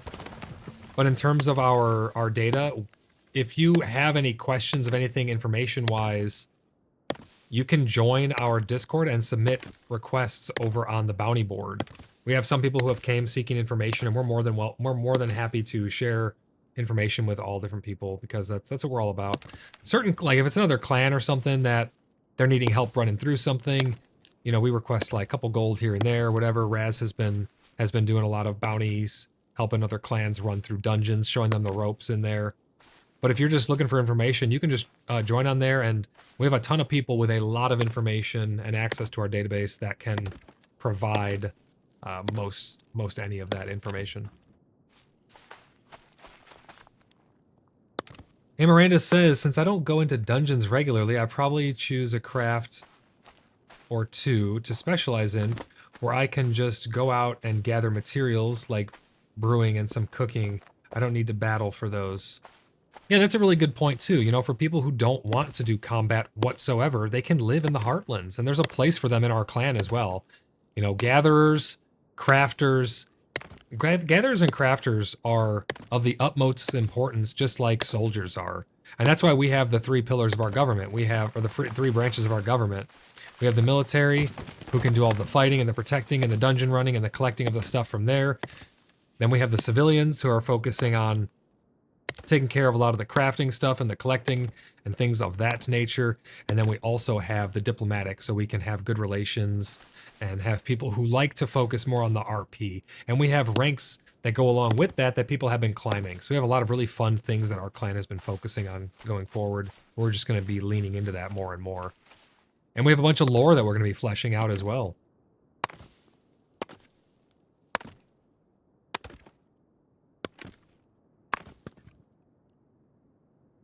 EOTB says basically what's coming. Thanks. Yeah, no problem. Yeah, if you head over to our Discord, there's a lot of really smart people on there with a lot of information that we've been talking about internally. We have some rooms on there that are closed off to our clan only, but we have a bunch of information that we share with everybody. It's all about community, you know what I mean? Our clan is so large, I'm not worried about the arms race or the... Like, we want to go to PvP zone with people, so that way we could just test stuff. Like, we're not going to take your gear. I did a whole stream about PvP, about trying to get people to come and just mess around and have fun and test out the combat. We're not taking your gear. Hopefully you don't take ours if you kill us or whatever. It's all just in good fun. But we need some lighthearted stuff to be able to collect some data, you know what I mean? BC Adster says, so since you're at endgame right now, what would you foresee the design implementing to keep people playing? That's a really good question, and I think having systems in place that allow for evergreen content are of the utmost importance. And what I mean by that sounds like a loaded answer, like a question dodge, but it's really not. Having for instance, even just having a market system. Some people literally just want to be a traveling merchant. For them, that's gameplay.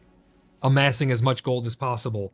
Trading for things and finding good deals, like a garage sale, like, you know, you're at Goodwill and you're looking for the next cheap thing that's trending that you can find in the far reaches of the earth that someone's selling for cheap, then you could take it in town somewhere and sell it for profit. Even that right there, that is something, that is a evergreen system that some people will really, really embrace and love. So getting systems like that in-game is going to be essential for the longevity of the game. And that's what we're talking about here, is all these different systems. I think having wagons for transportation, so having transportation. Some people want to just literally be a guard and guard transportation. So once we have a transportation mechanism, such as those wagons, boom, their life is fulfilled. Some people like to do it all. They like to try and do it all. So they're going to want to have big builds and things like that. So it really comes down to, what do you want to get out of the game? And I think that there should be a system to facilitate that. But when you look at other MMOs, you have World of Warcraft you have raids and dungeons that get progressively harder. You have the gear grind. You have seasonal content. You have just you have PvP. You have all kinds of new story that's getting released. So I think that they're going to need to do something like that to have some type of evergreen content.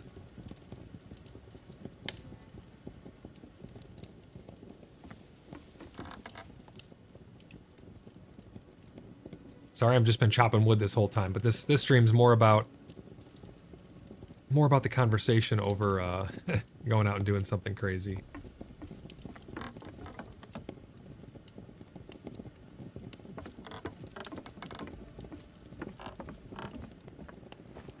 Amaranda says, I love gathering. I guess that makes me a virtual hoarder. I think we all love hoarding stuff. I mean, look at the mass amounts of wood I've been stuffing into chests currently.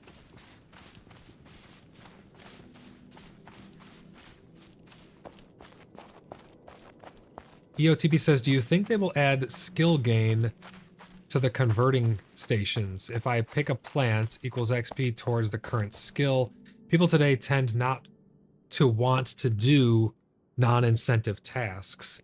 I think, so you're asking if they will ever add skill to the converting stations. I think that they won't anytime soon. I would like to see something like that. For instance, I go back to Vintage Story for the level of detail for blacksmithing. I love blacksmithing in that game. It's amazing. You literally have to mine the material, and now you have raw ore and nuggets. Those nuggets are useless on their own unless you use them as a currency. You can have like gold nuggets or whatever, and you can use them for money if you really want to. But gears are kind of the currency in that game. That being said, you go and you mine the resource. First, you have to find it. Then you have to mine down, dig down, make a mine, get it all mined up. You got to bring it back, and now you got to refine it. You need a crucible. A crucible requires a hardened clay. You need to have clay, and then you need to cure it in a kiln, an earthen oven type thing, an earth kiln, where you actually dig a hole. You put the, you need clay first of all. There's a lot of steps that go into this, but it's very skill-based when you go to actually use the metal, and that's my point. So you have to find the clay. You actually need to place each of the voxels with the clay, and you can make like patterns and stuff to make it go a little faster. But you actually build all of these things, then you fire them in a kiln. You have to light it on fire. You have to actually wait a certain amount of time for it to fire, to harden. Now you have a crucible. You could take that crucible, fill it with your nuggets, and now you need to put that on your forge to melt it. So you put that, you melt it down, and now you have liquid ore. You pour that into an ingot mold that you also made, and now you wait for that to cool off, and there's tongs and stuff that they recently added with the last update. But now you have an ingot, and these ingots cool off, and now you can store them. If you ever want to make something in the future out of, let's say, an iron ingot, you can take that iron ingot over to your little furnace forge, you reheat it till it's red hot, you pull it out, you put it on your anvil, which you also needed to make, and now you can hammer the voxels with your hammer, and it actually takes skill to hammer them into these ways, as these patterns as efficient as possible. You're actually moving all the voxels. It's a very satisfying way to go about crafting. I don't think they're ever really going to get to that level of detail in this game.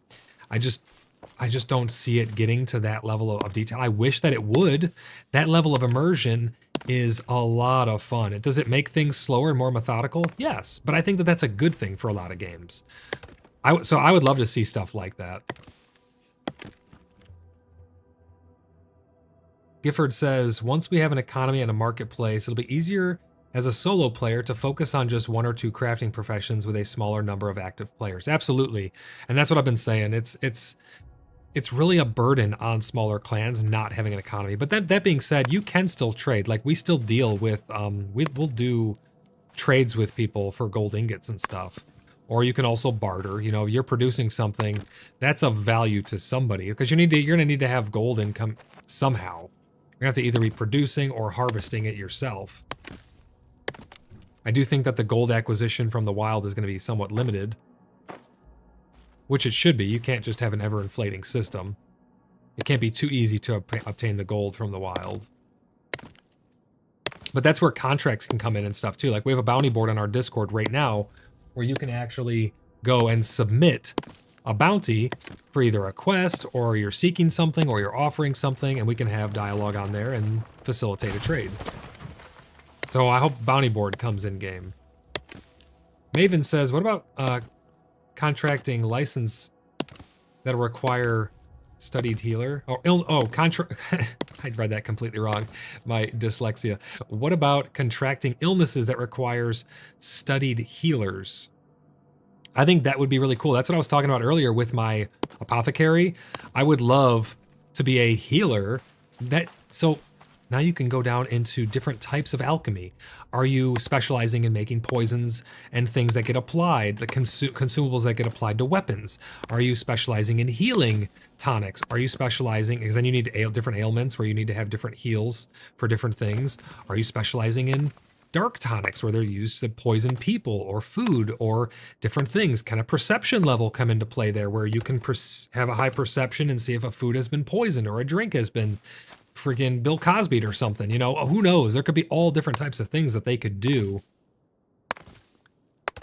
Oh my gosh, in 2005, the WoW, yeah, Wrath of the Lich King with the whole Scourge invasion thingy. That was really cool though. They did it again on a private server I played on when COVID happened. They reintroduced that like whole disease mechanic and people were walking around throwing up on each other and spreading it. It was kind of funny, but also like kind of not. Some people were really pissed about it. But I think that's a great idea, Maven, having different sub-classes or sub-specializations of these different things. Hey, there goes Eisenborn.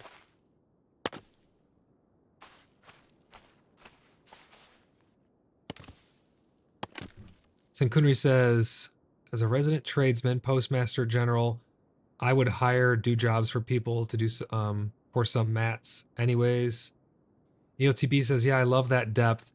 I just see more skill gains based on activity equals reward, not dead time other than RP. Yeah, 100%. And that's why I really, really, really like those types of methods as well too.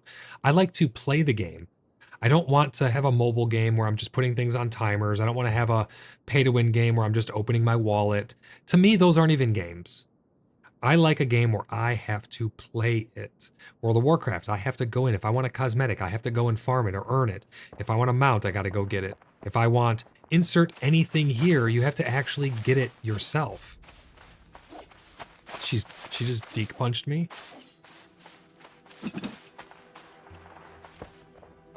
So I really hope that we do get some level of skill. BC Esther, oh wow, Bill Cosby. I really hope that we do get some level of skill involvement with the crafting. I just don't know if we will. It seems like it's following the mold of a lot of the other survival-ish games out there. Now, I know this isn't traditional survival-ish game, but it seems like it's following that mold of, here's this tiered progression system, work your way through it, and that's why I'm trying to think of how they can have longevity for the end game. We're now on the blood list for punching me in the deke. Drive-by deke punch. Senkunri says, didn't know they redid it. That's funny. Also, I'm online when I need to bring you chests. I don't have any chests, so if you had some, that'd be awesome. But otherwise, I can try and procure some. As an old EverQuest player, I wish they had a tracking skill to track animals at higher levels, huntsmen and such by name. Or humans and such by name. Yeah, that would be really, really awesome. I would love to see that in-game. I want to have an event in-game, an RP event, kind of similar to like, call it the Wild Hunt. And we would do this Wild Hunt, or the Grand Hunt, before we had the Feast of Clans. We did a whole RP thing, the Feast of Clans, where we had a bunch of all of our clan members over, and we talked about all the different things that we want to do together, and we just RP'd and we went back to our tavern and had a good time, and we went swimming after, had a big feast. It was a lot of fun. So if we could actually have an actual, you know, maybe you have to hunt down, you know, some games they have different weights for fish that you catch. Like in Graveyard Keeper, you catch different size fish. I believe that game did that. And they would have different things that you could do with those different size fish. I would love to see something like that as well. So it's like catch the biggest fish at a fishing tournament, or hunt the fattest boar, or catch the fastest deer. I don't know, and insert crazy thing here, the biggest bear you can find, and you can have an actual hunt game in game. And that's what I mean by a lot of the RP is going to require systems like that to come online, so it's not just pure RP. But that would be freaking awesome to have, you know, a perception level or a tracking skill where you're actually hunting down these animals, as opposed to just, well, I marked all the spawn nodes, so I know exactly where they are. Here comes 3 deer falling out of the sky. Again, it comes down to potential. There is a ton of potential there.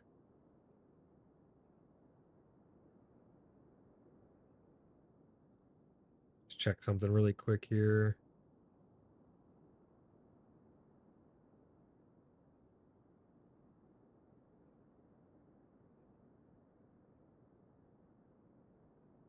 All right, I had a couple things I had to take care of there.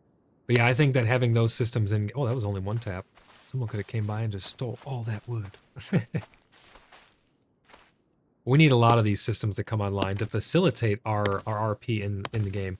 And, you know, it's good to know that they are even caring about RP enough that they have made RP servers. So it's definitely something that they're aware of.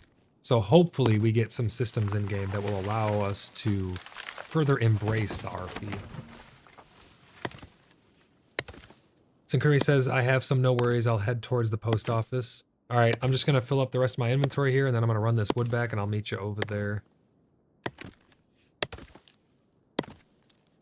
EOTB says, I headed into the game, need to do some wood chopping myself. The charcoal won't make itself. I had a great time chatting. Safe travels, friend. EOTB, thanks for stopping by. I really appreciate it. On your way out, if you haven't already, I would appreciate a subscription, a thumb up. Really had some great conversation with you. It's been great. Hope to see you in the next stream as well.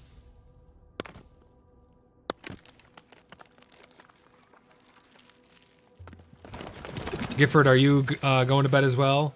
Gifford says, have a good night, everyone. Are you taking off for the evening? Don't forget to thumb it up on the way out. Really would appreciate it.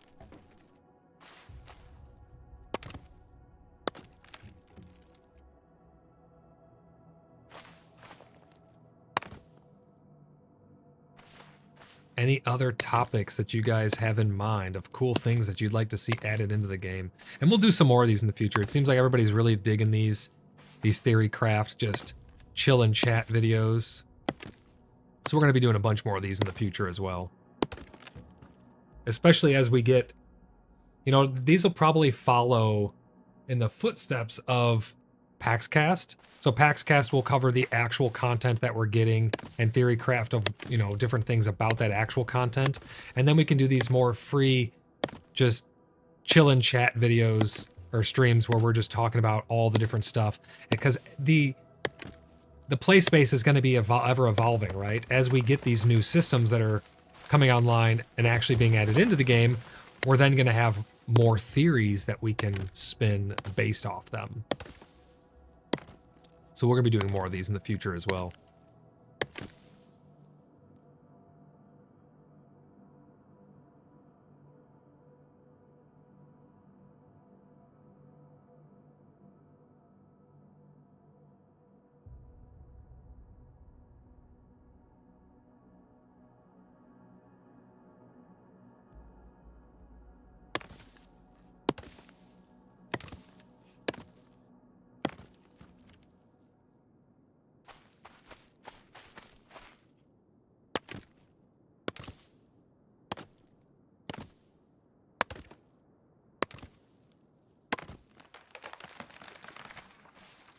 Think Tank Club, exactly. That's a good name for it. You know, I like that. Have a good night, EOTB. Happy tree harvesting. Hope to see you in the next stream.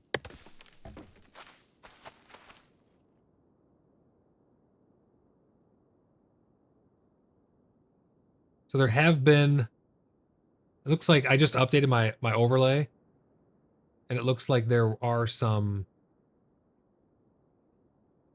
subscriptions that went through. Sometimes my streams, they run long and my overlays stop responding as well as they should.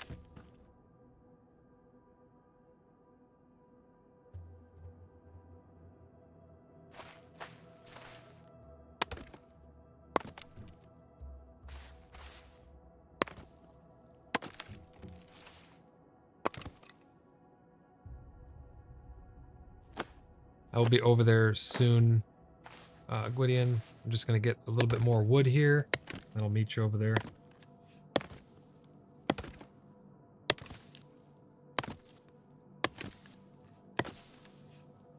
And it's probably going to be time to get some dinner here in real life soon. and stay hydrated. Everybody do a posture check. Do a hydration check. You left a big tree on the ground behind me? Did I really?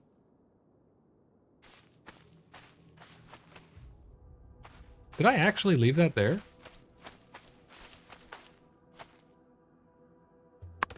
I spaced out. Thanks for reminding me, Miranda.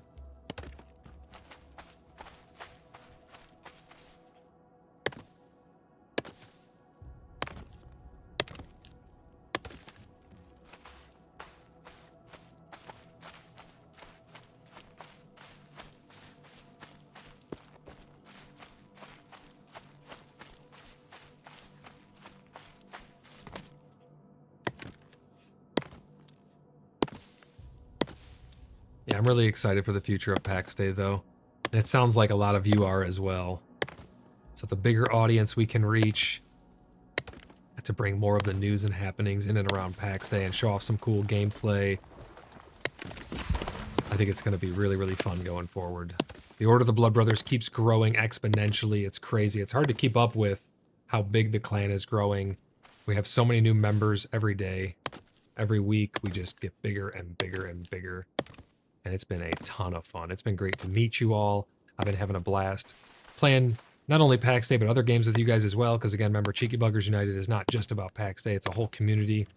We've just been having so much fun. You guys have been really great. But the future for Pax Day is very bright. I'm very excited to see what this game has in store for us.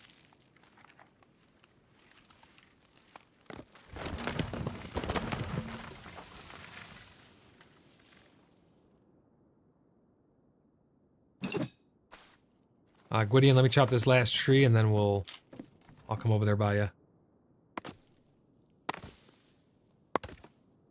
I am 3 weeks in and 205 hours spent. I'm a Star Citizen player. I play Star Citizen as well. I have Cheeky Buggers United org over there. I'm going to be converting it over to the Order of the BloodBrothers as well. That's the name of all the guilds and clans and everything that we play. But you're a Star Citizen player as well. I'm really looking forward to Star Citizen's next 3.24 and 4.0 is just looking awesome. The fire they just showed off looks really, really cool. Really looking forward to that. I think Star Citizen is going to be unreal when it actually gets to a much more playable state. It's got a ways to go still, but they've been ramping up progress in that game like crazy. It's been amazing to watch. But me and an org mate decided to try, and I just did a master pack upgrade yesterday. Oh, I'm glad you guys are having fun. I am locked in. Hell yeah. Yep, and I'm in Space Tomatoes org. Oh yeah, Space Tomato. Very cool. Yeah, I tried to get into making more content for Star Citizen. It's really hard though because you already have people who they love to go to for news. You already have people who you love to go to for X, Y, and Z. So it's very hard to break into that market. That being said, I think doing gameplay and RP in-game is going to be kind of my niche because I've been known as the RP guy for a while now over here on Pax Day. So I'm just going to lean into that, and I'm probably going to end up doing some RP style stuff in Star Citizen. But yeah, you guys are more than welcome to hang out with us on there as well. That's why I said Cheeky Buggers United is a great community because we don't just play Pax Day, we play World of Warcraft, we play pretty much anything. I can host servers for stuff. So we're going to be playing Star Citizen, we're going to be playing WoW, we're going to play some Pax Day, we're going to do all kinds of fun stuff together. I placed second for this year's Daymar Rally as well. Oh, that's awesome, dude. It has pulled me in so much. I love Star Citizen. I really love Star Citizen. I'm right there with you. But lately the servers are rough. Yeah, hence Pax Day. Pax Day is kind of rough around the edges as well, too. So now you have 2 rough games. Hello, Gwydion. Hope you're doing well. But lately the servers are rough. Hence Pax Day was explored. And now I'm deep. And the thing is, it's hard to get, like, you can only go so deep in Pax Day, because there's only so much there right now. But like this, that's what we're talking about. You know, once we get more of these systems coming online. Oh, goody, and I'm gonna need a hammer to actually be able to place these down, aren't I? I love the RP as well. Play on an RP server when I can. Yeah, absolutely. We're on an RP server on World of Warcraft as well. This is, oh, let me see what Gwydion's saying here in game. Follow me, my lord. This is one of the deposit box areas. Oh, okay. So these are all owned by different people, I take it. Oh, you can see who owns them. Nice. So you got Tor. So it looks like people are putting two, one on top of each other. We have Saw. We need to get a sign on mine so people know. We got Noonie, Durgan, Grizzart. Who's over here? Mantiers, Amaranda. Are people up top as well? Who's up here? Alpha. I'll put mine right here. Let me get this hammer on here. We'll look into it for sure. Since I just play as a duo, we are slowly talking to our neighbors and clans. Yeah, absolutely. We play. I don't know. Are you on our server? What server are you actually on? We're on US East Danu RP. Yes, Alpha plays 2 on top. I could take you upstairs if it's easier to place from there from above if you want them on the shelf. Let me grab a second hammer. I'm having everyone drop 2 boxes. You gave me 4. Should I put down all 4 of these or should I just put 2?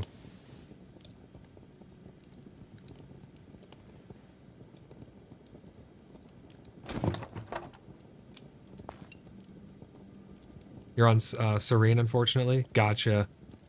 No worries. I mean, they'll do a wipe eventually, and then, like I said, if you guys are a part of Cheeky Buggers United community, or even if you're not, I mean, and you guys want to hang out with us in-game, you can find out what server we're going to if we switch servers, or you can switch over to ours, or whatever you guys want to do. Just 2? Alright, there you go. So there we go, we got 2 boxes there.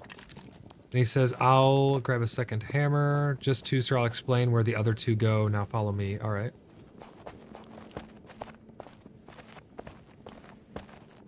For sure, man. We'll keep an eye out for sure. Absolutely. So those ones out there. Let me see what you said, Gwydion. Those ones were the deposit area. And in here is the, oh, this is the pickup area. I gotcha. Okay.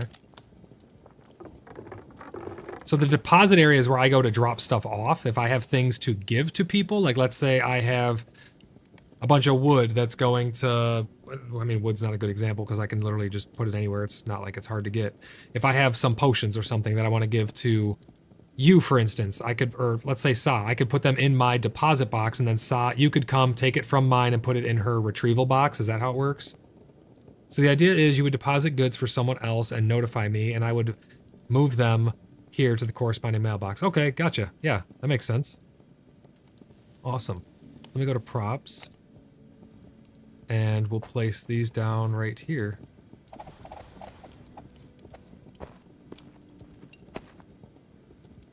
Is there any, do I put them anywhere? Or is there any like address or like some rhyme or reason to where I'm placing these? I'm trying to place it as close as possible too to keep it nice and clean.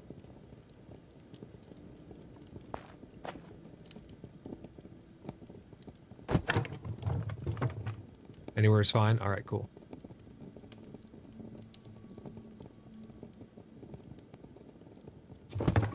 Boom, there we go. And here's your hammer back. Thank you very much, sir. So I got 2... So this is the pickup area. And over there is the deposit area. Gotcha. This is awesome. No, thank you.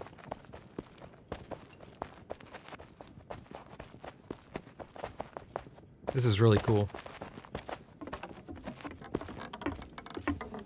Wow, what are you gonna do up here? A lot of space. Room for growth, I guess? This floor serves no purpose yet. Gotcha.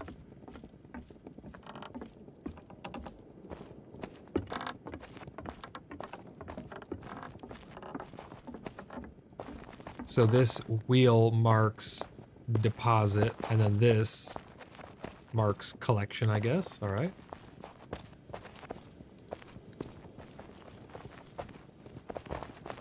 Oh, that room back there is future deposit boxes. Gotcha. I like this. This is cool. Looking good. I'll have to get a sign on the front of mine. Thank you very much, Gwydion. Appreciate it.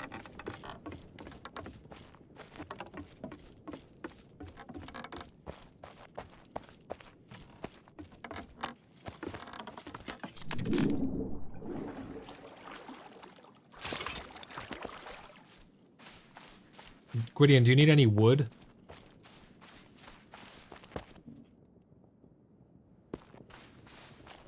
I have heartwood as well as sapwood coming out my ears if you need any.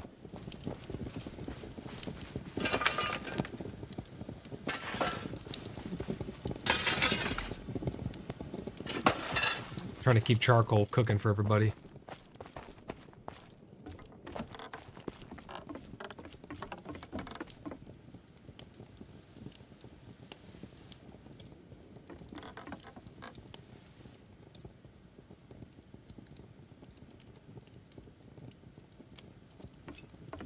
At this point, no, the post office is at a standstill until we get more people in there. I don't need to try to get... I do need to try to get Moose and Pickle in there sometime. Oh yeah, for sure. They have pending mail. Though I guess now that you're back in, maybe I could give it to you. Let me check the specifics I was given. Yeah, for sure.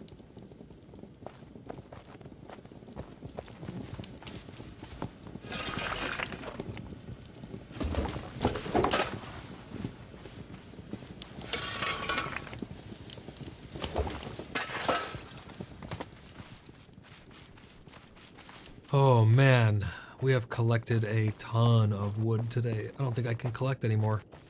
If I see another tree fall, I might fall. Let's repair this axe. 1 full life left on it.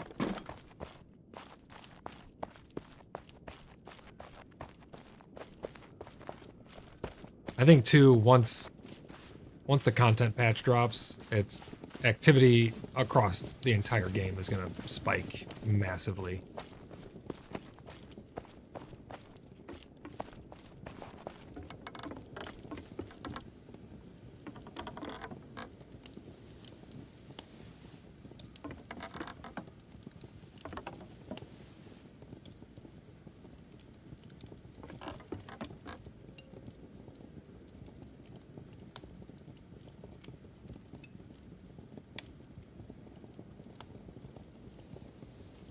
Get everything back in our inventory here.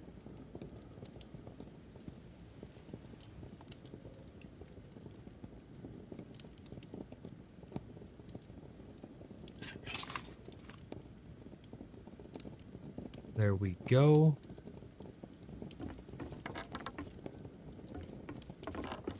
Let's see what flowers we got.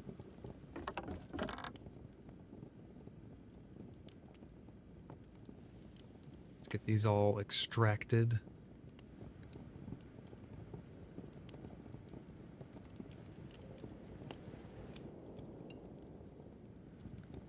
There's a lot of different herbs that we don't know what they're actually for yet. Like the nightshade, I want to see something done with that.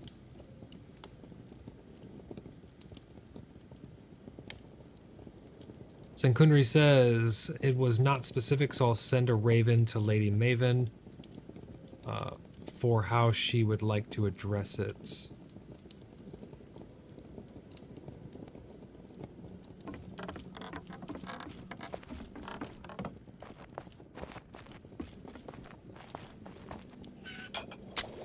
Oh, I need to get some charcoal.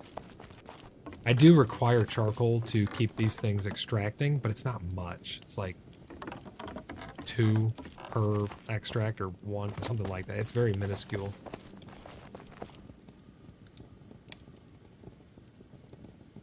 But I do go through a lot of water.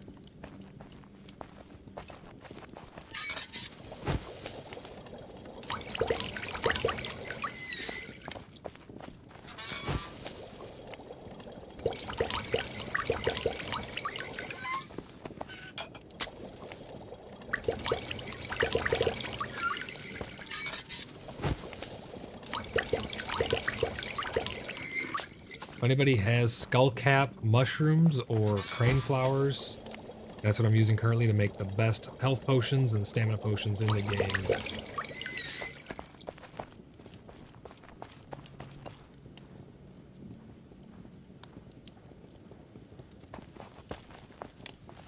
I wouldn't say no to stinkhorn either, but that's only from the PvP zone and it's not super essential.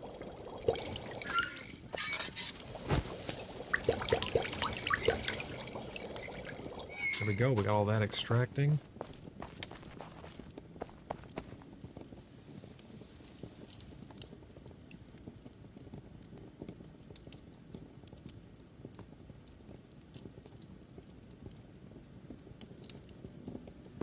Get some water from the well so we can keep the well churning so we can have water for the next time we need it.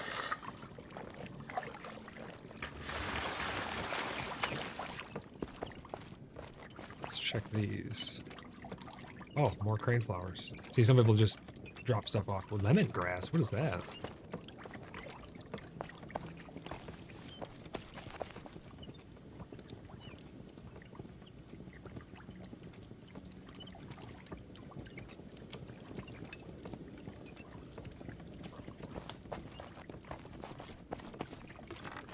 Actually, I don't think I even have enough space to... I only have a couple more slots available here. Now we gotta wait for all those to extract.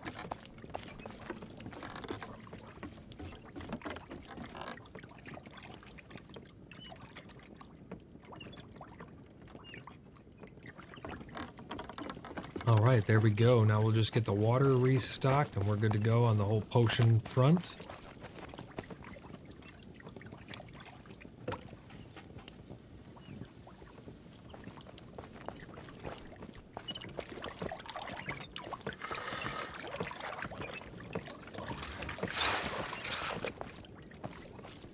They really need to bring back FSR. The performance is abysmal compared to what it used to be.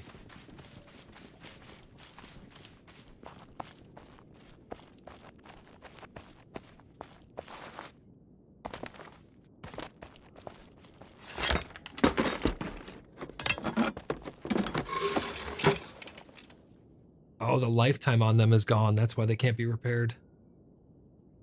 Damn. Gonna have to get Pickle to make me some more shields before we head out for a dungeon.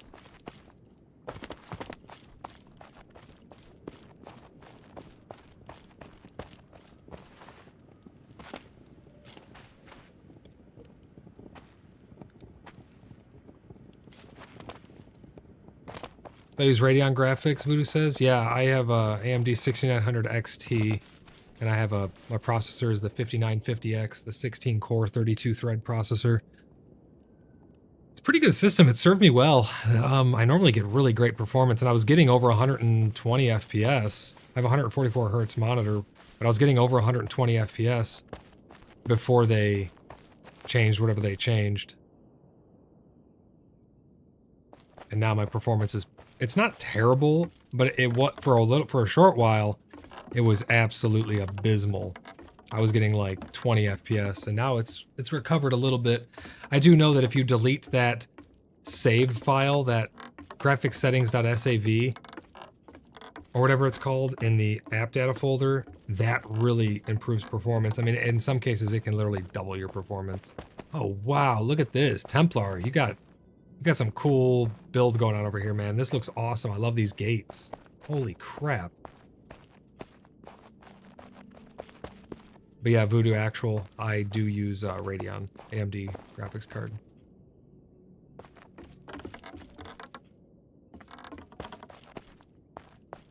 This is looking really awesome over here, Templar.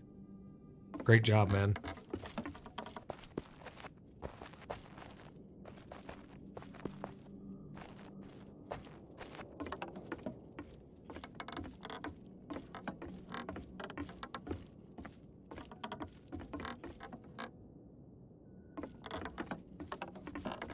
Oh, you did it out of stairs, I see. That's interesting.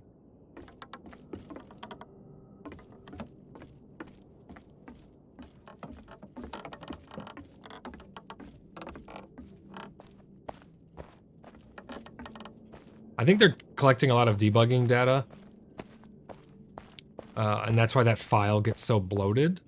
But it should almost send it and delete it on every time that you close the game, because deleting it can literally double your FPS. It's wild.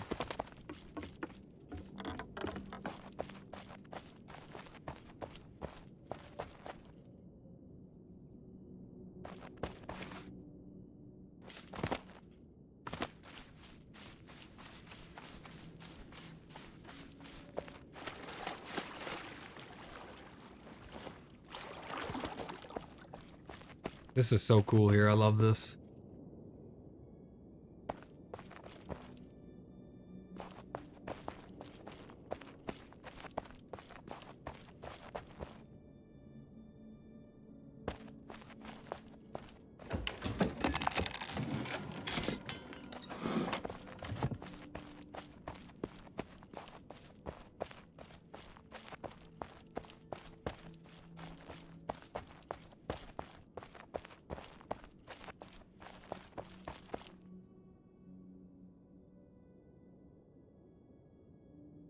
And Miranda says the 3 water wells are just across from where you are. Oh, let me go find them. Let's check it out.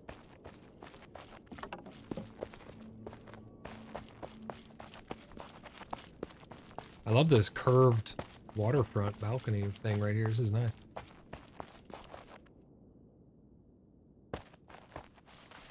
Where are the 3 water wells at? Oh, is this them right here? Oh, this is one.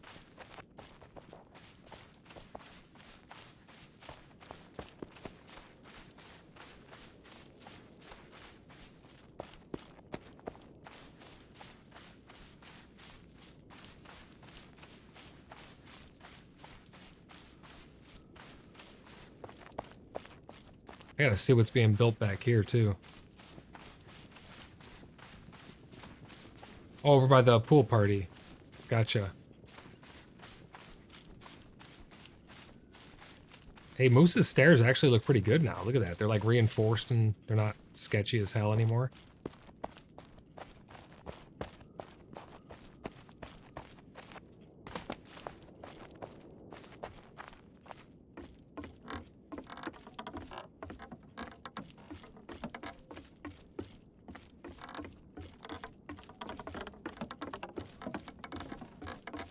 Holy crap, it just keeps going up.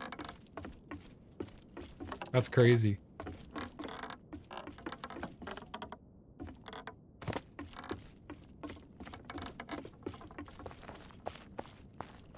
Man, look at the view from here. So Starbucks been busy over there building. So many cool builds. What the hell? Oh. Isabel, how's it going? Great to see you. Nice view, huh?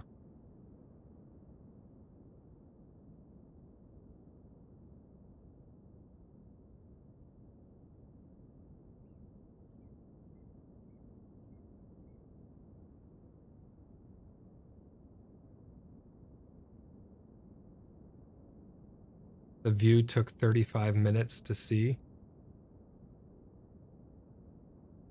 Sa says my sister. Isabel, I guess you look like Sa. Hey, Miranda says you then take the bridge all the way across and the wells are just there. Oh, okay, Miranda, I'll have to check that out.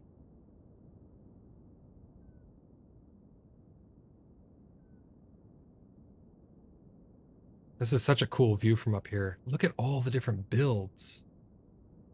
Whoa. It's super like finicky.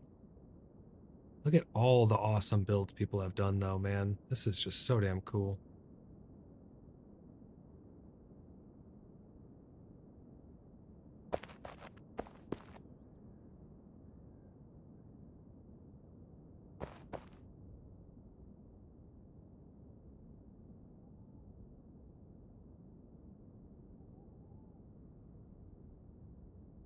I just said one day we will have a wipe and we will build Baldur's Gate.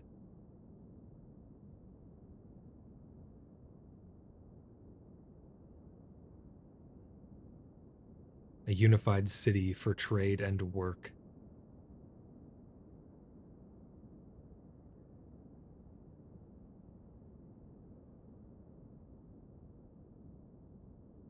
gonna happen. We just need to find the right spot where we can fully build city walls around an entire empire. A huge city. All one cohesive build with alleys, underground areas like underneath buildings. It's gonna be glorious.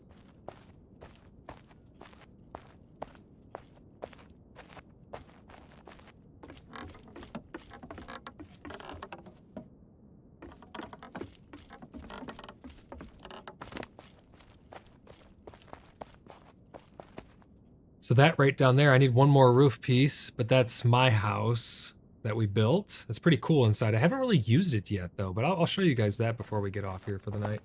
Go check it out.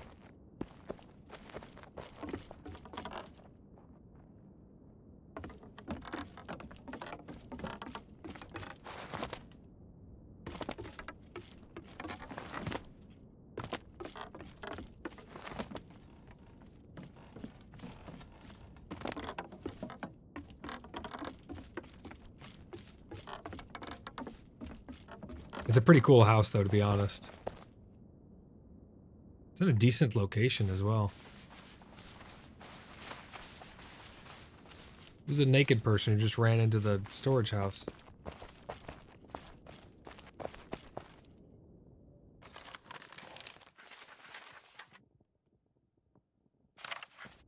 There's a... Who was that?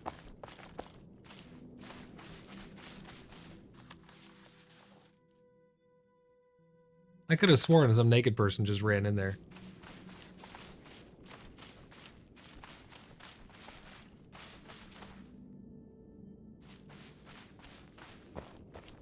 So this is my house here.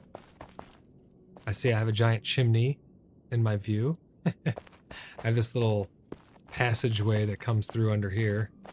Aragon, how's it going?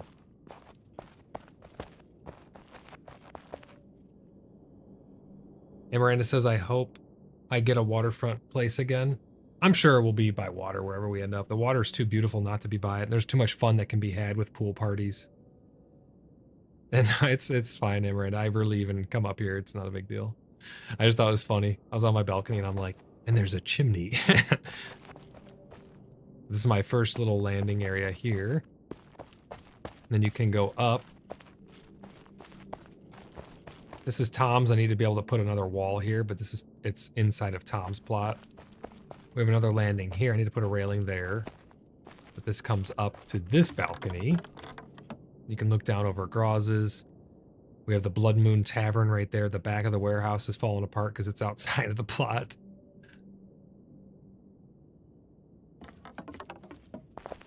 And we have this balcony over here. It'd be nice when we can actually sit in the seats.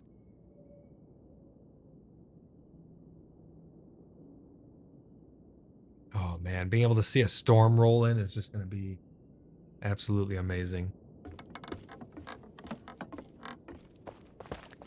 So we come into the main landing, and then over here we have a little window. Chopping block, table. Go up these stairs here to the little landing, go up again. We have some cooking hearths, some tapestries.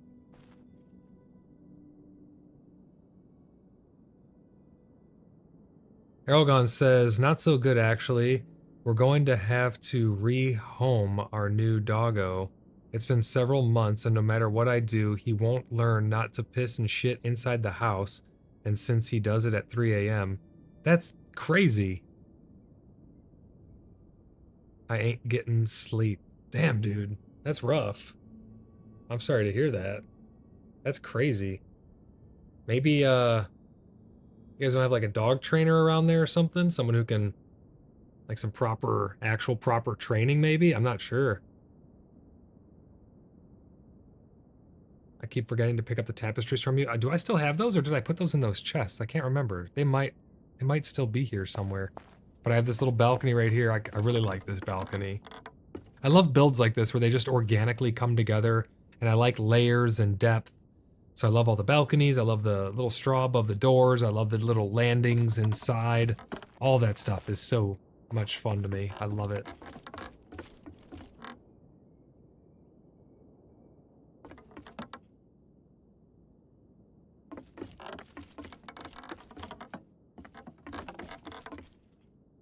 Such great views from right here too. It's like the perfect height.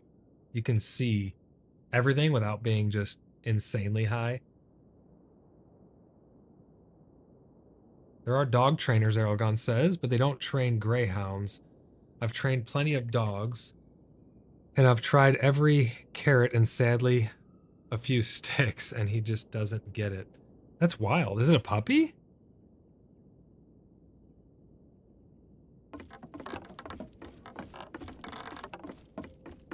I used to have a window here, but I actually can't for reasons because I won't be able to put anything above it. There's no half walls in stone, so unless I put a different half wall up there, I can't have a window there, but I'll probably end up putting that in. Sort of he's 3 or 4. Oh, so he's not really a puppy then. Man, I need to get a roof piece for right there.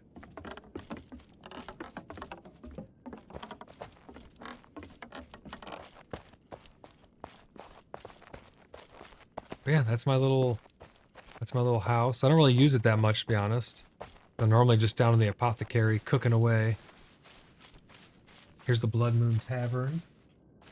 Beautiful place.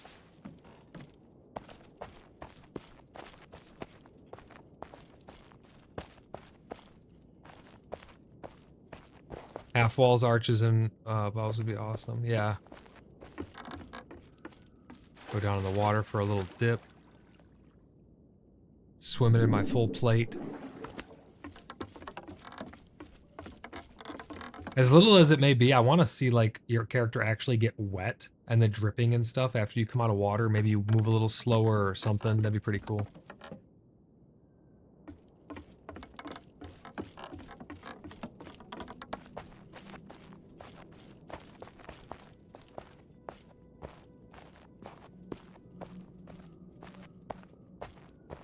I love seeing the signs actually get used. It's so cool.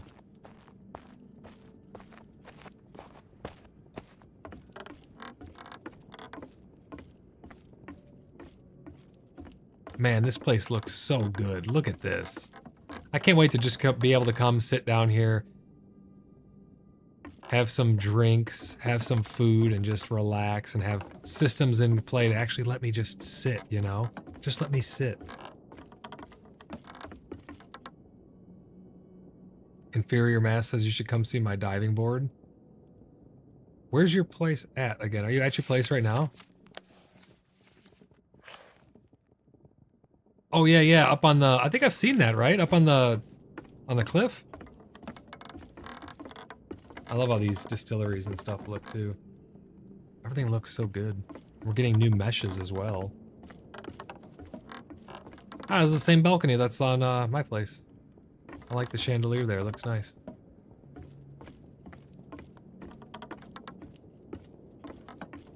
Up Moose's death stairs, third plot to the left. Alright, I'll come up there right now and check it out. They don't look like death stairs anymore, to be honest. It looks like he's actually improved them quite a bit.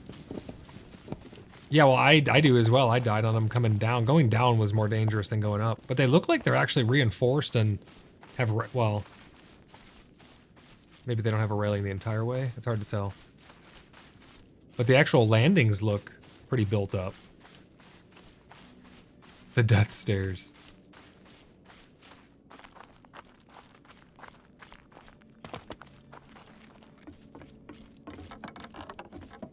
Yeah, he's got a railing that probably somewhat works. Nah, they're still a little sketchy, yeah.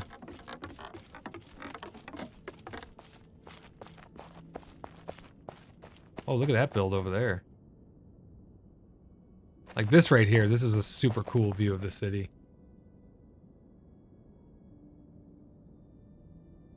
Oh man, it blows my mind to see all the stuff that people have built. It's so cool. There's Maven's Island. It's just insane. The sheer amount of resources.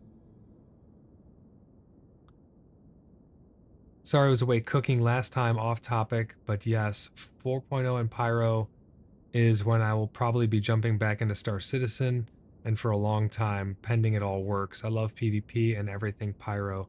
I agree. I'm right there with you. That stuff looks absolutely amazing. I don't know if you've seen, they just demoed the fire tech they showed us today and how the fire propagation is going to work. Hopefully we get explosive decompression, or at least decompression in general, because they have said if you open the hangar, you're going to be able to vent oxygen out, which will then starve off. That'll starve off the fire in Star Citizen, so that's going to be pretty cool. A lot of really cool stuff coming to Star Citizen. I'm always happy to talk about other stuff. Off-topic stuff is always welcome. Because that's the stuff that we're wanting to be doing, you know? It's fun to talk about the cool things that are up and coming. And if you can think of another avenue other than just doing but other than doing RP gameplay Star Citizen stuff, let me know. I just don't see an avenue to be able to actually break into the market. There's already people for updates and all that, so it's very hard to actually break into the Star Citizen market from what I've seen. But I think with RP and gameplay, we can make it happen. So it's up here, and then what did you say? Third plot on the left?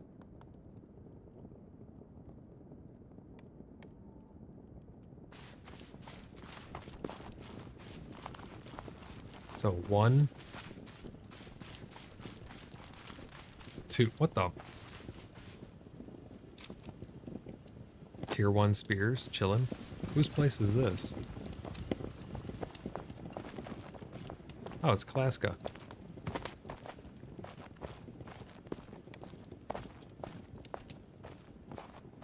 Oh, these flower pots look nice. This is so damn cool up here. I gotta go check out what Starbuck's been building over there. What is that? Starbuck, did you build that? Aragon says, I'm so keen to take a Corsair and claim a plot on a new planet. I need to get one of those land claim plots. If you guys know how I can get one of those land claim plots in Star Citizen, let me know. Oh yeah, I woke up watching that fire video. So exciting. Next week is on Planet Pyro. They will show off. That's going to be really cool. I will be like, you have people like Cozy Boy making story-driven shorts. People love that.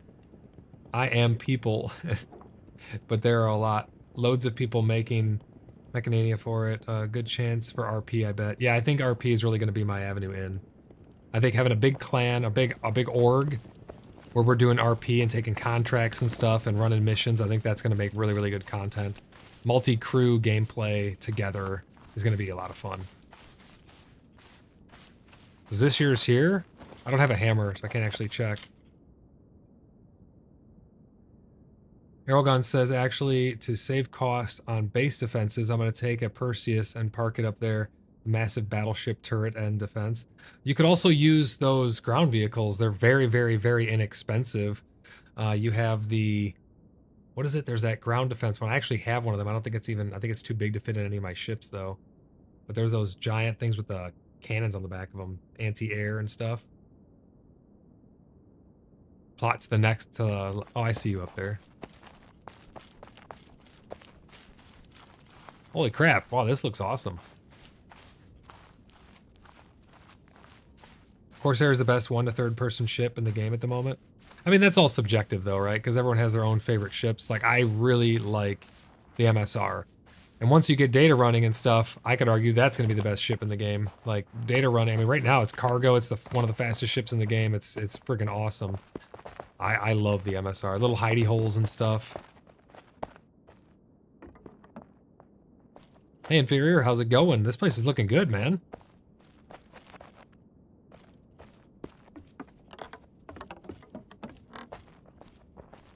Oh yeah, I like playing solo, but being in a big org makes it so much more fun. Absolutely.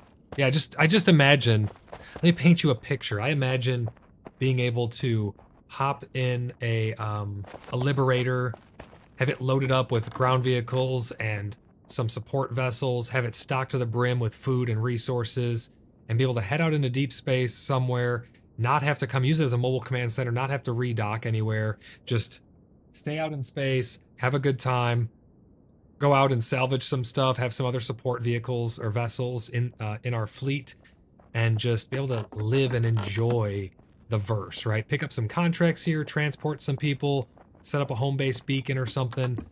I really can't wait to be able to set up beacons. I think beacons are going to be really, really cool to where you can actually have a spot in space that you've marked with a beacon that you and your clan or org or party can return to.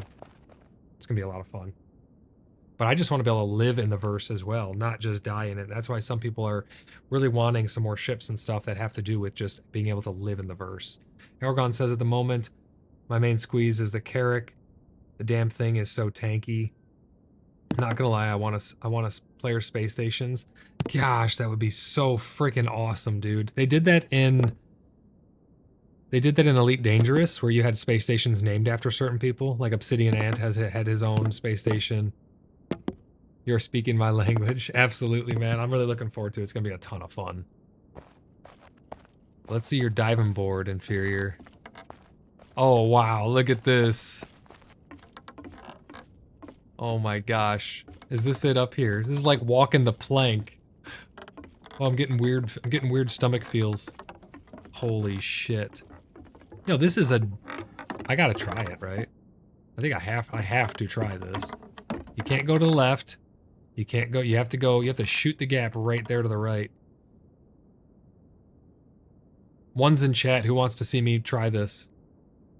We have to land right there. You have to go far enough. I'm not good at jumping down into water. Remember the last time I tried to jump into the pool? Sagos, do it. Do it. Do it. We need we need to get Palpatine here. Do it. One's in chat. Let's see him. I gotta do a dry run.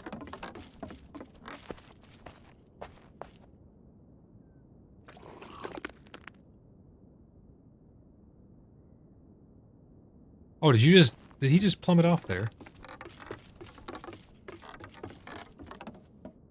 Did he live?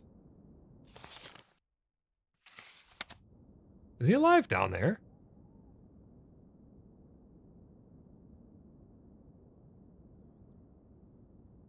I've not seen him surface. Is he out of render distance? Is that why I can't see him? Kalaska says you could do it, jump. Be free, edging us. I'm edging Sa so hard right now. She's never been edged so hard in her life.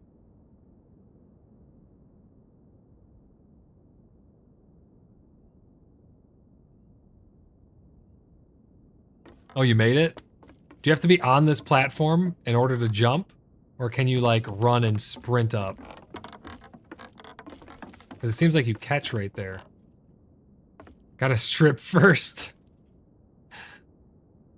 Go Free Willy.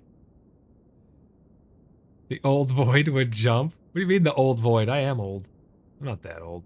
I'm kind of old.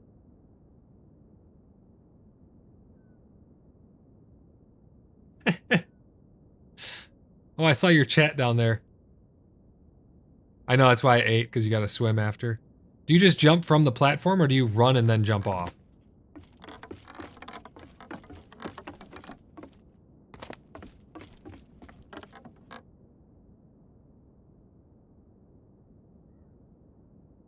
Don't want your armor to rust? Yeah, because putting it into my prison wallet's gonna stop it from rusting. Brisket. You gotta risk it for the brisket.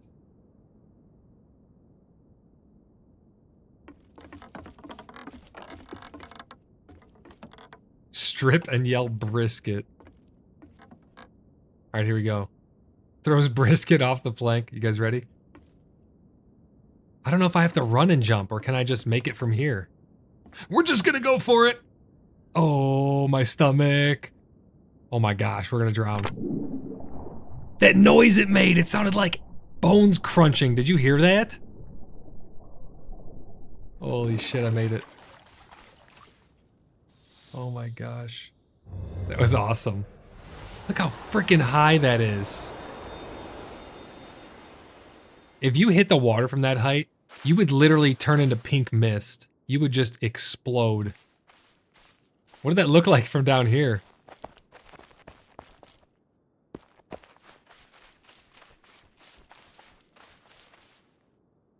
God, that's so high up there. Miranda says bravo. He lives. Thank you, thank you. It's better than the Olympics. It looked funny, straight fall and then you disappeared. Oh yeah, just straight into the water. No splash or anything. Hey, best entry ever. That's better than any Olympic swimmer you'll ever see. That's high dive worthy right there. That is too funny. We gotta get IMX on here so we can make the church not look like a block. Oh, what the heck? Gwendolyn? Gwendolyn's here praying to the church.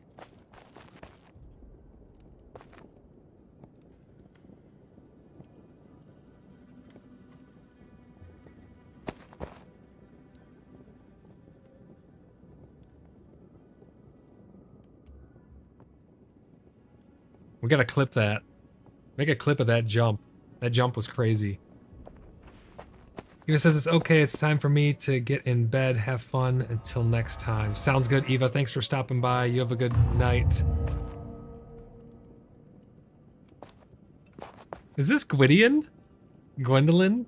That's gotta be Gwydion.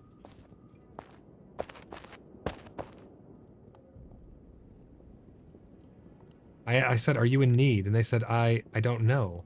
I said, are you lost? I am. Who is it you are looking for? Errol Gone, thanks for stopping by, buddy. Take it easy. Have a good night. Gwydion, this is not you? You said for the record I'm not affiliated with her? This is literally not you? Are you screwing with me? The name is too similar.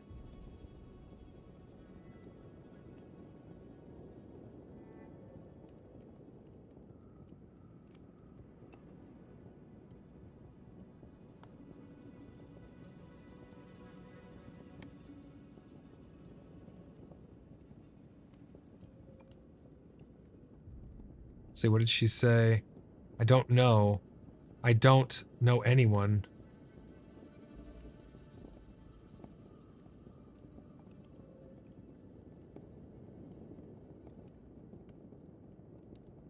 I just said, I am Grand Marshal Voidlock, leader of the Order of the BloodBrothers. If there is anything I can do to assist you. I saw the church. I figured it was a place to start to remember. I didn't know we were going to be hitting it with the RP here at the closing ceremony. Gwydion, is this really not you? Are you serious? What are the chances of the name being so oh, wait. What? Is that Gwydion right there?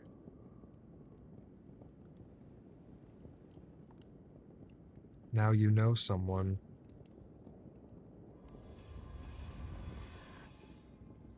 And you don't have to feel so lost. She says, pleasure to meet you, sir. So now you know someone and you don't have to feel so lost. My hands may bless you.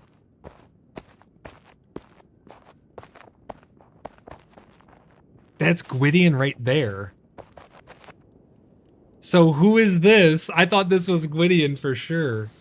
Gwendolyn? Gwydion? What?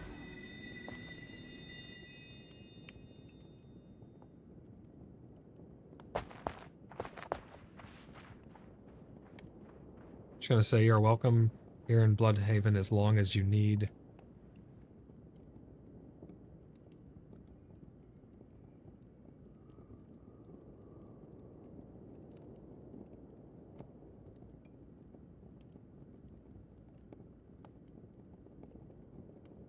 May my hands bless you. Oh, and Gwydion said, thank you, sir. Gwendolyn says, thank you. BloodBrothers? Yes, I would greatly appreciate that.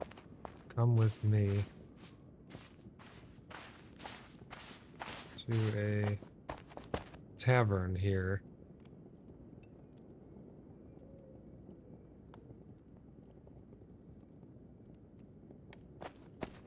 Alright, I'm gonna take her over to the tavern.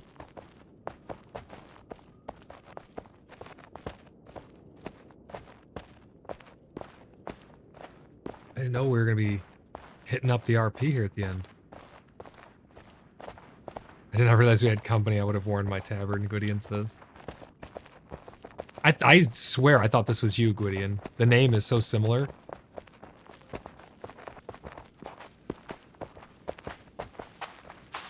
Gwendolyn.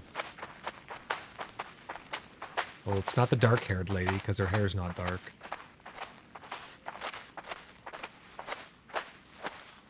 That's why I went out of my way to show up. Have you seen her before? Has anybody seen her before in town? She says that she cannot remember anything. And she's lost. So I'm going to put her up in the tavern. Let her know that she's always welcome here. But, has anyone seen her around here before? This is your first time seeing her? Okay. Well, I mean, she has somewhat nice clothing, so it's not like she's a vagabond or like a homeless person or something per se. I mean, she's got like nice, I mean, somewhat adventure gear.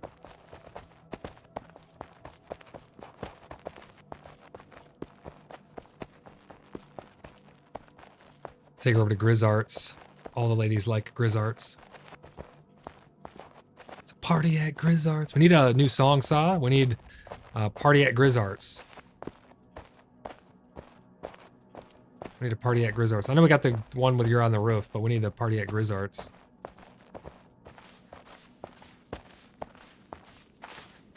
Alright, let's take her in here. These doors gonna open? Yeah.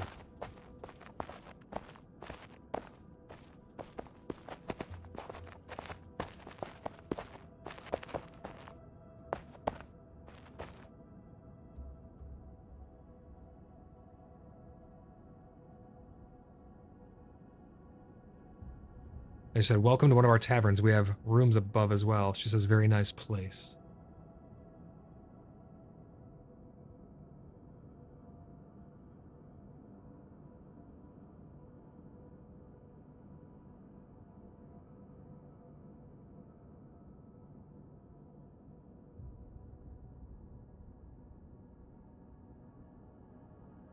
I said, if there's anything that the Order of the BloodBrothers can do for you, please let me or anyone here know.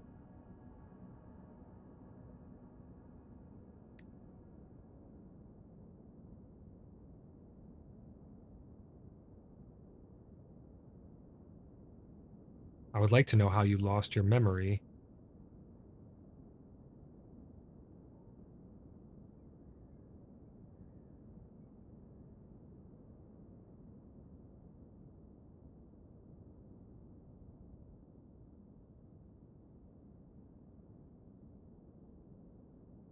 I will do that. I've been wandering aimlessly through the wilderness. I said, I would like to know how you lost your memory, but that might, oh, I forgot to put B. That might be hard considering you won't remember. I could take them to the freebie box. I think this is more of an RP thing. They probably have actual gear. They're probably just choosing to wear what they're wearing. I met the hill people and they gave me some clothes. Oh, so she was given clothes.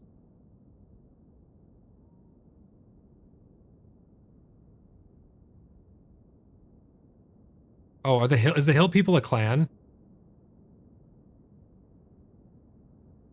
I think the hill people is a clan, huh? Because she put it in caps, hill people.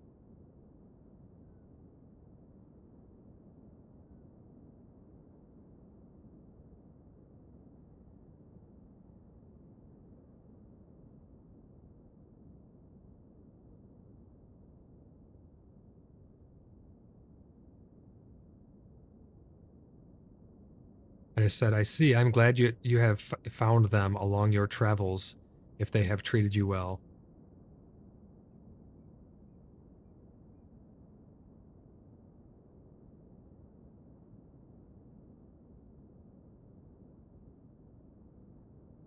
I have an idea.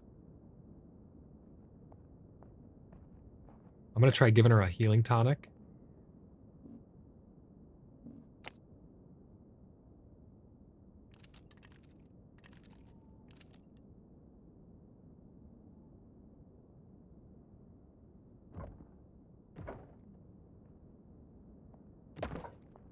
What did she say? I was brought here in a carriage. These men were wearing all black, dropped me off in the dark and cloudy forest. She was brought here in a carriage, and the men were wearing all black. They dropped her off in the dark. That is kind of creepy.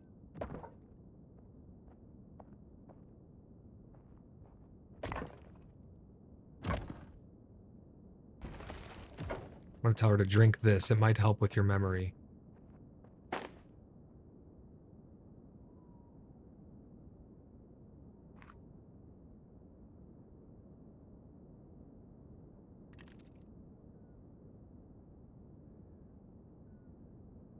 All black, you say? Very interesting.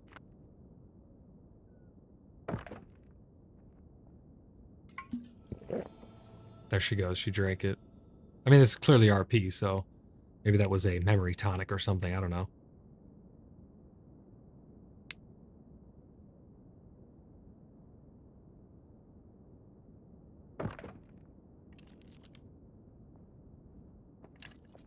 She said, what was that?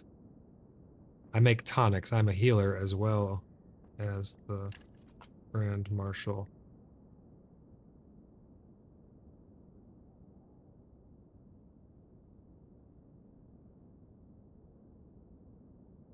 I should probably take my helmet off, huh? There we go. A little more approachable. She goes, what are the chances? Exactly, what are the chances?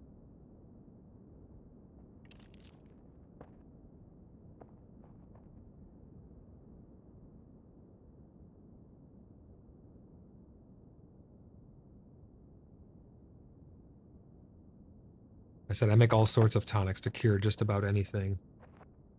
Hey, Miranda, we're in Grizzard's Tavern.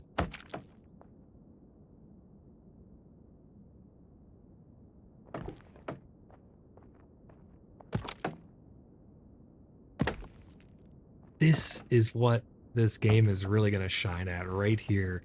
This RP. They just need to add more stuff to facilitate it. Let us sit down over there at the counter. Let us actually drink and get drunk. Let us have things that... We need those interactions. Please, mainframe. Look at the level of immersion right here. So much fun.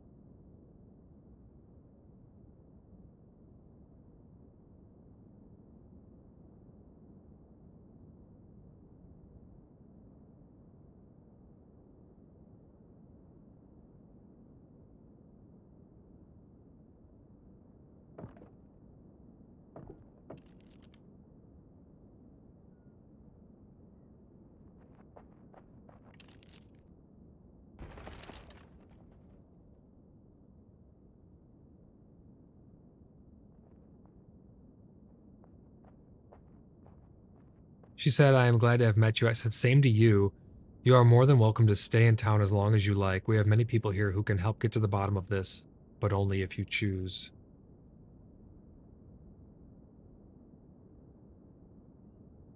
Let me show you to a room.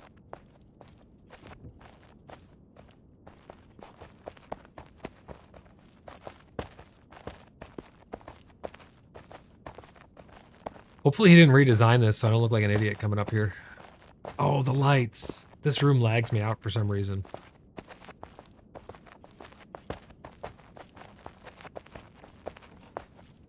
It'll be cool when you can actually rent out rooms and, like, what if I could front the cost for the room? So that way they would actually have the ability to edit the stuff in the room or go, you know, use the chests and the bed, and I could put up the cost or waive the fee or something, you know? That'd be pretty cool.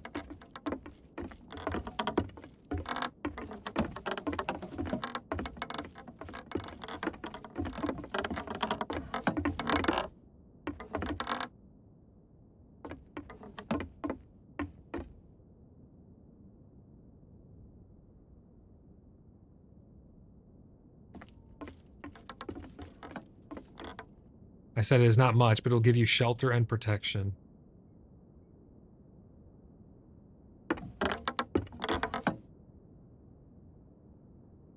Need anything further?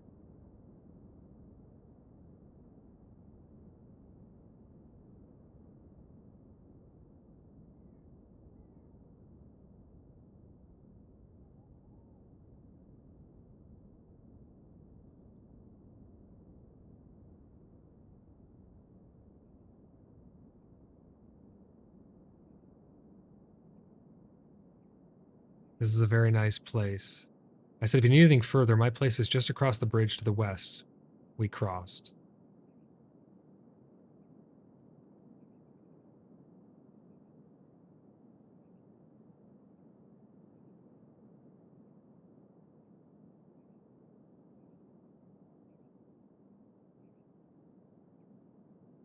I said, the Order of the BloodBrothers is here for every lost soul. And Miranda Grizzard says, if you just cross the bridge going east out of town, it's right up there on the left. Just across the bridge, I'll remember that. If I remember anything, I'll be sure to find you. If not, I will find you.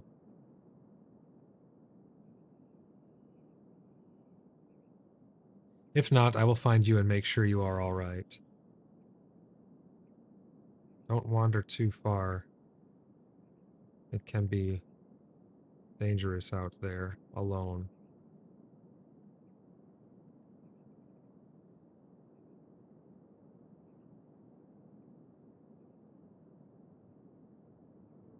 I will work on a special tonic for you. Maybe it can help you further. Did you sniff her hair yet? She doesn't have dark hair. Why do I have to sniff it? Her hair is like red.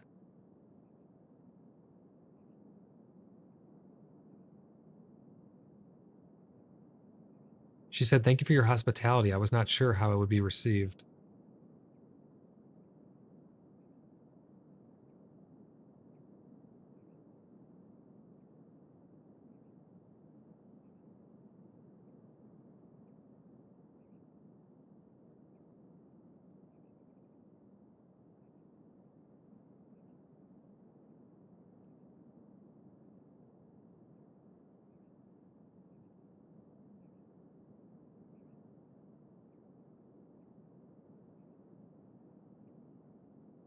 I said, the Order of the BloodBrothers welcomes all people to Bloodhaven. We are protectors of the free people of Tremen.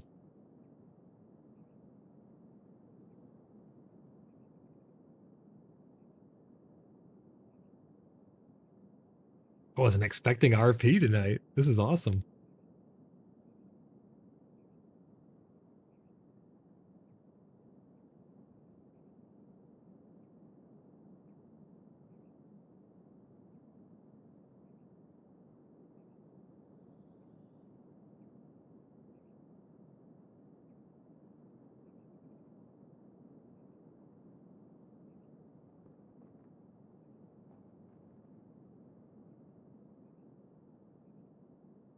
I said, that is correct. We are currently in southern Tremen in Bloodhaven, BloodBrothers land.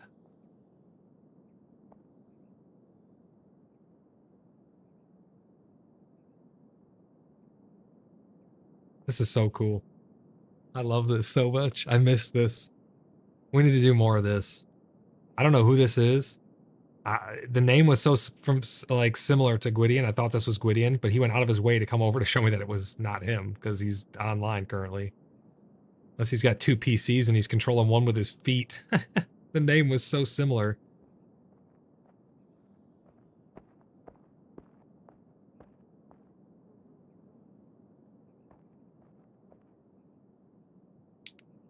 I love this. This is amazing. Robert says, I'm a watcher of your PAX Day first week streams. I'm currently on your day 4. I was happy devs increased server pop today, so I created a character, Fandril, and met Moose, and had a cool RP interaction. That's awesome, Robert. I'm so happy that you're having fun on our server with us. That is a #1 goal here. You should join our Discord, join our community. If you want to join us in-game as well, like, I mean, obviously you can RP with us and all that, but if you want to actually join the Order of the BloodBrothers, we'd be more than happy to have you as well. Head over to our website. You can submit an application. I'm glad you've been having fun, man. Quinian says, with a clan name, the BloodBrothers, I was scared, to be honest, but you seem like very nice people. We are a loyal people. The name BloodBrothers comes from the blood oath that we take. Every member takes this unbreakable oath. Takes the unbreakable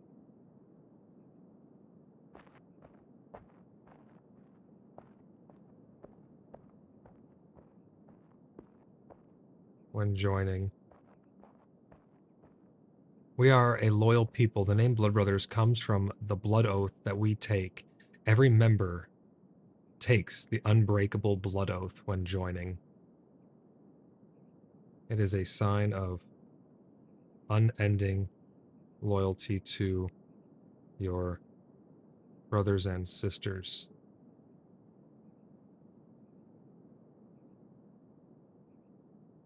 Senkunari says, man, controlling one with my feet, typing coherent sentences and building next door to Grizzards at the same time. That would be very impressive. I'm not gonna like, I'm not that impressive. I think you might be. Who knows, man? No, I really thought it was you at first because I saw the name and I was just like, what the heck? Amaranda says, I'm here. I can't find you guys. We're currently upstairs, Amaranda. I showed her to a room and I'm giving her shelter for the night in Bloodhaven to make sure that she's taken care of. If you want to have an RP interaction with her, you're more than welcome to. I don't know how much more RP they want to do. I love this RP. I would do this all day. This is really great. Which is funny because that's what we started off doing, and then we got to endgame, and now we're going back to our roots and doing some more. They said, reminds me of...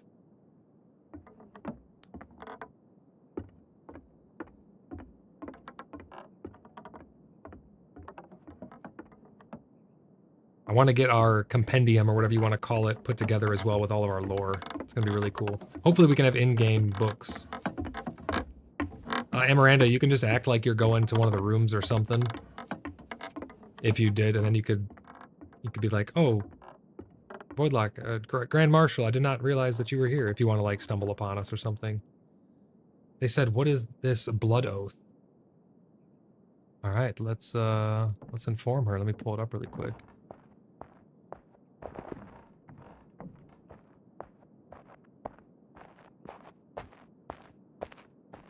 Can you still not paste stuff in chat? Yeah, you can't.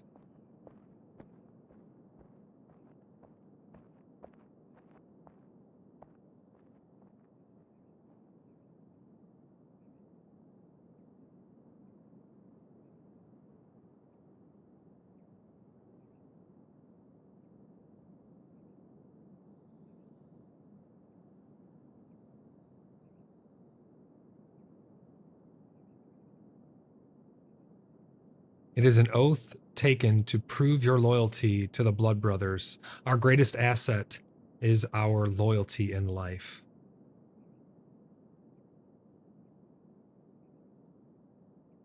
Bound by a common purpose, we unite. Tremen and beyond. As a free people, free to trade, travel, and collect and harvest.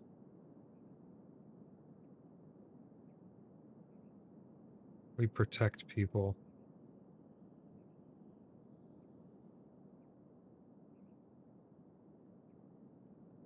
And these lands.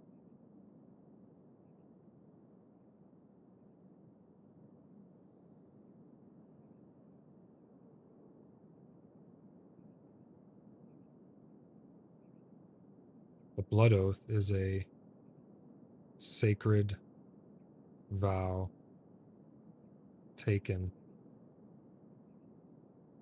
during a ceremony.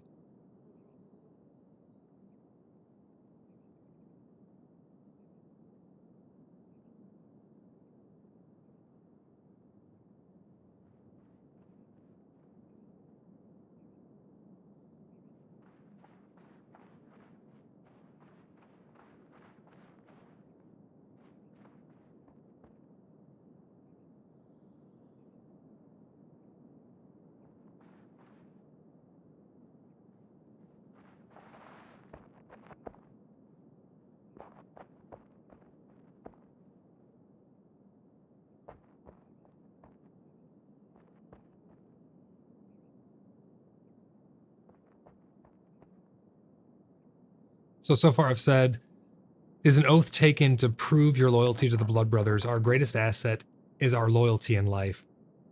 Bound by a common purpose, we unite Tremon and beyond as a free people, free to trade, travel, and harvest. We protect people and these lands. Your people are free folk.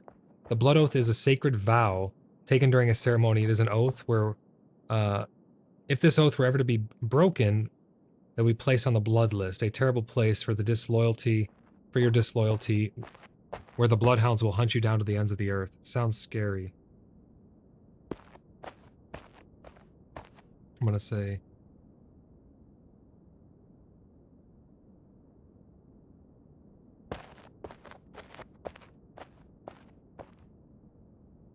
every single person has come on their own free will to join us.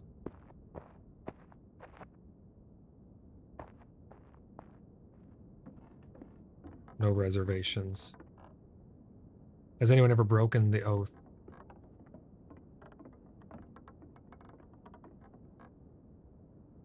She says, anyone ever broken the oath? I'll say a few have.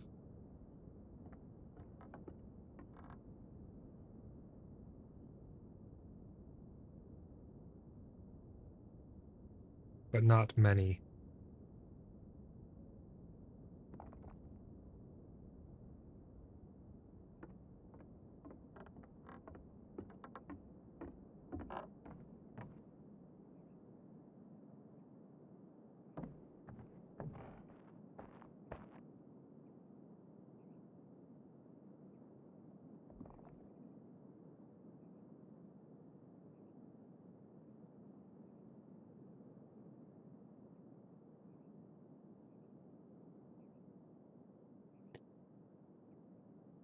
I said, but not many, as we all care for one another and help each other in life. Taking the blood oath means never being alone in life ever again. You have protection and support forever. She says what happened to them.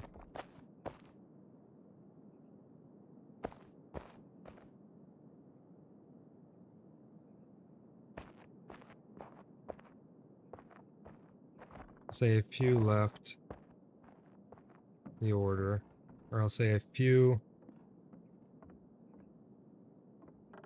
broke their oath and left the lands, or left these lands.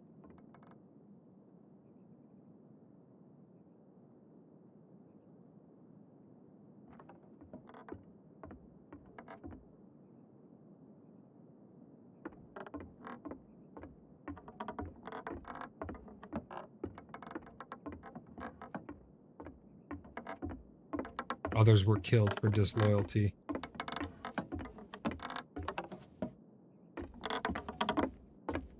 And Miranda says, I literally cannot find you in this maze. We're upstairs. I hear you walking around. We're up above.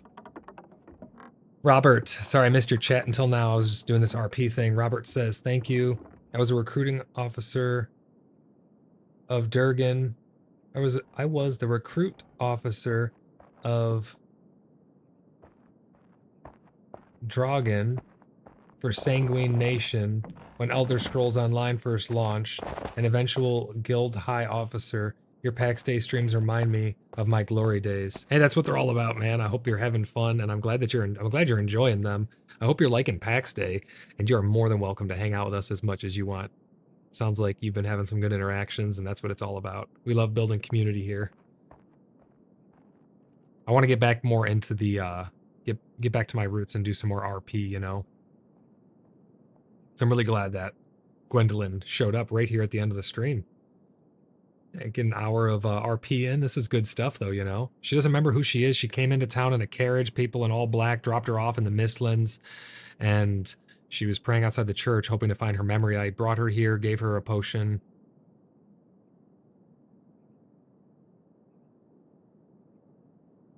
She says, I believe in loyalty, honor, and integrity.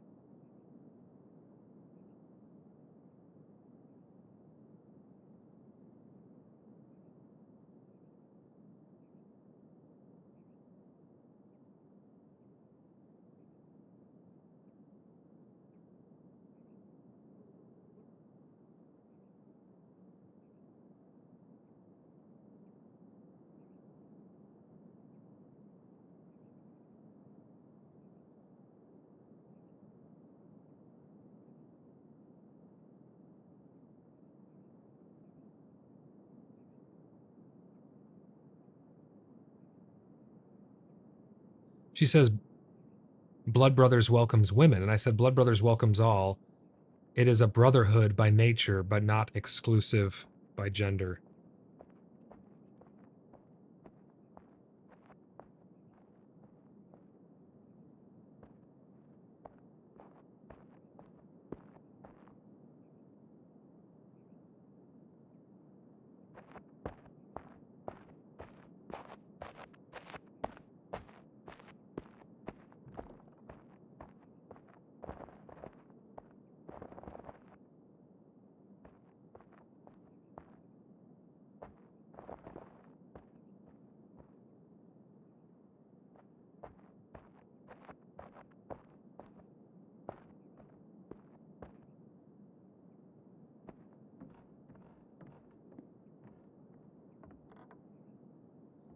I said, BloodBrothers welcomes all. It is a brotherhood by nature, but not exclusive by gender. We have many brothers and sisters in our ranks. We have 3 branches of council as well. 1 for protection, 1 for diplomacy, and 1 for trade. You're getting close, Amaranda. I hear your footsteps.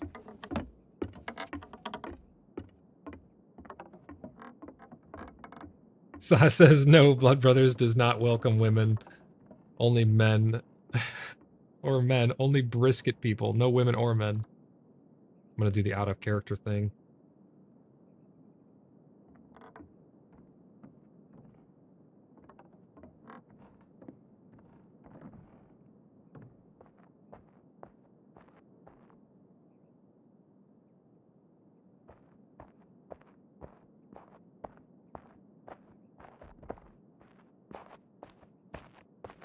She says, seems as though I could use the protection.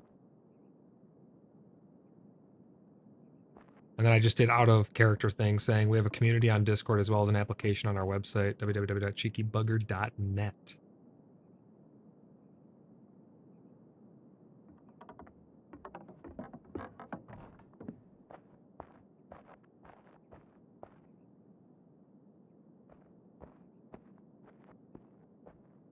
And I said also, I am InterSleuths on YouTube live right now. This is where you see how they're going to react, knowing that.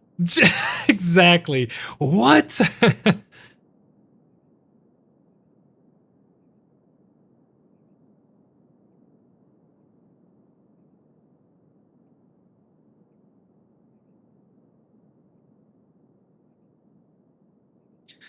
I just said, say hello to the people. Thank you for the RP. You are amazing. She's waving. If you would like to take the blood oath, we can talk more about it.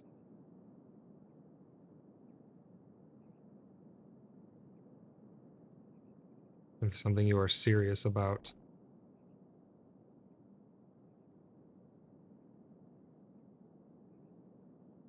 It can never be undone.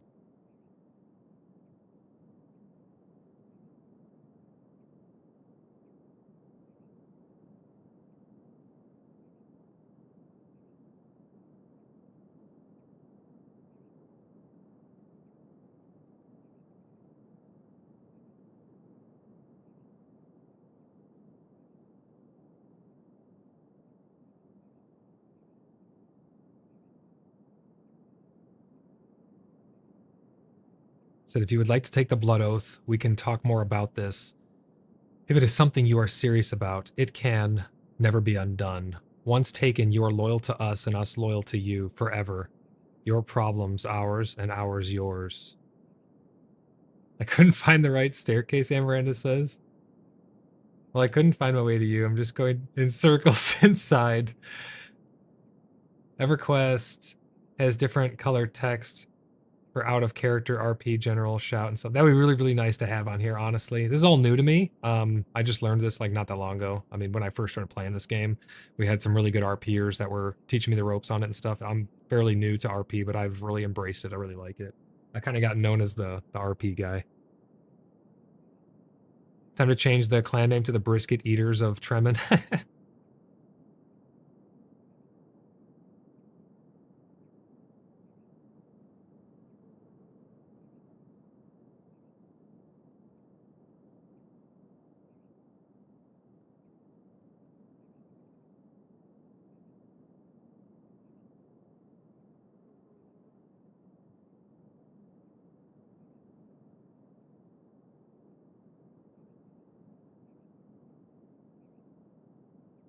She says, I don't want my problems to be your problems, but I will try to remember things and consider your offer to join the Blood Brothers.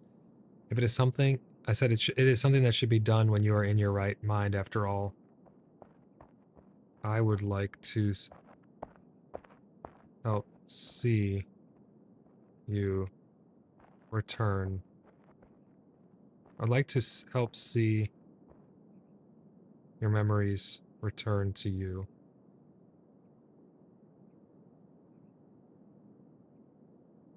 Personally.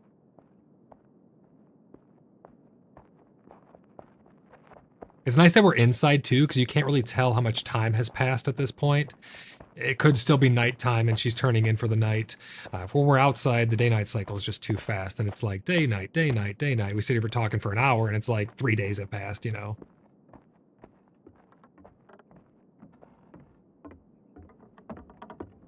So she said, I don't want my problems to be your problems. But I will try to remember things and consider your offer to join the Blood Brothers.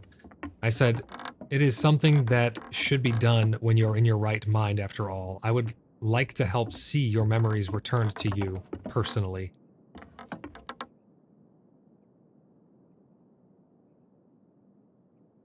What a great stream. Had a bunch of really great interactions with everybody early on, talking about all the things we want to see added into this great game, and now we end it with some awesome RP. Who's pointing? Dragomir. I saw Dragomir applied to the clan. Is that somebody's alt? Who is Dragomir? Oh, somebody just walked by. You seem like a determined leader. I can see why you are the Grand Marshal. Do you not have a king?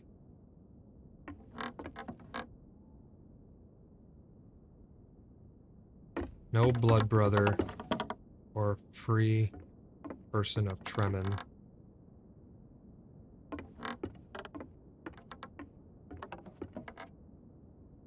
will ever be made to serve so long as I stand. We have no royalty. Royalty shows servitude.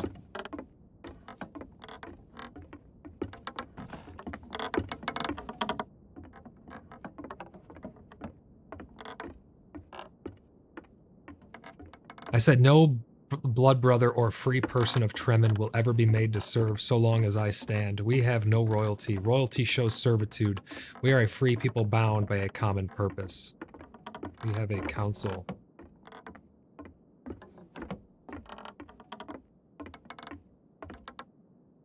We have a council and ranks. Yes. But every free person came to us willingly.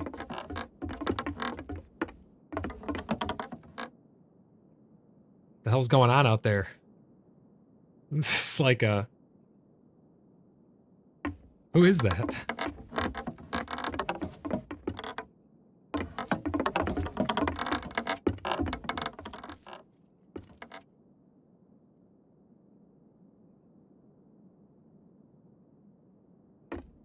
Can I help you with something? Wow, walks right through me? What the fuck? What are you doing, Miranda? Just walking through me.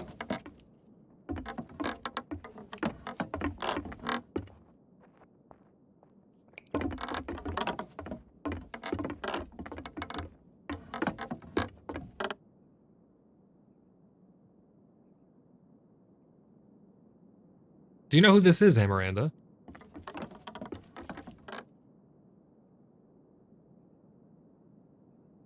By all means, please come in.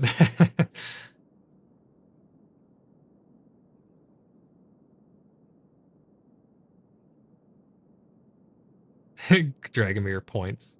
Follow. Here, my lady.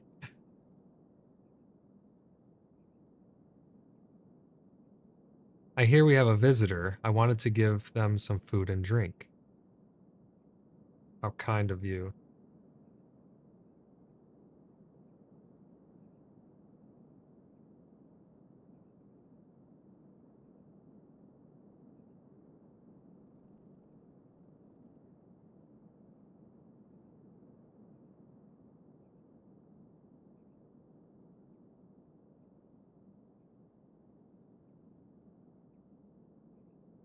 Said, how kind of you, Gwendolyn, are you hungry? She says, food and drink would be greatly appreciated. I've been walking for a long time. I am famished. I said, by all means. I'm going to set it down. Hope it doesn't land on the roof. It probably will, Amaranda.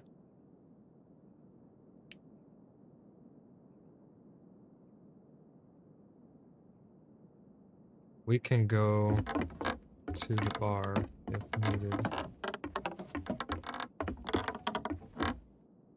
Oh, did she get it? Oh, she got it. Yo, whatever that was, she just sucked it down. Scrum-diddly-umptious.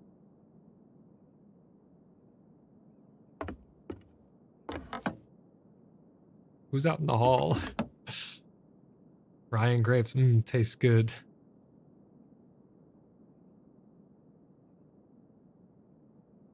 I will take my leave.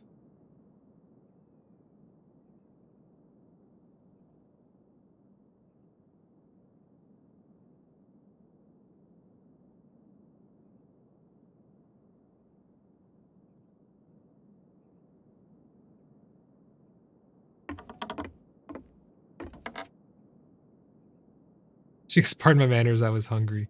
I guess I should have offered her food and drink. That's a good call, Amaranda. Good job there.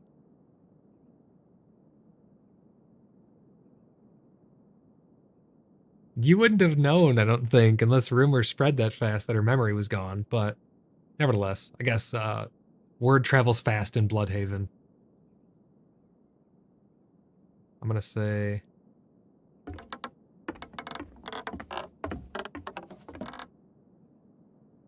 Word travels fast in Bloodhaven.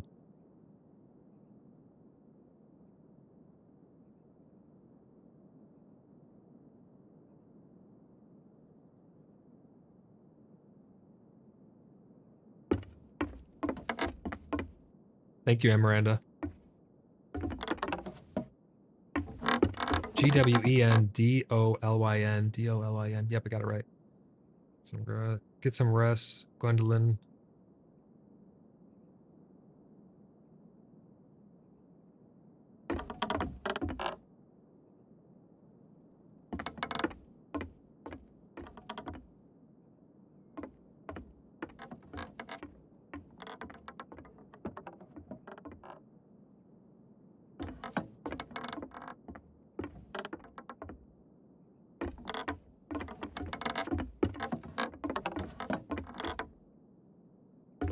Bye, Amaranda, thank you. She said goodbye to you and thank you.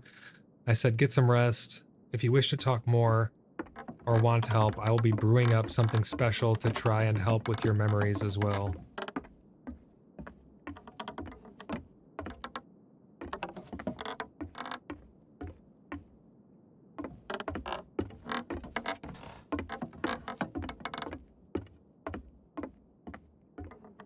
I said, anyone in Bloodhaven will be able to point you in my direction.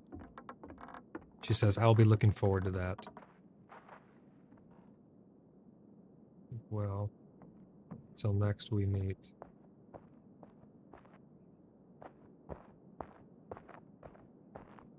That's the one thing, too, is I never know how long someone is going to want to RP, so I try not to force them to stay too long or anything like that. Oh, the freaking doors, actually.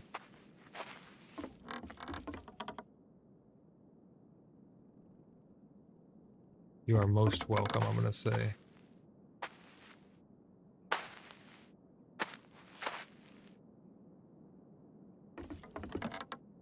Dragomir? Is Dragomir's your alt. Okay, gotcha. Let me accept you right now then.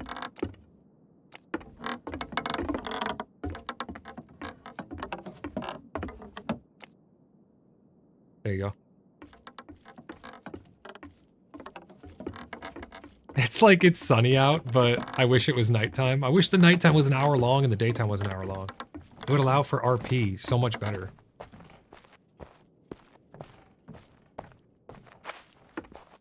That was really cool RP. So guys, remember her story now. We're gonna try and figure out if we can help alleviate her memory loss.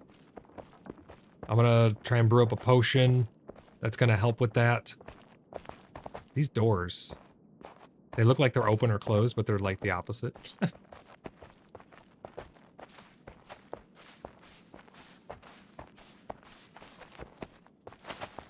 That was freaking awesome, though. Really cool story. It was really great to meet you.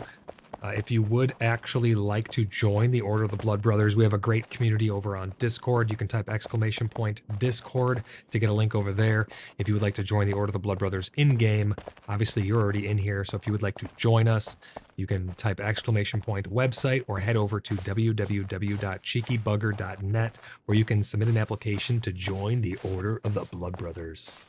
But yeah, we have a very rich lore and backstory. We have a section on our website for people's backstories. We have a marketplace or a bounty board on our Discord where people trade and offer things up. We have a very rich ecosystem built here around Pax Dei, and we love RP. So that was a really great RP session. Thank you so much for that. I cannot wait to see how your story unfolds. I'm still looking for a dark-haired lady.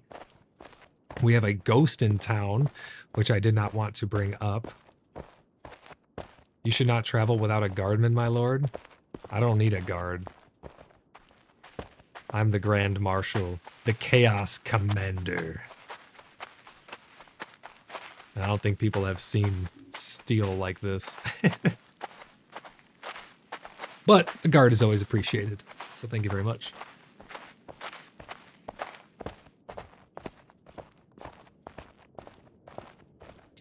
But yeah, thank you very much, Gwendolyn. That was awesome RP.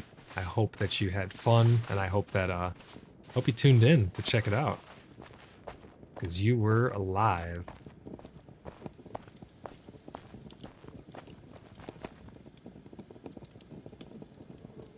It would be cool if we can make nondescript potions that necessarily don't have an effect to them, but you can write flavor text. That would be pretty cool.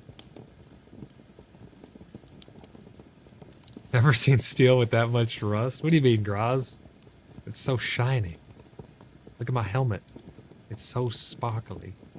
Hey, not as much rust as there was in your codpiece when the ghost chased you down. Yeah, it would be kind of cool if we could make nondescript potions and then put flavor text on them for RP. So it would just basically be like a colored water, but we could have it be like memory tonic or something like that. That'd be really cool for RP. 'Tis true, he says.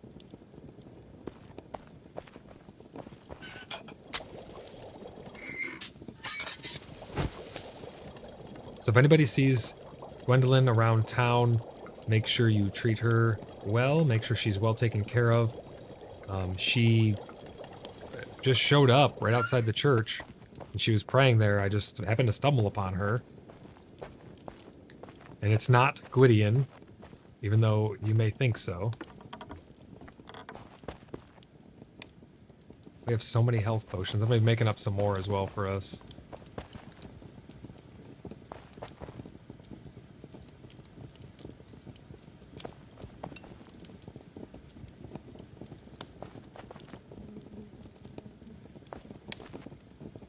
Got it, no bonk. Exactly.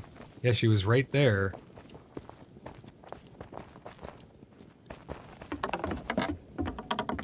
Hello, Tor?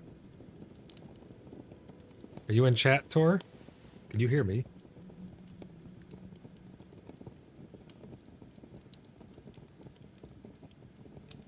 I don't know if you're in chat on YouTube or not.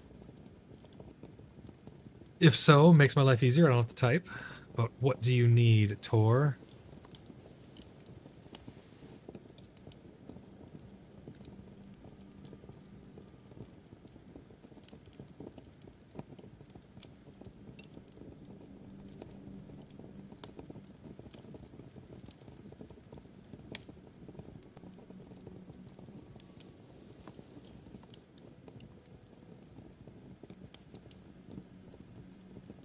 Something I can help you with? He's probably typing something, I would assume.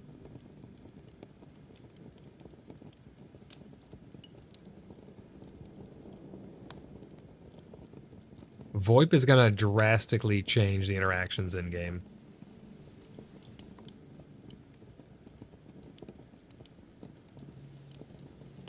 Darth says, Doth thou make potions for flight to protect from falling around tall homes? I wish. That'd be pretty cool.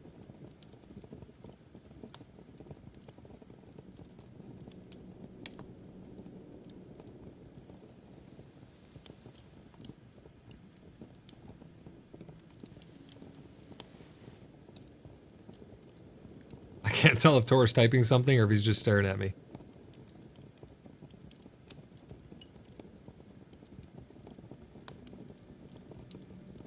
Oh, weird. My chat overlay just lagged behind for some reason. That message from Aragon. Oh, here it goes. It's catching up now. There it is.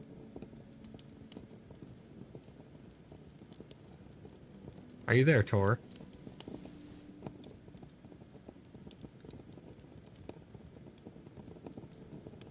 Tor says I was typing the same thing here. What? Typing what? What were you typing? Oh,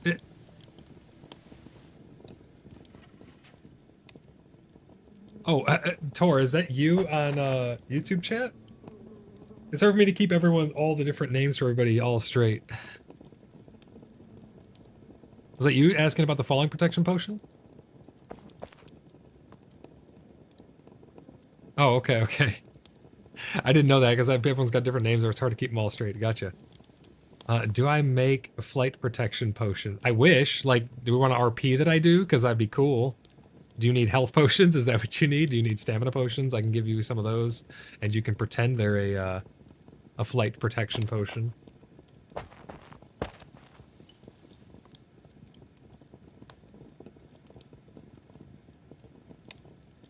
Here, you want some stamina potions? Do I make what? iocane powder? Do you make iocane powder? What is that? Is that an ingredient?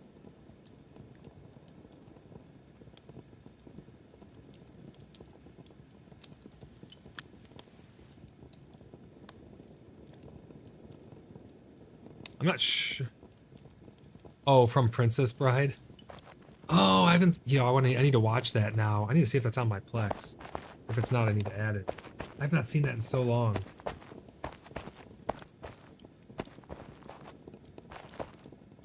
Tor, do you actually need some potions, or are you just, want me to pretend this is a flight protection potion? But it's not actually gonna work. You're gonna break your ankles.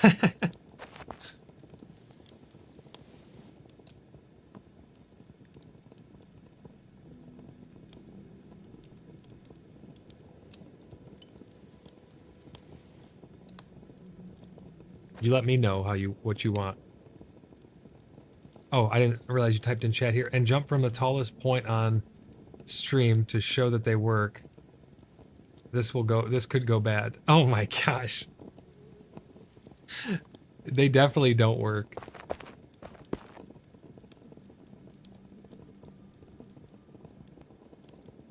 Pretend that you can help me test.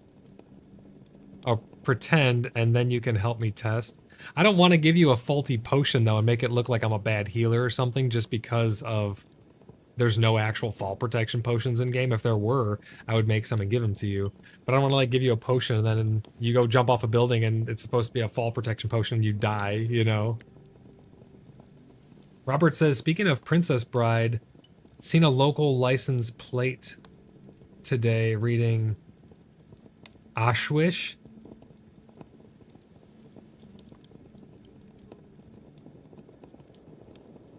aUEC? Oh, aUEC. I need to watch that again.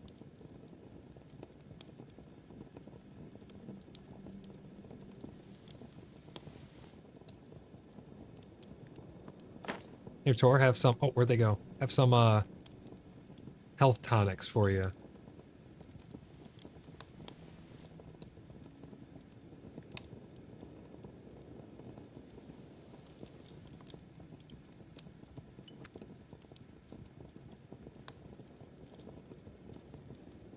You don't need to heal, just take a potion and jump. What are the chances the potion fails twice?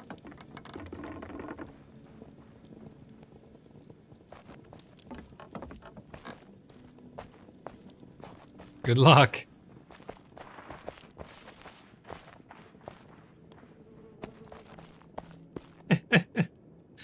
That's awesome.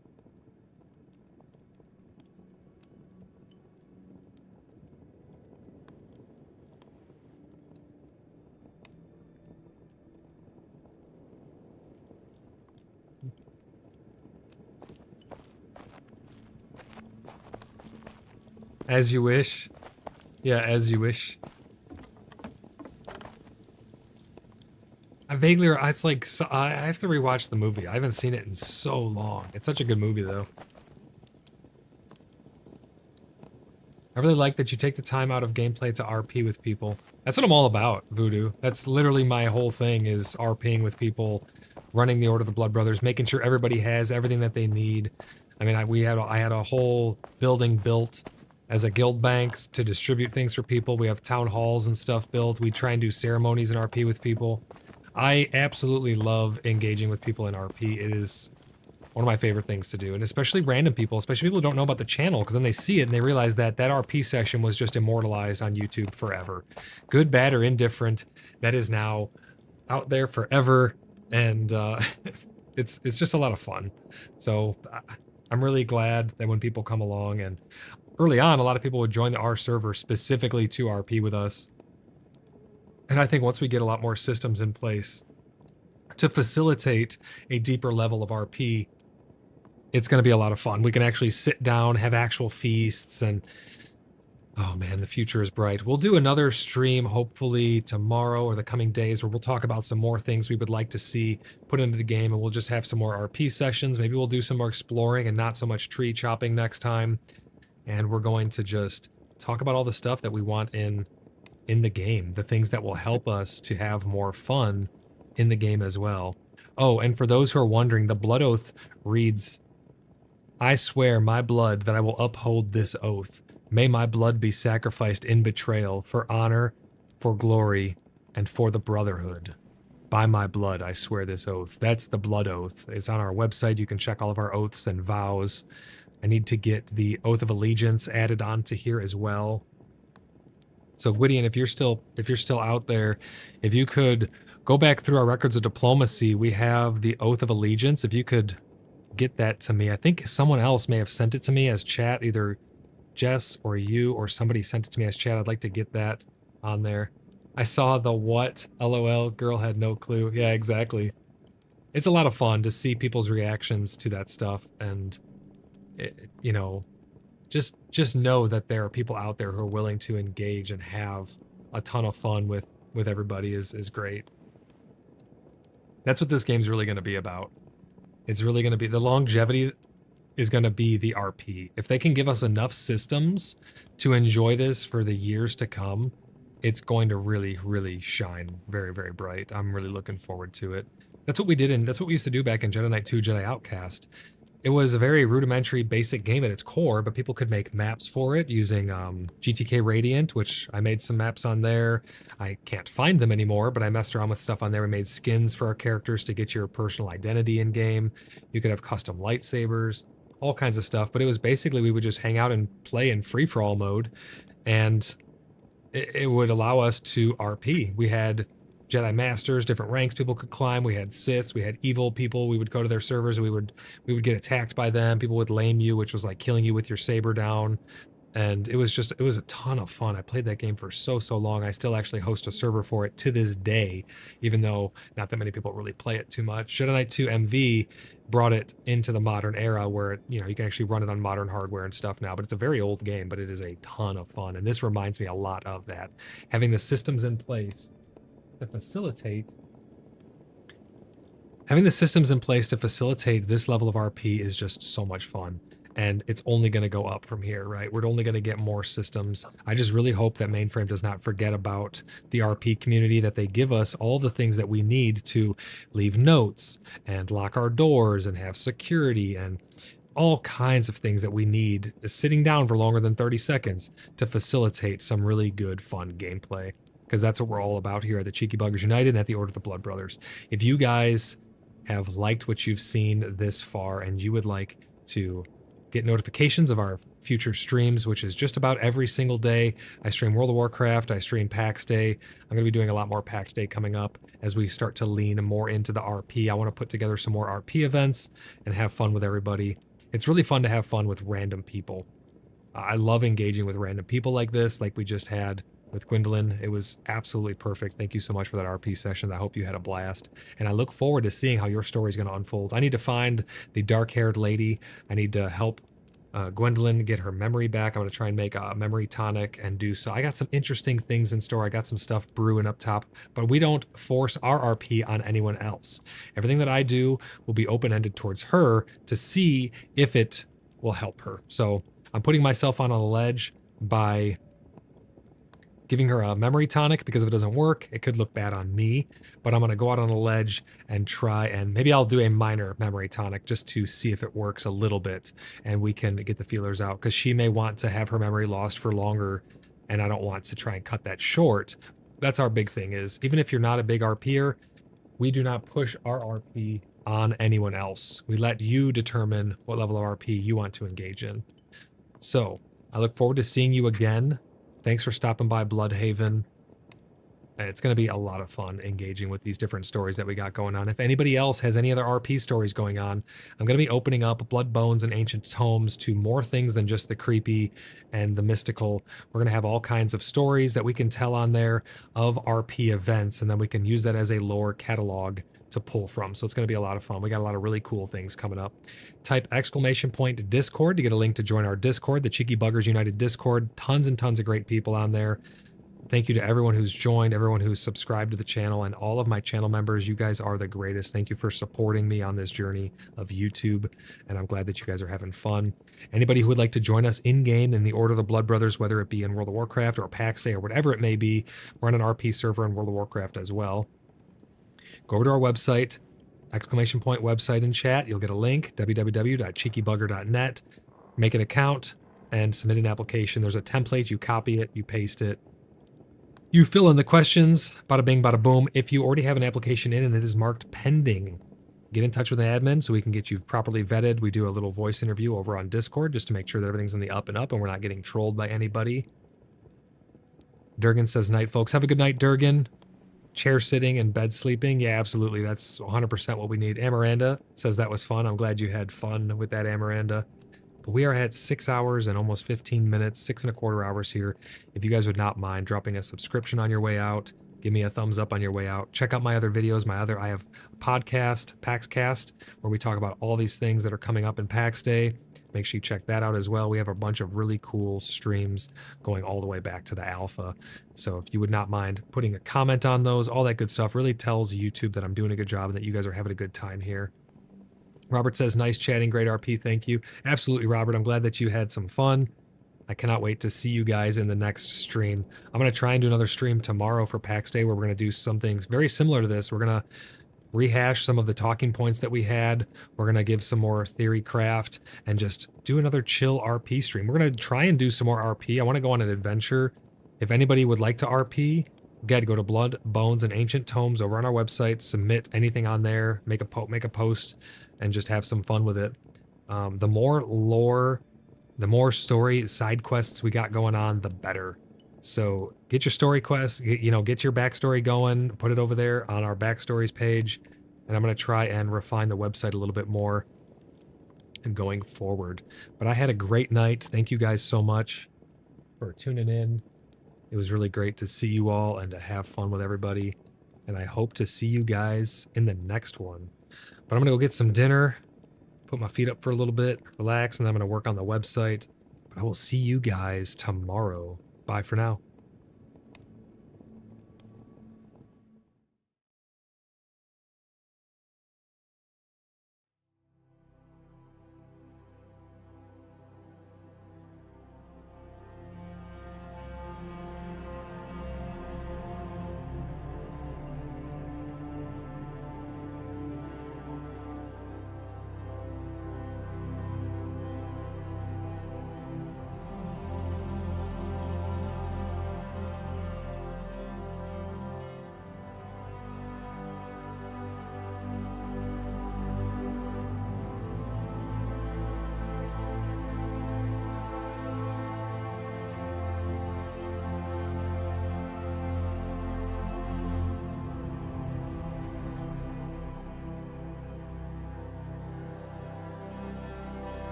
Brisket on the grill, now fill our bellies deep. Juicy, smoky, savory, warriors never sleep. Glistening, crushed, shining bright, there's a flavor near. Slice through all the tough times, tenderness so dear. Oh, brisket, walk right, taste that makes us strong. Low and slow we cook it, hear us sing our song.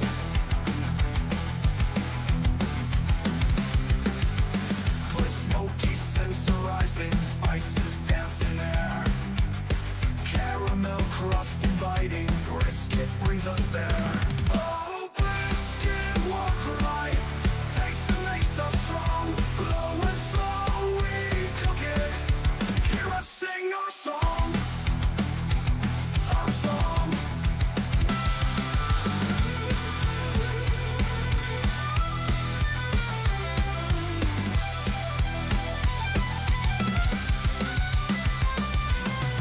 Smoky scents arising, spices dance in air. Caramel crust inviting, brisket brings us there. Oh, brisket, walk right, flavor in each bite. Symphony of seasons, makes our songs a night of song.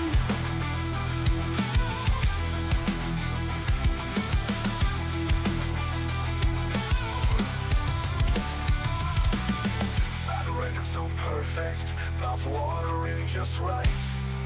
Chew that's so tender, brisket fuels our fight.